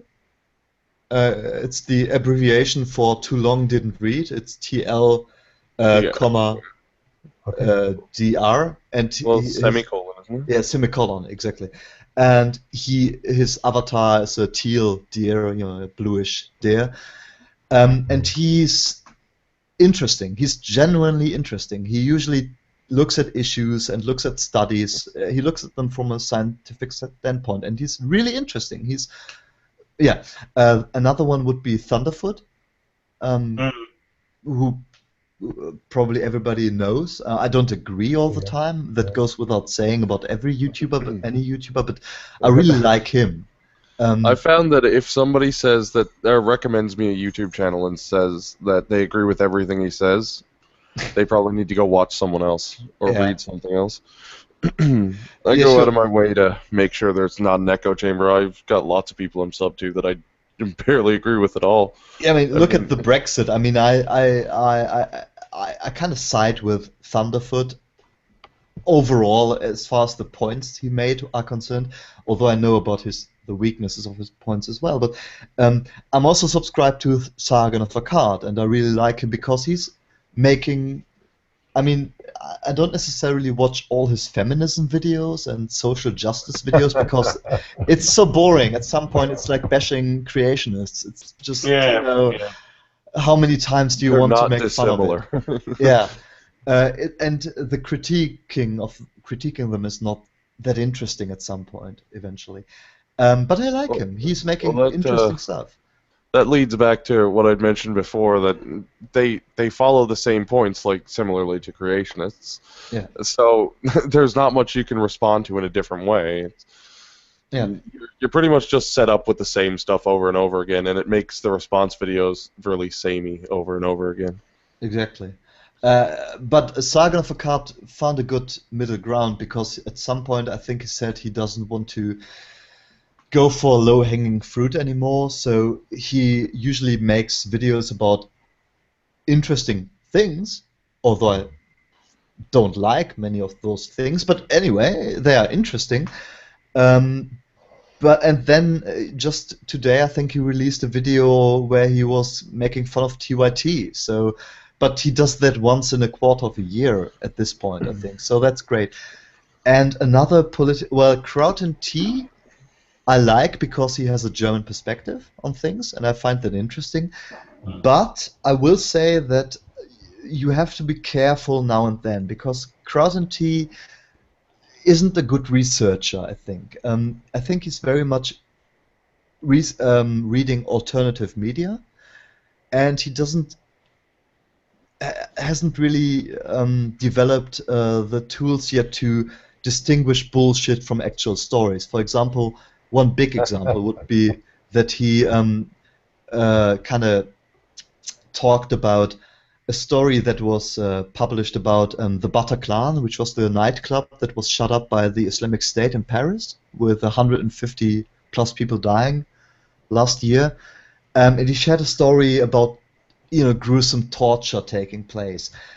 And I actually researched that, and I found the testimonies for that, but it turned out that it was one testimony from a police officer who told about what he had heard from other people, and it turned out that the rest of the whole testimonies kind of contradicted his claims. So he kind of fell for an InfoWars / new alternative media hoax there, in a way. And so did I, because I looked it up, and I don't speak French, so I looked for keywords and found the actual quotes and translated them, and they said what they were supposed to have said. So,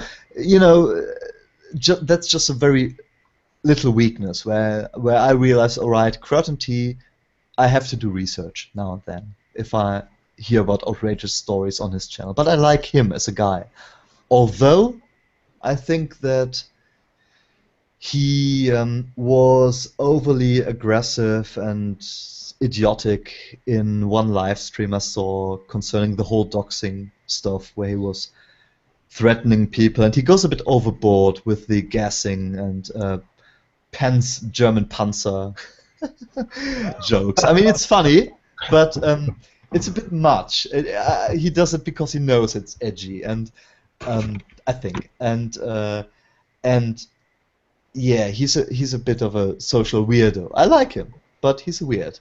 Let's leave it at that. And do research sometimes. And another YouTuber I like would be, just recently I subscribed to Easy on Me, because I had seen a few videos of him in the last years, never was interested, and just last week or so I realized that I think we are quite similar in our perspectives on things. So I subscribed to him just to see what he's going to produce. So yeah, those are the political society or whatever YouTubers I like, or I'm subscribed to and I watch regularly. Another word that's difficult to pronounce for a German, just like Karen Strawthen. Yeah, Strawthen. But are we all doing recommendations? Yeah, please. I mean, we are not fan servicing here, so yeah. It will be nice to hear what you have to say about that. Yeah.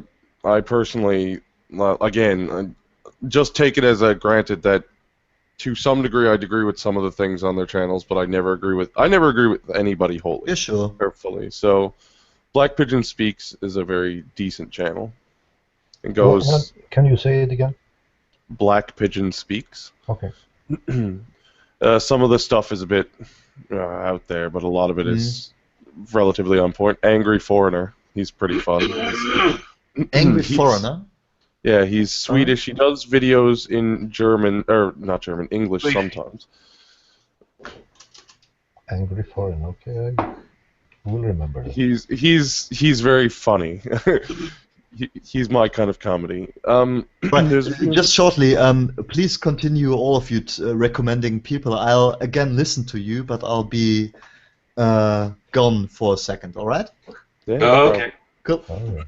I also I do enjoy. I'm not MGTOW, but I do enjoy a lot of MGTOW content because I enjoy getting perspectives on other stuff. So CS MGTOW, Barbar, Stardust, and I guess Teal'dir does cover a little bit of it. What about Sandman? What about the Sandman? Oh my God, I hate him so much. Yeah, me too. He's full I of don't. himself. I don't even. He boggles my mind to the point where I don't want to say anything bad about him because it's just I can't think of anything quality that isn't bad about him. No, I don't like him either. And also Howard Dare. Howard Dare. How? Howard Dare. Dear, like John Deere. D-A-R-E. Okay, Deer, D-A-R. No, D-A-A-R-E. Dare.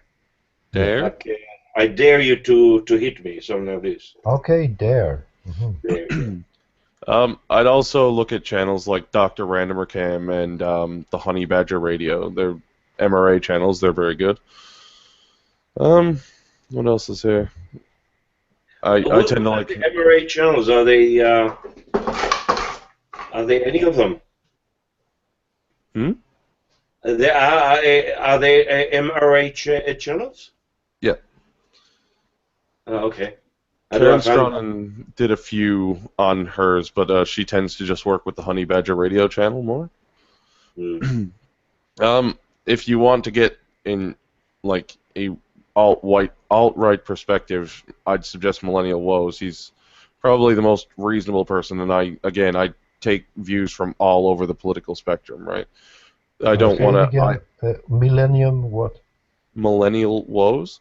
He's a white nationalist and an alt-right, but I go out of my way to make sure I don't maintain an echo chamber when it comes to political opinions. Yeah. And I found him to be the best one in that particular field. Steven Crowder's fantastic, and Stefan Molyneux.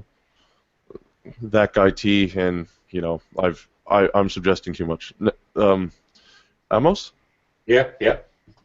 You want to suggest a few? Let me see. I'll go to. Oh no, it doesn't work.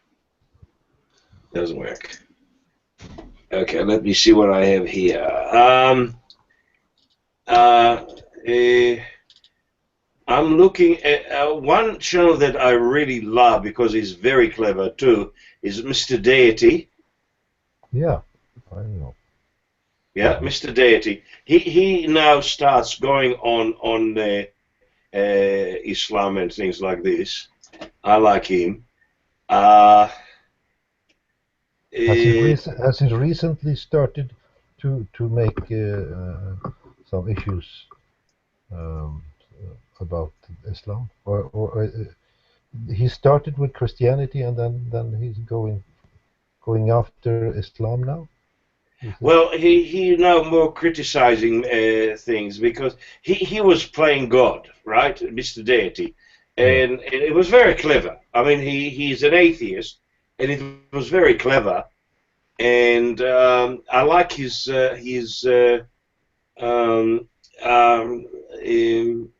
wit is very, very good. I suggested that's for you, Tom. Johnnyversity. Johnnyversity. Okay. Yeah. Johnnyversity. He's very good. Cult of Dusty, but I think he dropped off for some reason. He did. Really? He was wrapped up in that doxing thing with AIU. Yeah. Oh yeah.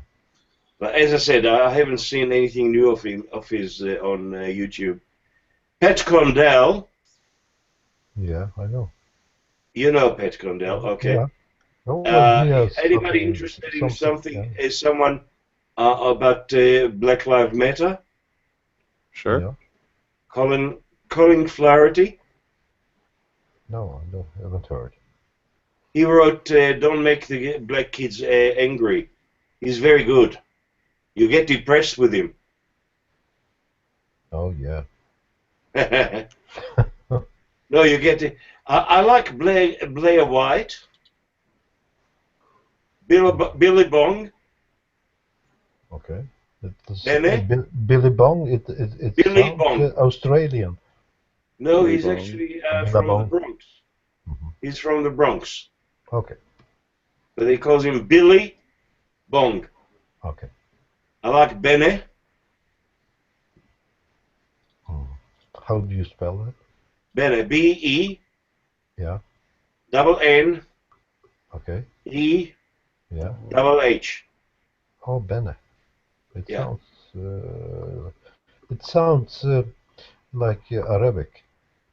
No, he's actually English. He's English. Acts 17. Apologist. Yeah. Yes. You know him? David yeah. Wood. Yeah. David Wood. He's very good. Yeah. He is Christian. Sorry? So as long as you know some of these Islamic bashers are Christian, then it's good. He's fundamentalist here, but I don't mind. I mean, he has good content.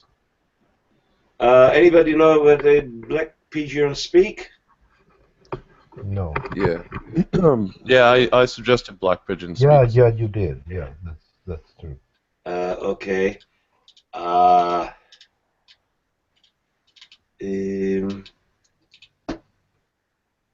Anybody like Mr. Repsian? No. I've heard of him. I haven't actually looked at his channel. Yeah, he's a youngster, and he has a lot of following. Really a lot of following.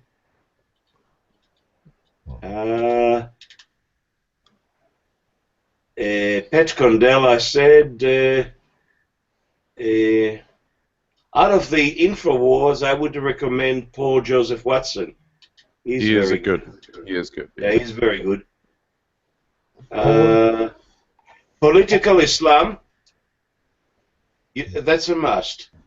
I haven't heard about it. It sounds interesting. Yeah, Political Islam is very good.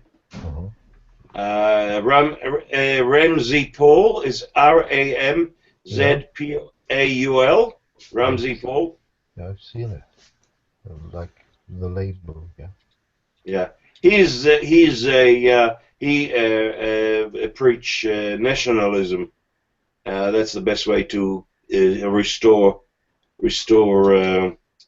sanity. Okay. Some black guy. He's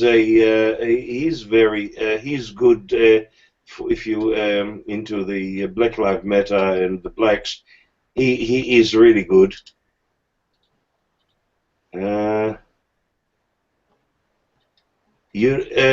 Anybody know Side 10 Atheist?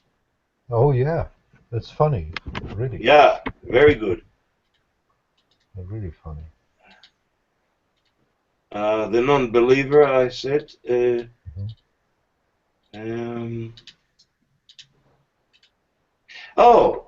He's another German. Top Hats and Champagne. Oh, never. I never met. Top Hats and Champagne. He actually in Australia now. Oh yeah. I think he tried to move. What do you think of Turd Fleeing Monkey? He's another MGTOW, I think. Yeah, he is. But he's. I have another black. He's called Tyler Preston. 20. Preston, yeah. I subscribe him. But good. Yeah, I've got Tyler Preston 20 sub too. Vernaculus is also fantastic. Sorry? I said Vernaculus is also fantastic. Yeah. What about Undoomed? I love Undoomed. He has a great voice. Undoomed. I find him entertaining, but I've found myself drifting away from the just more entertaining stuff because I want to learn more, right? But if you're in the mood for entertainment, Undoomed is definitely good for it. Yeah, I like his stuff. He's really very. How would I say? Cynical, and he loved to destroy feminists. Yeah. He wants to destroy feminists. Yes. Okay. I mean that's easily done, really. Yeah. Sometimes it's too easy. A lot. To nausea. To nausea, I think. Yeah, listen yeah, to it, yeah, and yeah. I'm fed up with it. I I really mean, don't understand it. It's the new Daesh, is it? sorry, I knew Dutch. Yeah, the feminists. Oh, Yeah. I really don't get it. But well, Well, they have to defend the extreme or the Daesh because um, the feminists. yeah, because they're feminists and The, I mean, sorry, they also have this from Soap, the pedophile. They even defend him. There's a oh, guy in Salon, sorry, in Salon. He is a self-confessed pedophile, and and they defend him. yeah. Um, But is there an entity? There are girls sitting making those videos of they call yeah, some themselves of them, feminists. some of Or them they call are. them, yeah. Well, I mean, there's Shoe on Head. It's Sorry. Shoe on Head makes anti-feminist videos. So she's Armored Skeptic's girlfriend. Okay. All right, right. Well, in that case, Um, Sierra McCode, she's good. Uh-huh. Uh, there is an Australian one, but Kira Lee something. Kira Lee something. Okay. She's good. You know, I got this crush on uh, um, is critics of Islam. So Yeah, I don't know why, but I used to go. I drift towards uh, yeah. this axe. So Well, in that case, you'd like the non-believer because he sorry, is very vocal. you were cracking up a bit there. The Oh, what? sorry. The non-believer. Okay, yeah. Yeah, he's very I crude. subscribe. I do subscribe. Yeah. Ah, good, good, good. There is also Billy Bong. Yeah, who Uh, else? Ah, no, I can't. Next meeting, I'll get some more because I'm now yeah. subscribing to quite a few. Oh, yeah. What about you, Vincent? Anti-Islamic or anti-critic Islam critics? Uh, Not really. I tend to watch preachers of Islam and come up with my own criticisms. Oh, yeah. So, uh, yeah, it's I funny, think, really funny. yeah, So, like Zakir Naik or somebody. I think the best critic of abject reality.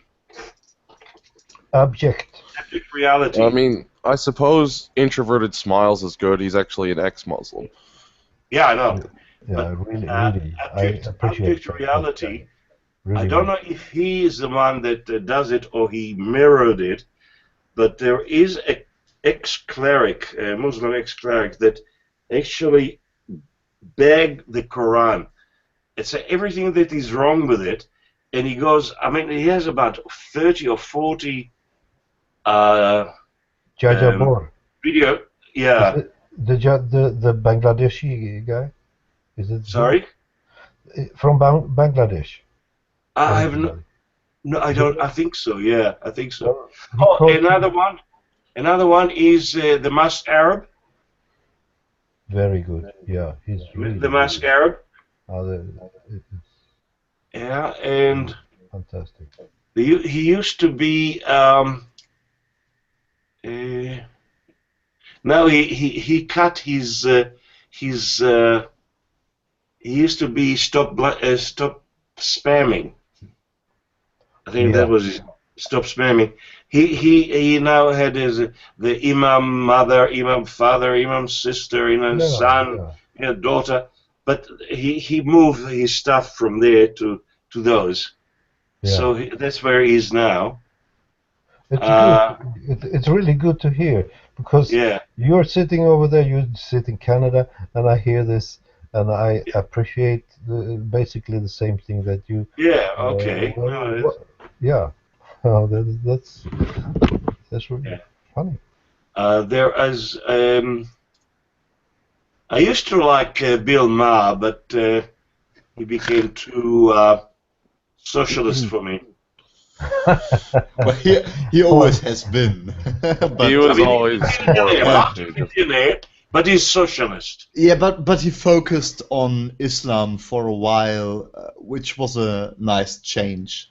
Yeah, So that's yeah. why I think people He like did get a me lot are, of flack for it from the left, though. yeah, exactly. That's why people like me and us probably are kind of sympathetic towards him. But he is a very traditional leftist in his approach to Yes, yes, life yes. and politics. Yeah, yeah. Who else? Ooh. Um, oh, Oh, well, I'm Tracy. I was asking, you didn't hear.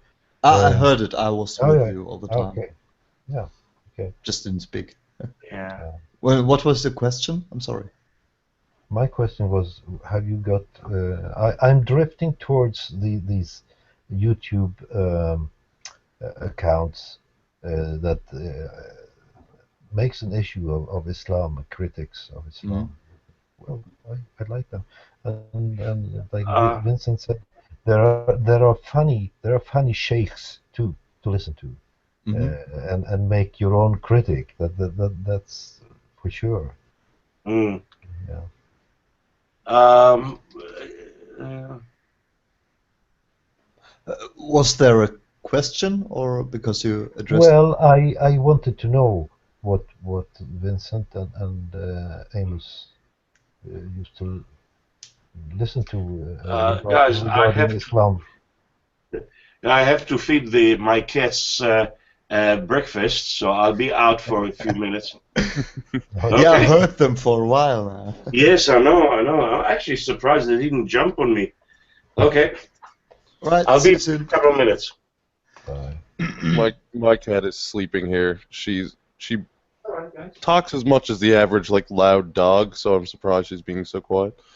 So, just to get things straight, the conversation has taken place between two cat people and at least one dog person here. What's your preference, Thomas? Well, a lot of what you guys have told me here about these channels, it's basically many of them are the same.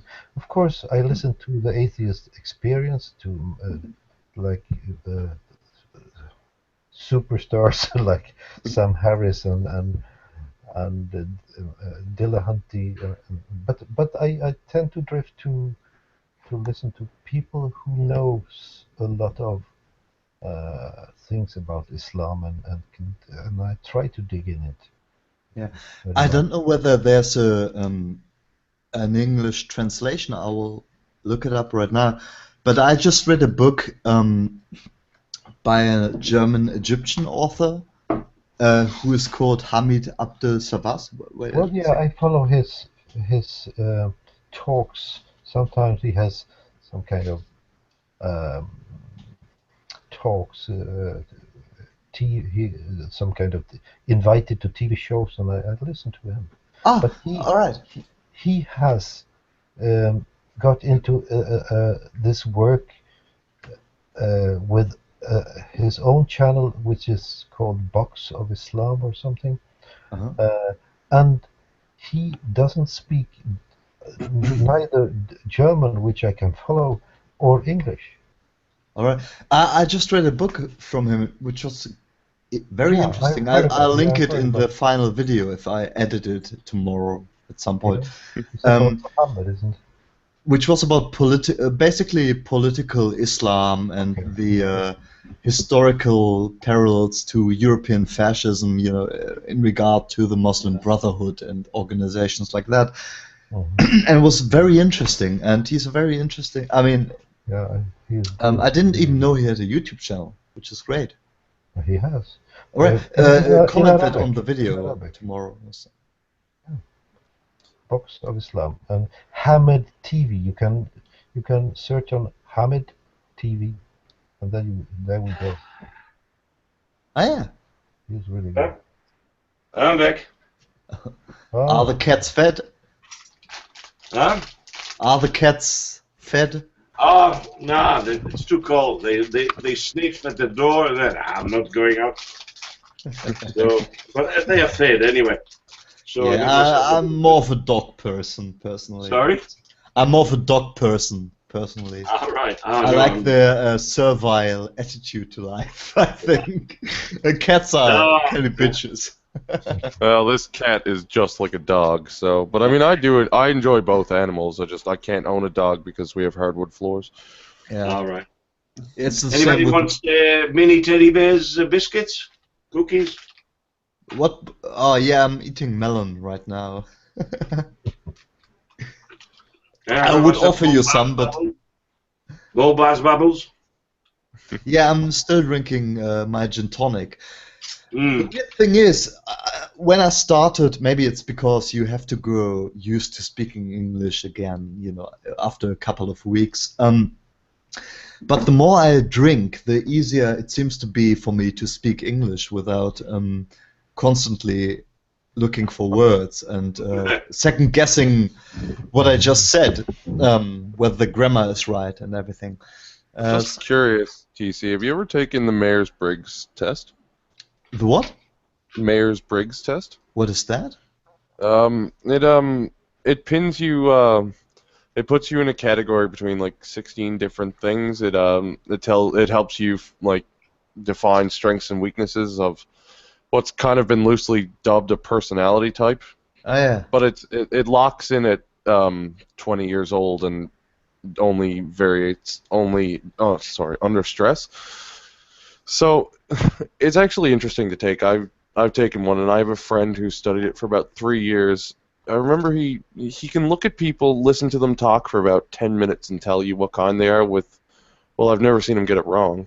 No, I never did it. The only tests I've done are political compass test, which showed me that for me the more important thing about politics is whether you are an authoritarian or a liberal rather than right or left wing, which was a good thing to know in general because these old-fashioned political labels tend to fade away, I think, right now. It seems. Well, I mean, liberals and conservatives tend to be working more and more together. Yeah. But they do tend to still have disagreements. Sure, but usually about ethical questions. Well, it tends to be on policy, like for example, that guy T. He's anarcho-libertarian. He disagrees with Sargon. Like I think it's become a joke now about libertarians and roads. That's a big one, and even like the schooling system, because they tend to favor privatization over public sector. Mm-hmm. And I mean, I don't see how as long as people are reasonable, you can tend to come to a compromise between both. Yeah, sure. That's one of the great things of doing YouTube, so to speak, because I mean, I haven't been a staunch leftist for a long time now. You know, it was a youth thing, like it usually tends to be. Like 16? Yeah, exactly. Maybe 19, you know. Yeah. Well, I mean, I got out of it about 16, 17. Something you do when you're a teen, you know, fight for justice and betterment of men, things like this. Yeah, exactly. But it's also the obvious sort of justice. So usually what qualifies as left-wing tends to be very obvious stuff, like you are pro-women, you are pro-religious freedom, you are pro-minority. And as soon as you start thinking about the ramifications of these things, like I'm still a feminist, I guess, in the traditional sense, like do believe in equality of the sexes. However, the step that modern feminists have taken, that I didn't take, is they still presume that there's the core inequality that justifies their entire movement in the West. Just out of curiosity here, because I'm sorry, like I get the I'm a good, like I like to debate people, so whenever something pops up, normally I just go for it. What do you mean by equality in that particular sense? Equality of opportunity, not of outcome. Yeah, well, no, I know, but I mean, so meritocracy in all job positions, right? Yeah. What about something like, well, I guess we could use the example of, well, you could, I suppose, what was it? I'm sorry, brain gets boggled sometimes. The what we were speaking about earlier, the insurance premiums for men and women. Mm-hmm. Yes. Because I think that actually makes sense to charge men more for that, but I don't think, like, if there's more men in power, we do tend to take more risks on average. So, yeah.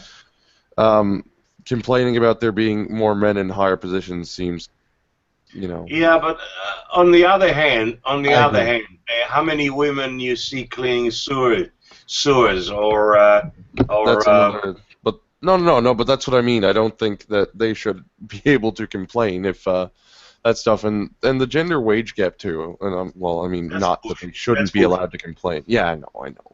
Yeah. But what? Yeah, what is it? 96% of sewage workers in Canada and the United States are males. Yeah. Most of the homeless are. Roadworks, construction, things like this. They don't go for that. I mean, Well, construction. It's interesting because that actually contributes to the.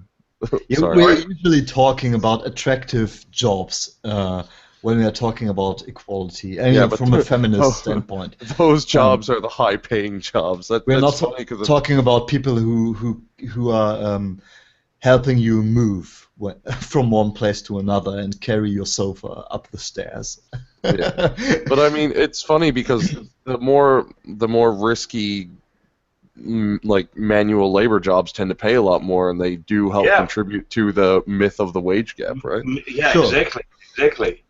Same with the draft, right? The army. I was looking at Twitter. They pulled all these tweets from known feminists, and in the U.S. they were trying to pass everybody gets drafted, and all of them turned to 180. It was fantastic.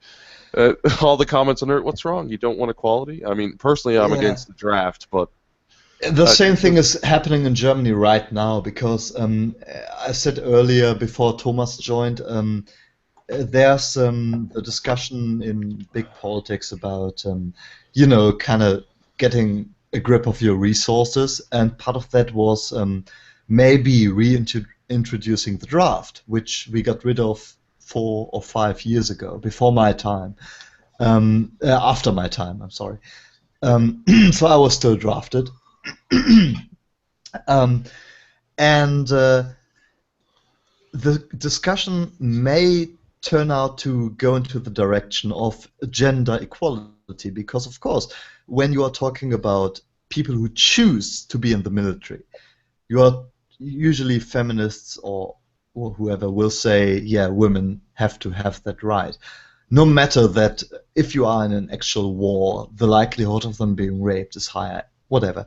But right now when it comes to the draft, nobody is talking about women being drafted, which to me makes all the sense in the world, because why should they? I mean, that's the main reason why I oppose modern feminism. Is not that I don't feel the need to put men into a victim status, but I just think that, why would women be drafted?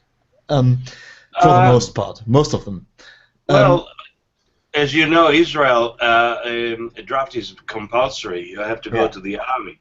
I think men go 3 years and girls go for 2 years. Mm-hmm.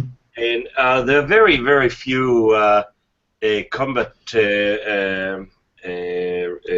situations. Yeah, I know there are. I think there are two fighter pilots, women. Oh, they're probably still in the army, and there are a few in the front line. But comes the thing is, I mean, men are fairly heavy, and when you have all the equipment on your back, if you need to carry him, I don't know how women would be able to do it. Well, there's the You don't have fireman's the same- lift, but I Sorry? mean, it's not. There's something that they teach firemen called the fireman's lift. It helps you like negotiate for heavier weights, but it's not really a good. But yeah, no. Just tossing it out there. No, I mean statistically, men and women don't interact like they don't interact well in the military together anyway. Their squads perform not as well as all male squads, right? Yeah, yeah. And I mean, in war, it is just a matter of seconds. That can make the difference. I think if there will be a case of war, those women wouldn't come near the battle. I think so too. We would have a, not negatively, but discrimination taking place. Nobody would ever, if they don't have to, deploy women to the battlefield en masse equally, because and this is not me talking from a I'm sorry, male supremacist standpoint here, because I'm not the guy I'm not buff, I'm not muscular. I avoided the draft and did social work instead. That's the sort of guy I was. But if push comes to shove, young men are going to be cannon fodder, not women. It's that simple. Oh, it's yeah. never. You're right.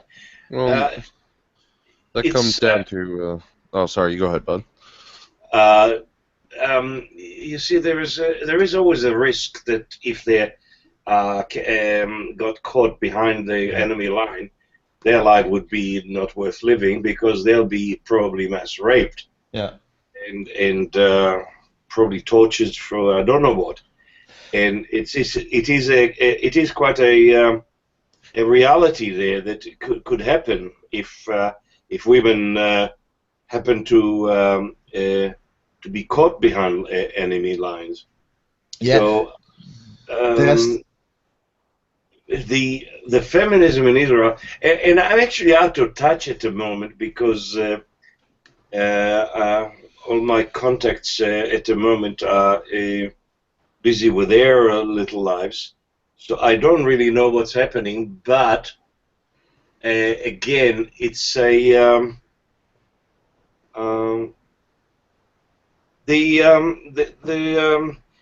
girls didn't mind having the behind the lines duties,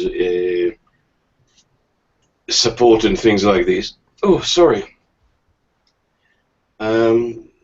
It seems to me it's the same as it was in my time. But I mean, you see those videos today about the Israeli army. You see those girls going out with the rifles and their automatic rifles and submachine guns and things like this. I remember when I was in the army, the last thing I wanted to take home is my weapon. Yeah. But hey, I don't know. One question. Have you heard about the feminists in the Syrian Kurdish army? Yeah. Oh yes. They are heroines. Is it pronounced that way? Heroines? Heroin. Herons. Yeah. Yeah. It sounds like heron. Yeah. But yeah. There is a sinister thing about that. I don't know if you realize it, but if a jihadist is killed by a woman, he doesn't go up. He doesn't go to paradise.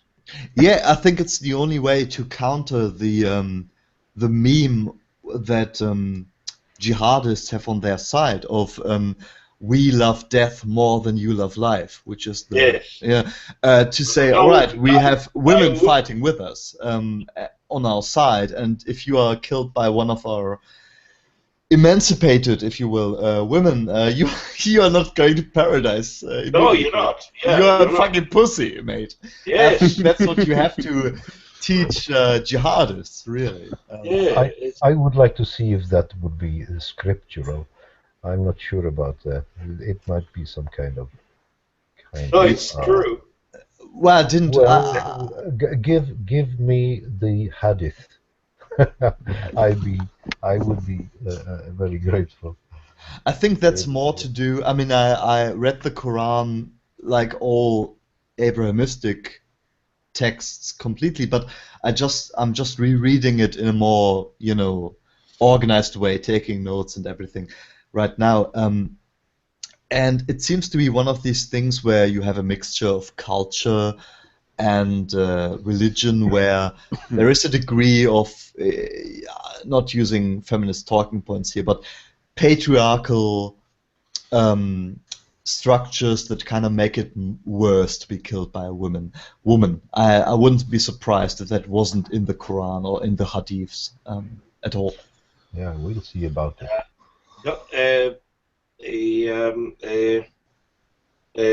Dr. Werner, he says that if you want to know Islam, forget the Quran, forget the Hadith, learn about Muhammad. If you want to know Islam, is learn about Muhammad, because that will explain to you what Islam is all about. Yeah. And I think the surah is the best way. The surah is where it is about his life. The Sirat. The surah. No, surah is a chapter in the Quran. So Sirat is okay. Sirat, Yeah, Well, it's been a while that I read the Quran. But it's just one author. I think it's called Ibn Kathir or something. So it's one author, and the hadith is full of narratives. Also, there's thousands of them. Excuse me for a second, guys. I'll be right back. All right. Yep.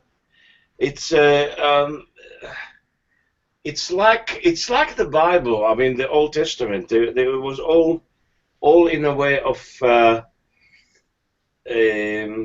oral history type thing. And when they were in Babylon, that's when they start writing them on scrolls, and then they sealed the Bible, so nothing else came after that. So all the history from the return of the Jews from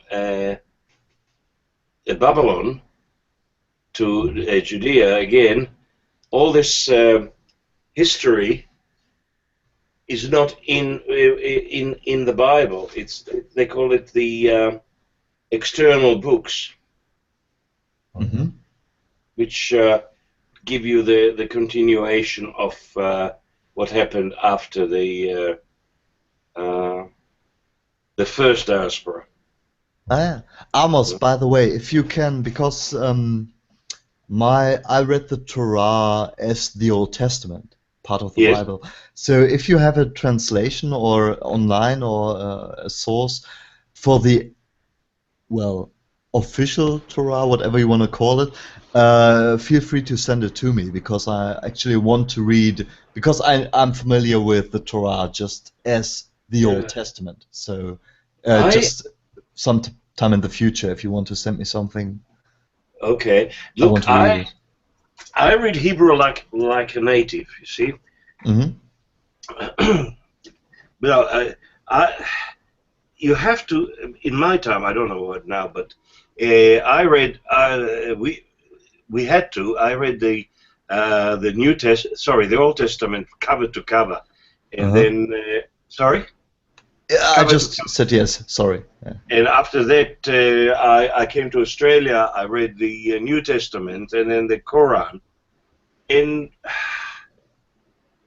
the the New Testament I also read in Hebrew.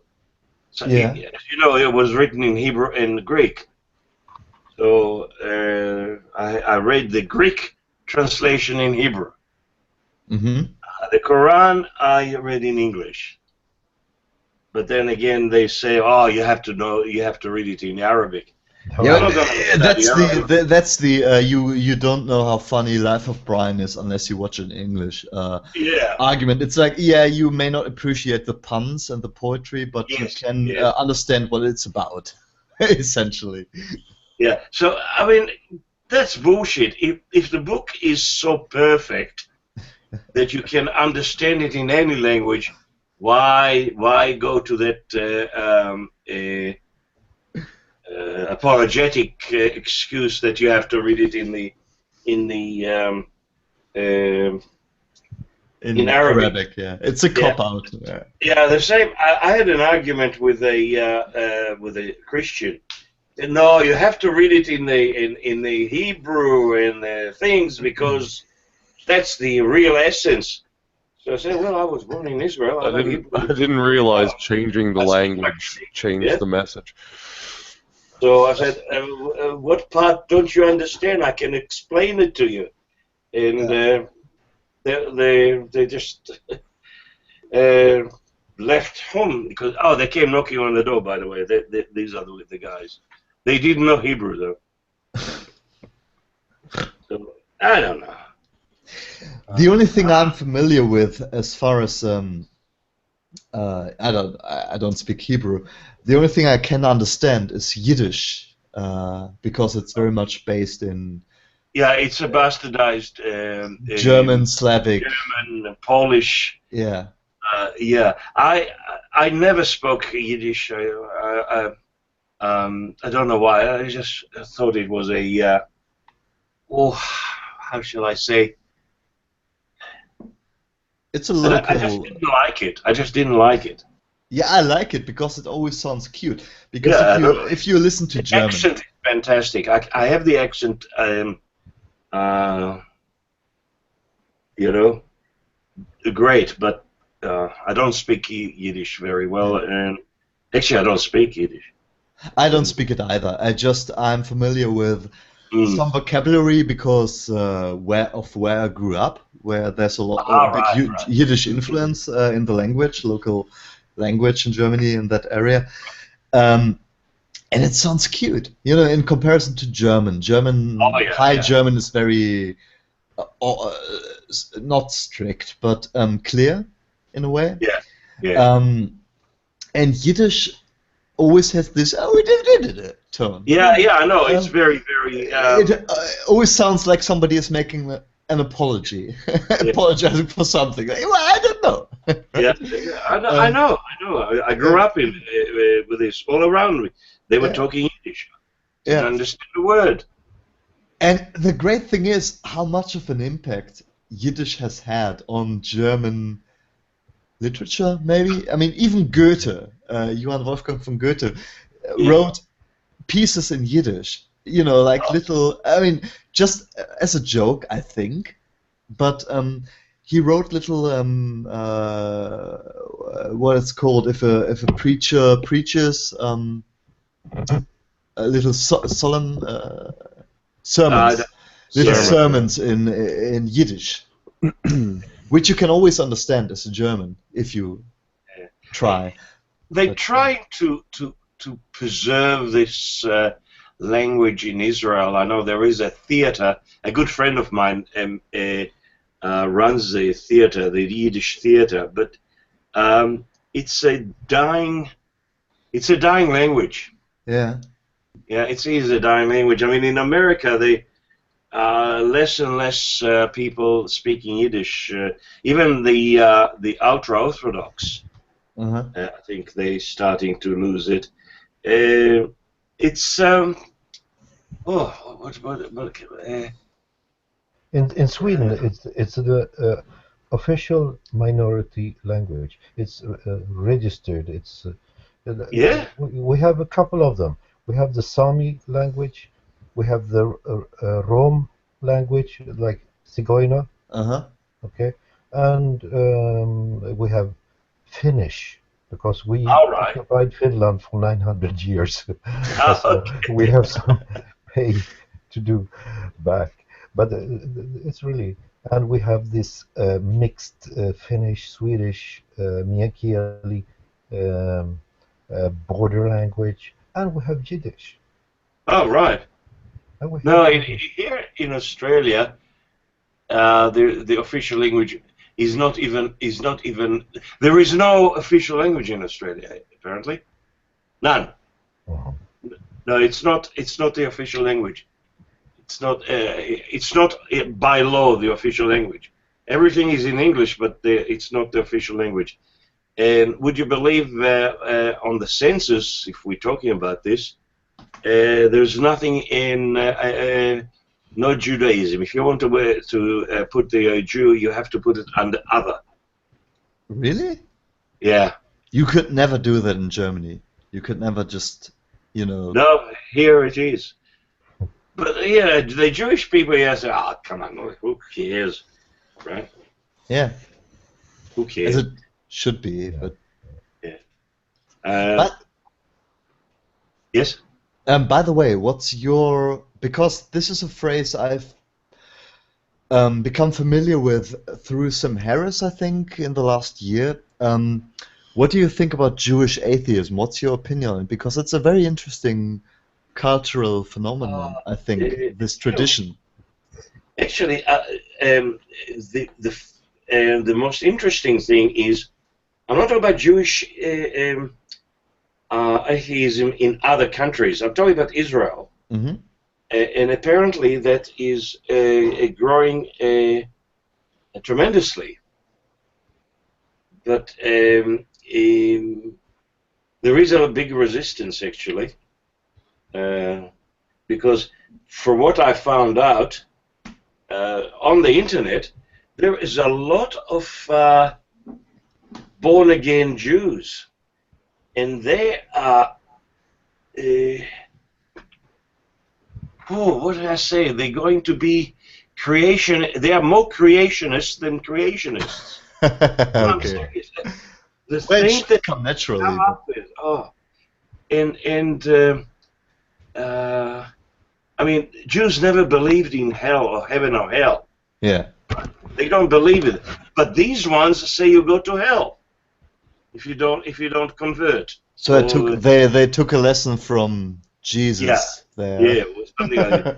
Or Muhammad, if you would. Yeah, we never believed in hell. Yeah. There's no hell. There's no heaven, and we'll resurrect at the end of days.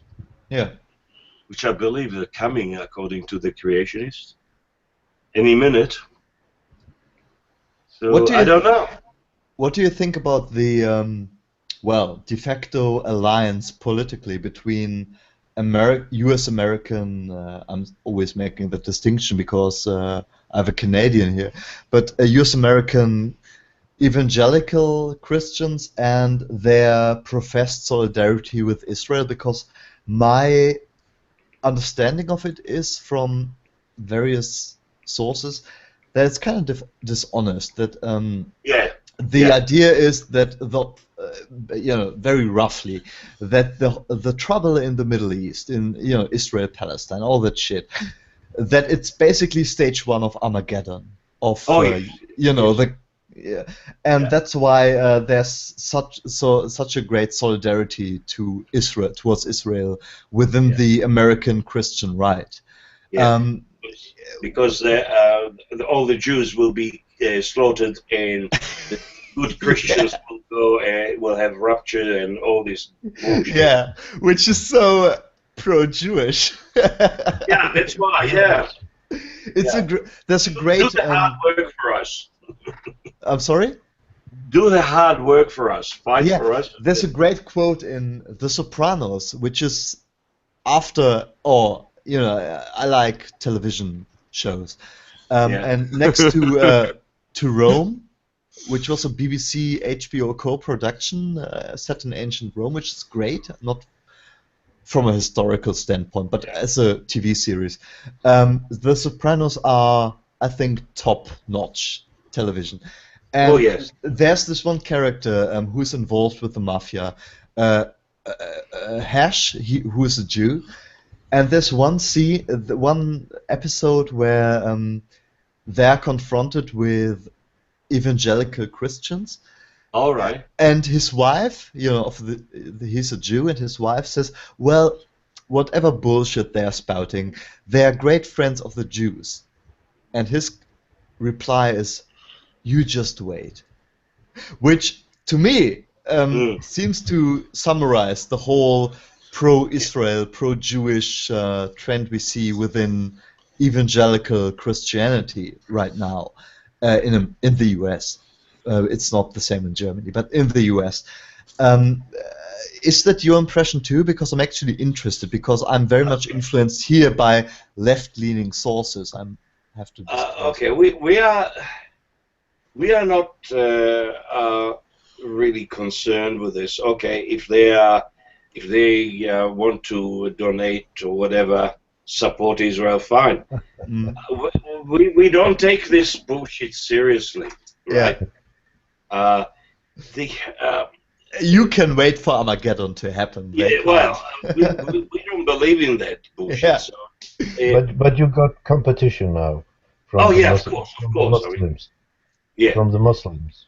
Yeah. Yeah. Oh no. Oh, they have Armageddon too. Yeah. Of course. Yeah, there will be something very spectacular in this North Syrian town called Dabiq.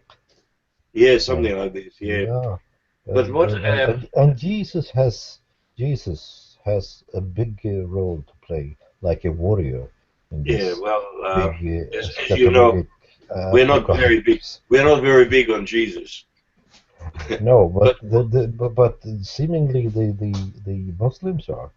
So they have Sorry. his. He is a leading figure at least in this this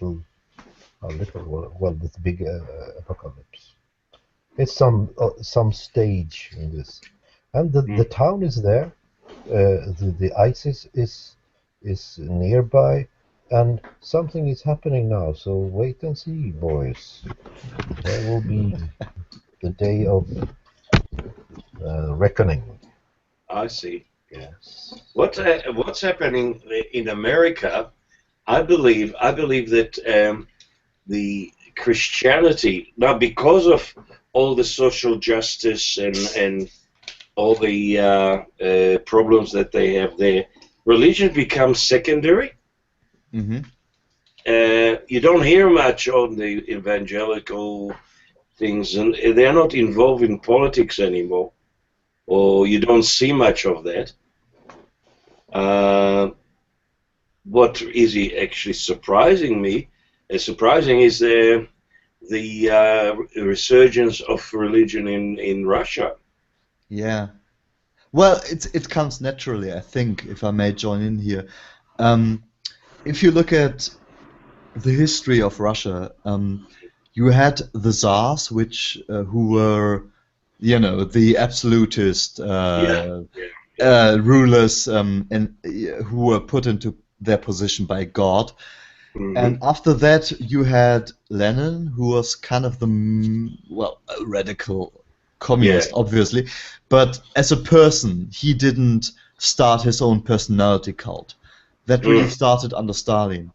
And he was the one who really basically ripped off the iconography of Tsarist Russia and Tsarist Christianity. And Stalin, who I'm sure was an atheist at his core, he was. I think he questioned his atheism at times. There are these stories about him carrying around an icon at the height of World War II. This sort of thing. He was going to be trained as a priest, all that. All right. So I think there was this streak to him. And after that, you had the suppression of religion in the Soviet Union. Yes. At the same time, you had a very authoritarian personality cult, no matter who the ruler was at the time.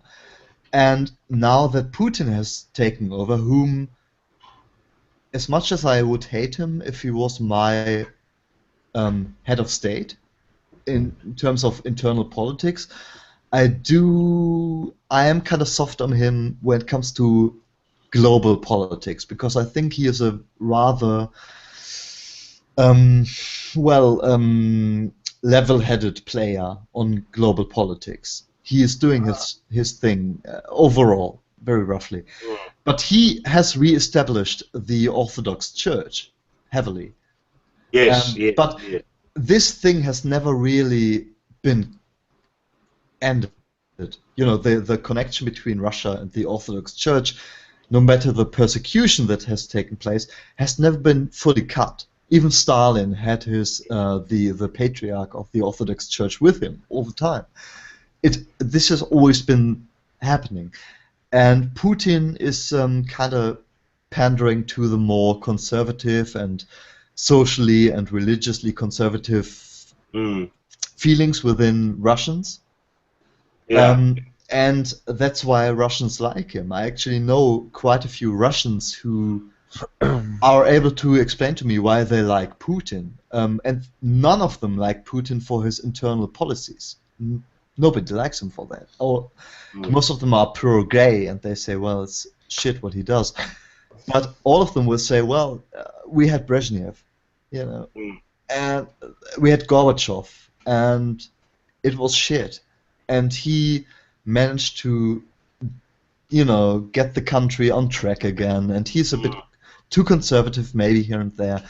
And but well, they like Putin because he is stability, and that goes to the religious aspect as well. He kind of went back to followed the tradition of kind of pandering to Orthodox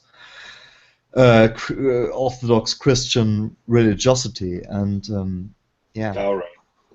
that's my take on it very roughly. I think somebody wanted to comment on me kind of praising Putin, which I didn't do, but yeah, I can say if Amos has something to say, I can.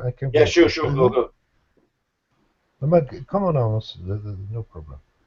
I can. No, you were Thomas. Well, please speak. Yeah, it's remarkable because I also had this little crush on Putin.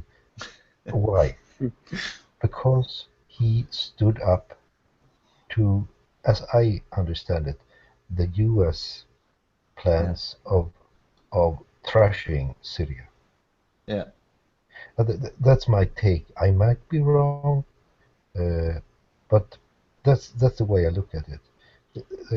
The whole Arab, the narrative of the Arab uprising. As Arab Spring. Arab Spring, yeah. It is how I see it.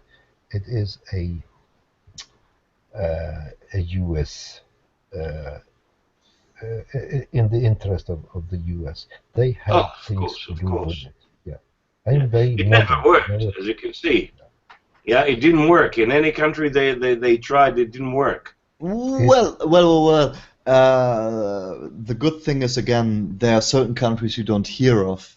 Algeria, for instance. Yeah, exactly. So there are examples where it kind of went into the right direction from our point of view, but yeah. But Thomas, please continue. Yes.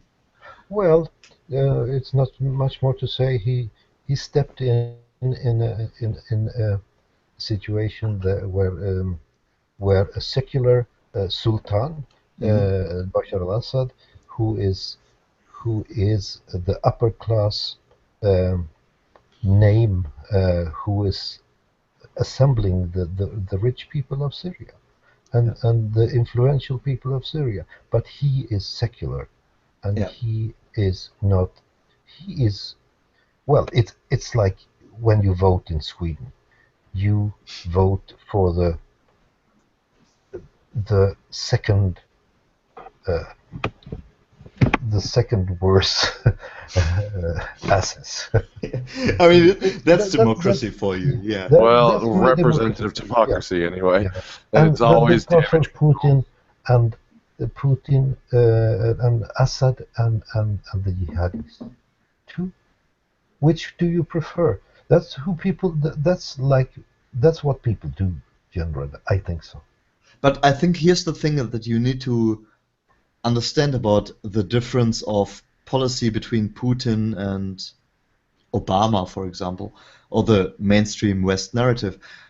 At least a year ago, so my information on that is outdated. I don't know about the last development in that. But as far as the general ideas and are concerned, Russia's position was that the civil war in Syria needs to end. And the main difference, and so was the US's point of view, the main difference of opinion was that Russia said, we think that Bashar al-Assad needs to be one of the candidates in elections after the war ends. Whereas the Americans said that there need to be elections, but without Assad. From an ethical standpoint, I subscribe to the American perspective, obviously, but the Russians were more pragmatic in that regard.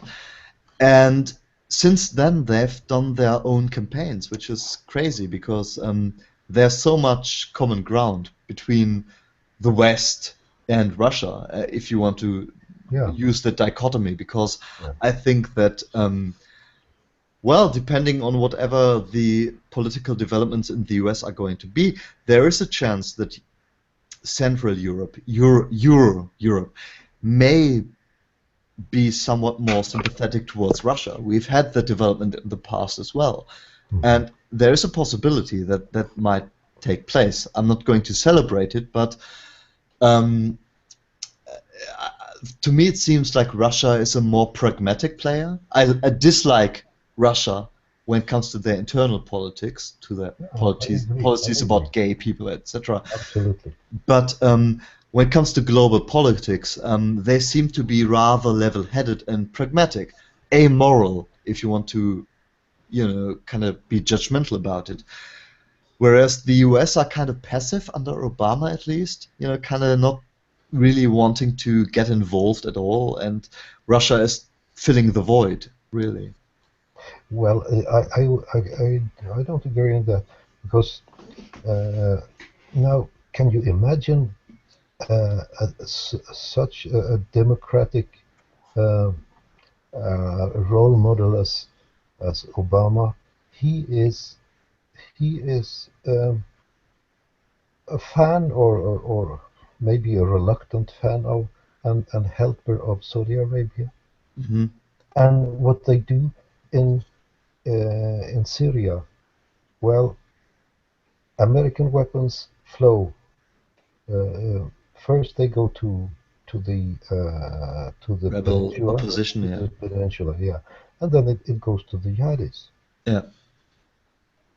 It's an interesting thing I read in the book on political fascistic Islam by Hamid Abdel-Samad, the Egyptian German author I mentioned earlier, who I think it was him who quoted IS, Islamic State people, who said, like, yeah, we are happy that the West supports the Syrian opposition because they give up and we get their weapons. Which, yeah. Well, I think Bashar al-Assad, he is secular, he is an asshole, but a sultan, basically he doesn't care about the average Syrian. He wants his privileges. It's not all about privilege for his family and the big family of rich people in Syria. There's whatever. Yeah, there's a German journalist who died a couple of years ago, Peter Scholl-Latour, who was a member of the French Foreign Legion back in the 50s in the Korean War times, and he turned out to be a very rather respected contrarian German journalist. And his take on basically the whole dictator dilemma was that we had the Nuremberg precedent, which, if you look at it from an ethical standpoint, was a good thing to say basically to say that if you are in command of crimes against humanity, you are going to be held accountable. As a precedent, that's a good idea. What that meant in reality was that every dictator from 1950 onwards would have to fight till death. Because back in the day, if a dictator was toppled, he would get his mansion in southern France and his 10 million income every year, and that would be the end of it. Right. Nowadays, we have international courts. We put people on trial for war crimes, which, on an ethical standpoint, is the correct thing to do, obviously. But if you look at it from a more pragmatic point of view, this means that you will have people like Assad who may have given up 3 years ago if we were living in the 1950s. He can't do that because he knows what happened to Saddam Hussein. He knows what happened to Gaddafi. He knows that he's not going to get out of this mess alive. Which is not a moral judgment on my part. It's just a matter of fact statement on my part. So I would be interested in hearing your opinions on it. And again, I'm going to leave you for 4 minutes, listen to you, and let you talk. So Well, feel free to. Yeah, can I say something? I think I have to go because I'm sitting here or laying down here in this place where I am, and I have my family they quite nearby. It's the door between, but I don't want to disturb them when I'm trying to go to sleep. So I think I have to leave.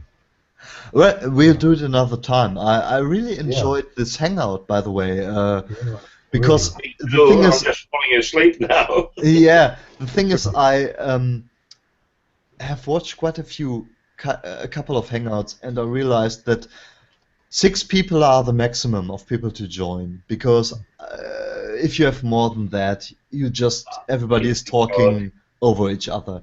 Oh yeah. It tends to devolve into a mess. Yeah, and I really enjoyed this. So if you want to leave, really? that's fine. I mean, we've been talking for 5 hours. 5 hours? Almost 6. Almost 6, yeah. Oh my. So I really enjoyed it. I'm going to do it again because I'm more busy working from now on again as a freelancer. So I may not be able to do proper videos with editing and everything. So Hangouts are a nice thing to do because I can do that on my tablet as well if I want to. I enjoyed it. Well, it has been fun, yeah. Yeah, I mean, the first hour for me felt like ages because I was frustrated with my own English and everything. But the last 4.5 hours were passing by like nothing. So it was very, very enjoyable. Yeah. And very, very informative too. I enjoyed it. What I would suggest, just because I think we can wrap it up now, what I would suggest for the future is that if we are going to have Hangouts, and I don't mind on which channel it is, that mainly goes to Amos, because how are you pronounced? Amos? Well, in Israel it's Amos. Here everybody calls me Amos. Yeah, so but I'm German. I'll answer, Eddie. Yeah, I'm German, so I will prefer Amos because it's more familiar. Okay, not a problem. So you are building up a channel. Yes. I'd be interested in having another talk. Sorry, another? Another talk, another conversation. Okay, all right, okay. Sure. I think we will have to try to decide on a topic to talk about because this one has been going on for 6 hours. And drifting from topic to topic too. Yeah, and Darkstar Omega, Vincent, whatever. You should start making videos. I'm not. Yes. Amos is doing it anyway, but Vin do it because what about you? You have a channel? Well, you need to have a channel to do a hangout. I don't upload. Well, maybe Yeah. I might, because I'm working as a freelancer, so it may be the case that I'm not home for more than a month. So All right. Hangouts might be the thing I'm going to do to pass time, and because I enjoy it in the future. Yeah. Because I never know where I'm going to be working in 2 months from now. I would like to do this again. Maybe because we have 3 people watching the stream right now. No. Do we have 3? Congrats to the people who. Oh, 3, wow. yeah. I mean, the 4 of us plus 3. Was there any comments So made? I think it would be. I'm sorry? I can't see any of them. Yeah, I see them because I'm hosting this, so I see how many viewers Right. we have. Okay. What I will have to figure out is how people can participate in the live chat, because that didn't seem to work today. But anyway, because I don't know where I'm going to work in the next year or something. So editing videos, I need my PC, but else I can use my tablet, so I'm more mobile with that. Okay. So I would like that, to do it again. And Sure. Amos, I'm interested in what you are going to come up with in the future. Okay. Darkstar, I will say that you should think about Yes. creating content, really, Yes. because you were being clever today and you have a great voice. I guess it's something Thomas, to consider. Yeah, and Thomas, you're invited anytime again. I really enjoyed it. And you provided me with the Kufa Oh, yes. Oh yeah. phrase, which is great. I think everybody should Well, use it. Well, maybe maybe we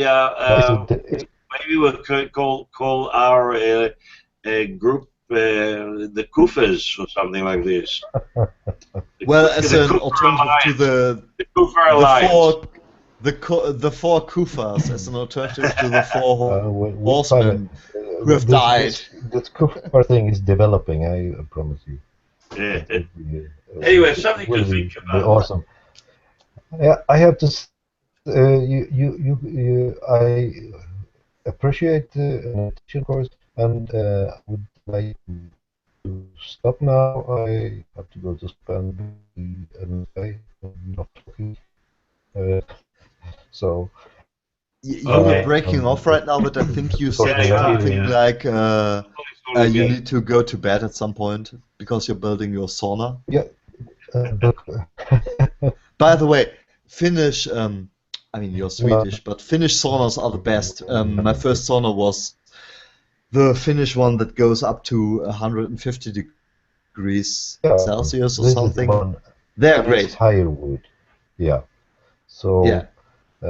And then you it's get far whipped from by Australia and from maybe from the I yes. didn't get the last Mine, I part. think mine goes up to 100.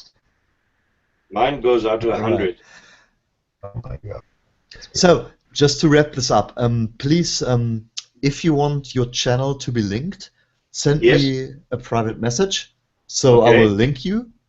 I All will try at least to rewatch our 6 hours conversation in order to make time codes so that people know roughly what we were talking about when, because we were, well, speaking of the cuffs.